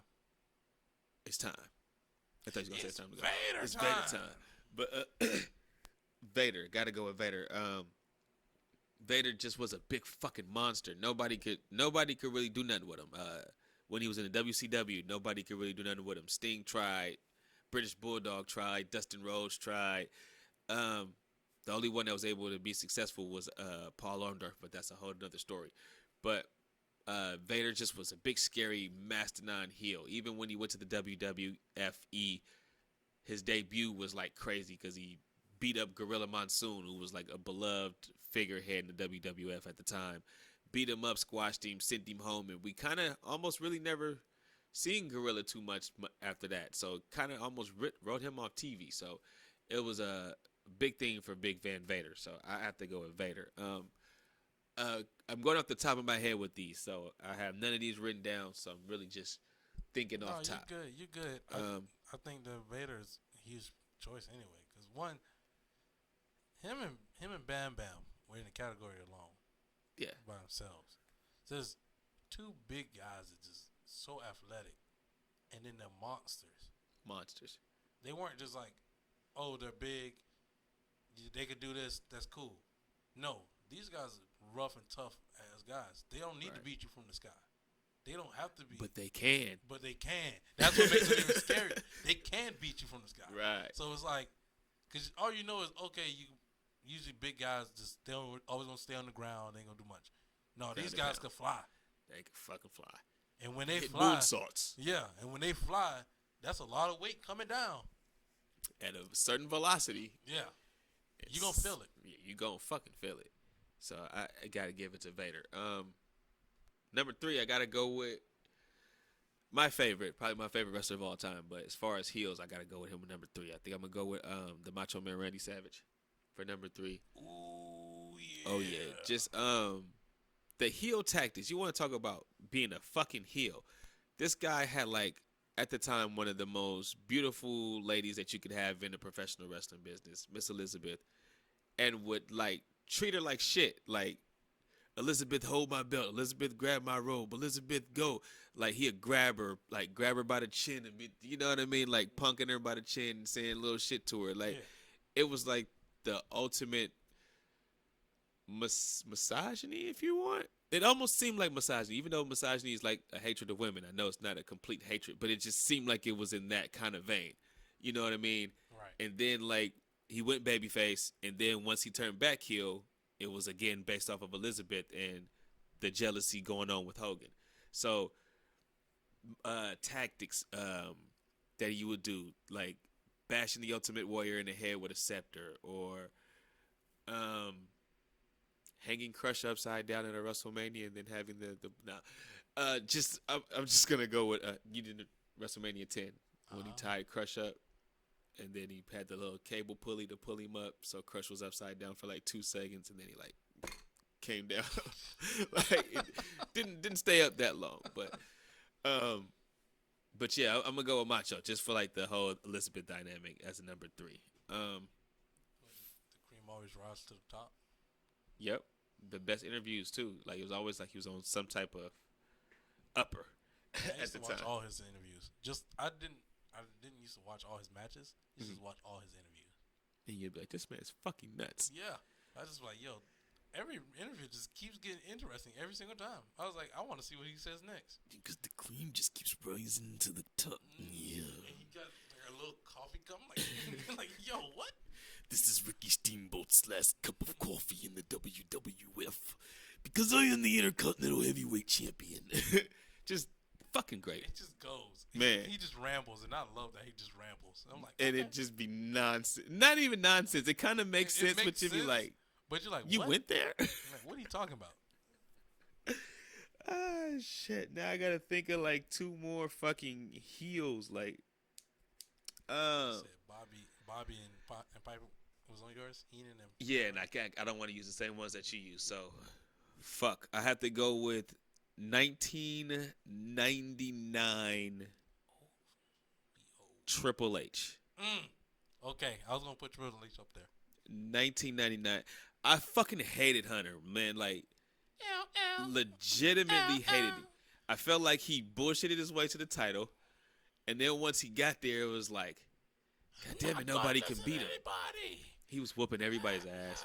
He would hit everybody with a sledgehammer, chair shots. Great theme song. DX would always help him keep the title. It was just like, fuck, this guy just will not stop winning. Great theme song. No Austin. Which one, the My Time or the game? Come on, bro. My Time, 100%. not no more. At the time, yeah, but that nothing's touching that game theme, yo. Give me with that Triple H. That game theme is dope. He had another theme for like 2 months in '99. The King of Kings. Nah, it was something completely different. It was something completely different. I can't even do it. It was Backlash '99. It was right after he turned on X-Pac. It was Backlash, and it was Over the Edge, where Owen passed away. Those 2 pay-per-views, he had a completely different theme. It was fucking whack. But anyway, it was when he's a part of the corporation. I would say, it was My Time, but it was instrumental. Nah, that came after. No, My Time instrumental came before the actual My Time with actual theme. Right, but I was saying it came after this, just a fucking random ass theme Gotcha. that just was there for 2 pay-per-views. But yeah, just 100. And then when he married Stephanie, like the whole Stephanie storyline before she even turned, it was just like, damn, bro, that's the most despicable shit I've ever seen. Like, take somebody's daughter to a fucking wedding chapel and marry her. At that time, though. Nah, he was a heel. Was he? He was an absolute heel. Was he the heel? He was beefing with Vince. Vince was the babyface. Vince and Stephanie was the babyface. This was November, December of '99. I swear. Oh, okay, yeah. And This is before the Austin rundown, ain't it? Or this was during. Because Austin was gone. No, this is after. Austin's gone. After Austin already been hit by the car. This was after. This is the month after, or a couple weeks after. Who has the most to gain from Austin being out? But that wasn't even a thing yet. That wasn't even a thing. But then, too, that actually helps plead his case for me to put him at number 2 as a heel, because then the whole Austin, who ran down Austin thing, even though they said it was Rikishi, it was still at the behest of Triple H. So, just he did despicable. it for his people. God damn it. He did it for his people. He did it for The Rock. And fuck, I'm trying to think of one to close this out with. But fuck, I can't even think of a good number 1, like a number 1 solid fucking heel. And you said Piper. You said, oh. Hulk Hogan. Boo. I'm going to go with Hulk Hogan. And I'm going to go with Hogan during his babyface runs. Because he wasn't doing nothing babyfaces during these runs. This was all heel tactics, dog. Pulling the 1992 Royal Rumble where Sid got eliminated. It was Hogan's fault. Hogan was being a fucking crybaby after he'd already got eliminated and held on to Sid and helped Flair throw Sid over the top. The whole The whole flirting with fucking Elizabeth during the whole Mega Powers run. Fucking bullshit. The whole bullshit with the Ultimate Warrior. It wasn't the Warrior's fault. It was Hogan being a little jealous ass because Ultimate Warrior was starting to get more cheers and Hogan couldn't take it. So it was a lot of that going on. So I'm going to go with Hogan as number 1 for the number 1 heel on my list. And that really kind of completes that right there for that list. I know we kind of going hella overtime. Fuck, we were supposed to get into the theme song game. You still do the theme song? Yeah. Come on, hit me with theme songs. All right.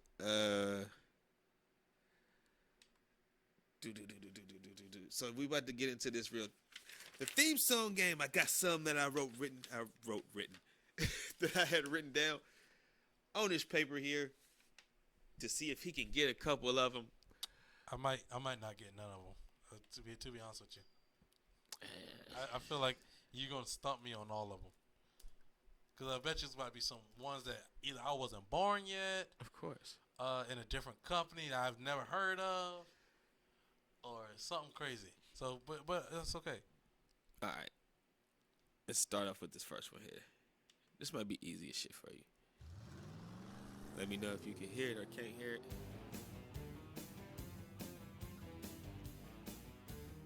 This is gonna be easy? Huh? This is easy? Oh, I thought this was gonna be an easy one for you. Is this what year? 93, 94, 95. Cause all this literally sounds like another theme song. And it sounds really generic. Very generic. WWE or WCW? Yes, it's WWE. The garbage guy? The garbage guy? The dumpster truck No. guy? One day I'm gonna get you with that because you've been waiting for that. So, but nah. I don't know who this is. I have absolutely no clue. So this is Bob Holly. Because he was when a racer. He was Bob Sparkplug He Holly. was a racer. Oh, no. And after I heard the car run by, in my head, I was like, it was somebody a racer. But I kept hearing, That's why I thought you was going to get it, so because it the car. sounded like a truck. And I was like, is that the garbage guy? What? I don't even know that guy's name. Oh, Duke Drosy? Yeah, I Just guess. so for when because I'm going to bring it in one You week. should. Because you've been waiting for the dumpster guy. Have I? Yeah, bro, we bring it up every week. We talk about the dumpster guy. He's and the trash. He's actually trash. No pun intended. No pun intended. He's absolutely garbage. All right. This the next one right here. Oh no. Oh no. Come on. I got at least get one. You probably might get this one. This one might be easy for you. Victoria. No, I'm kidding. He's stupid. Damn it. Gave me an ad. Skip it. My God. They come from money.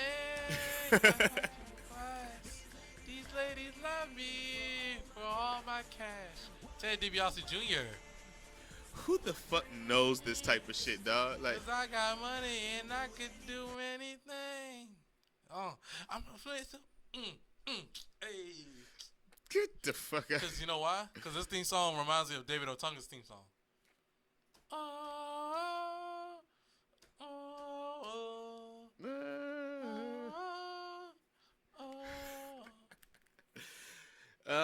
I kind of had a feeling that you was gonna get that one. I was like, this is his era type of shit. So My era, that's crazy.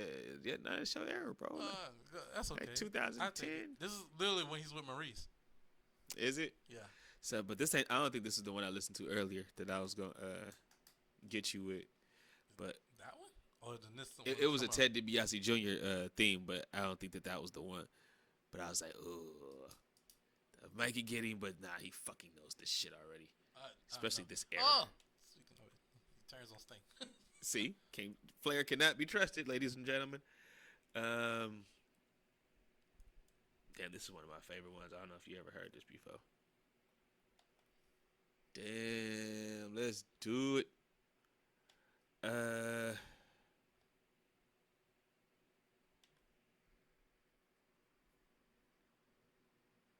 Of course. So let's. I'm just wasting time because it's a fucking ad Oh, here. it's on ad? Yeah. Oh, how do I say it? It is forcing me to sit through it. All right. Is this Adam Cole's Ring of Honor theme song? Dirty, sexy, slinky thing. Goddamn right it is. Fucking love this theme song, bro. Spin it on your mind control. Round this deep, deep hole. All I ever really want. Fucking love this shit. All right, you guessed that one quick. Cut off at the good part too. Oh. I got nothing on you. Dun. I cut it off because I had already wrote the seconds on here where I gotta try to edit this shit in. Understandable. All right, let me see. Damn, he got two of these bitches already. All right, I gotta make these next couple hard. I know it's about to be hard. Pause. I'm already prepared for it. Damn, the last one I'm gonna make that shit hard as shit. This one might not be as hard as I want it to be. It's probably gonna be hard. I'm not gonna lie to you. I have a whole catalog of theme songs in my head, so it's like, oh, this is well, this actually was a whole family. This is Crash Holly, but it also could be for Hardcore Holly, or it also could be for Molly Holly. It also could be for Molly Holly. Literally, all three of them came out to the same theme. Yeah, that's what I was This is also No. Oh, sorry, Mankind. No. That one was too fucking easy. That just came on next. First what of was all, that? 10 seconds. Crash for the Holly, crash? 100%, was my guy. I literally used to sit there on the computer and watch his hardcore championship run. What? Why? 24/7 championship run? Yeah. When he used to run in and out of the like ballparks and They got him at my the, bad. the airport. They just got him at different spots. One of my favorite matches to watch too is Raven versus Kane versus Big Show at WrestleMania? Oh, that was damn. Where Raven went through the glass. Yeah, my man's Raven was fighting for his life that whole entire match. That whole match. Fuck. Damn, I don't know how to play this without getting the start of it. God damn it. All right, fuck it. I'm gonna play this then. See if you can get it this way.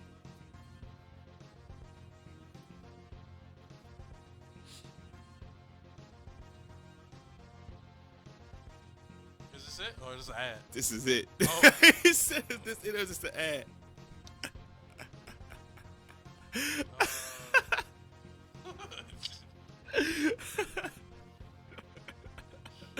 He said, "Is this it or is this an ad?" What year? 1993, 97?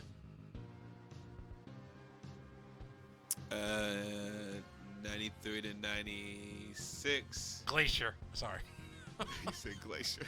WWE or WCW? For this theme is WWE. And you say 96? You go ahead and cut it. Because I already got to repeat it in my head right now. Shit. 52. Okay.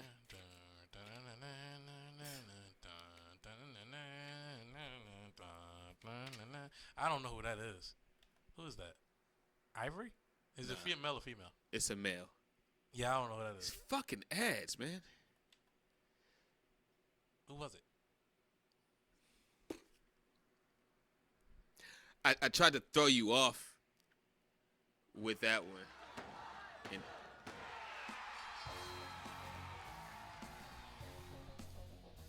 it's the same theme. 1, 2, 3. And this is one male? It's the same person as the last one. It's the same theme. Shit. I don't know. Is this Mark? Marco? Who? Mark? Who's Mark? Mark who? It's like not Marvelous Mark, but it's I can't think of who is it. All right, so I threw you off on the first one. It's the 1, 2, 3 Kid.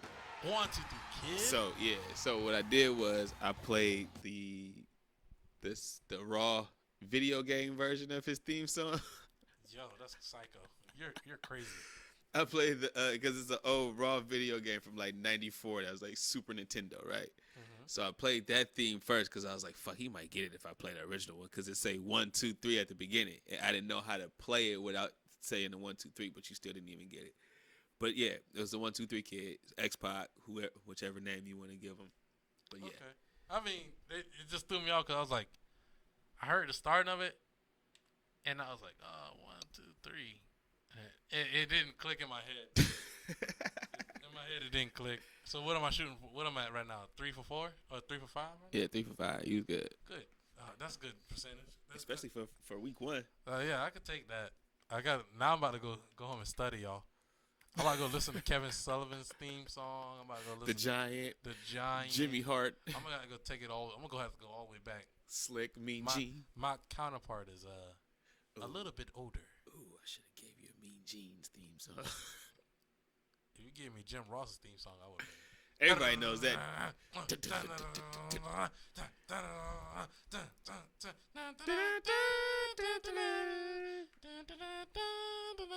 But hell yeah.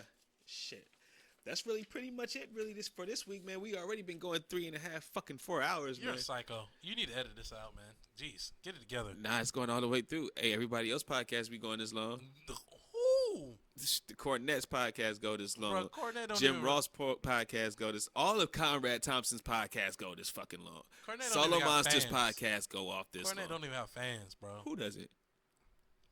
I said that because I know you're a fan. Yeah, that was crazy. I'm a Cornette fan I too. was like, that's the highest rated fucking wrestling podcast in the I game, don't and I'm know not about even all that. kissing ass. I don't know about all that. Read the charts. It's him and then his comrades with Jim I don't Ross. even know Read what the charts. I don't even know where the charts at.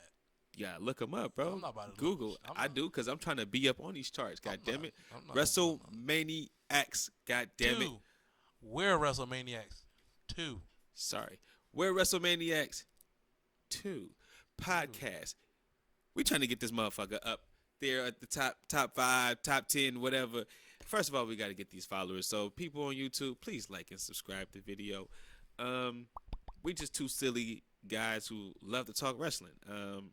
Spend obviously hours doing it right here, man. We started this damn near 4 o'clock, 5 o'clock, man. It's 9, damn near 10 o'clock. So I'm about to say, literally before I came here, my girl was like, "So the podcast ain't gonna end till 10?" I was like, "No." we gonna try to do it, get done early. Nah, I was like, "Hey, we ain't gonna get done at 10." I mean, we close to it. Oh, you thought it was gonna be later? No. I thought it was gonna be earlier too. I was like, nah, I'm gonna try to get him out of here by like 8 something. It's 9:40. He's a liar. Nah, real talk. That's why I keep looking at the screen because I'm like, all right, fuck, we at the 200-minute mark. So yeah, that's kind of far. You're all right. But then we keep going. So yeah, I mean, we just love sitting here talking this shit about wrestling. Anything you want to plug for this week? Before we get up out of here? Check us out. Check me and my brothers out on the Heavily Opinionated podcast where we sit there and talk about some sports. This past week we talked about we talked about Melo and his accomplishments of like why is he not on the same level. Basically, like we compared like the international play of like Mbappe, right? Mm-hmm. He's never won an actual league championship, but he's internationally known. Right. And we talked about how like Melo, he hasn't won a ring, but he's got medals. But it doesn't matter. Not saying it doesn't matter, but it's not as important because we see him all the time. And he's been around. And we talked about how his window closed. Like, really, he didn't have much of a window to win a championship because even when he was in the West, he had the Lakers and the Spurs. And then when he finally went to the East, LeBron was up with the Heat. But his ego wouldn't allow him to keep that window open longer anyway. When he did have a chance, the AI ship had sailed. And when he went to New York, Amari had busted his hand up. But they still had squad in New York. They still could have got it together in L.A. You know what I mean? Yeah. Still could have made a run at least with Houston. You know what I mean? Yeah, multiple chances. Yeah, chances. It was like ego. The ego and the teams wasn't right at the time. So we talked about that. We talked about the FIBA World Cup team. We broke it down a little bit. So we talk about a lot of sports over there. So if you get a chance, go check out the Heavily Opinionated podcast. Hopefully we get you up on there, man. Yeah, let them know what's the name of the channel they can find it on, so if they have to search it. At the Heavily Opinionated podcast on TikTok, Instagram, and Twitter. No, not Twitter. I lied. Instagram, TikTok, and YouTube. We just dropped episode 12. Actually, this Tuesday. Episode 13 should be coming out this Friday. Oh, damn, y'all 10 up. All right. We're going to catch this motherfucker up. I'm going to get him on some Zoom calls during the week to do episodes 3, 4, 5. No, I'm just kidding. Oh, boy. It's just too much wrestling to even do a show like that. Oh, yeah. So, but, hell yeah, man. My favorite wrestler is Shark in WCW. Fuck that. A.K.A. Tugboat with paint on his face. It's not Tugboat, it's Earthquake. Whatever. Tomato. He's still the same person. Thank you guys so much for listening to the We're Wrestlemaniacs podcast as Skinny Hulk Hogan walks across the screen right now. We are Wrestlemaniacs 2. Yiddy. We'll catch y'all next week.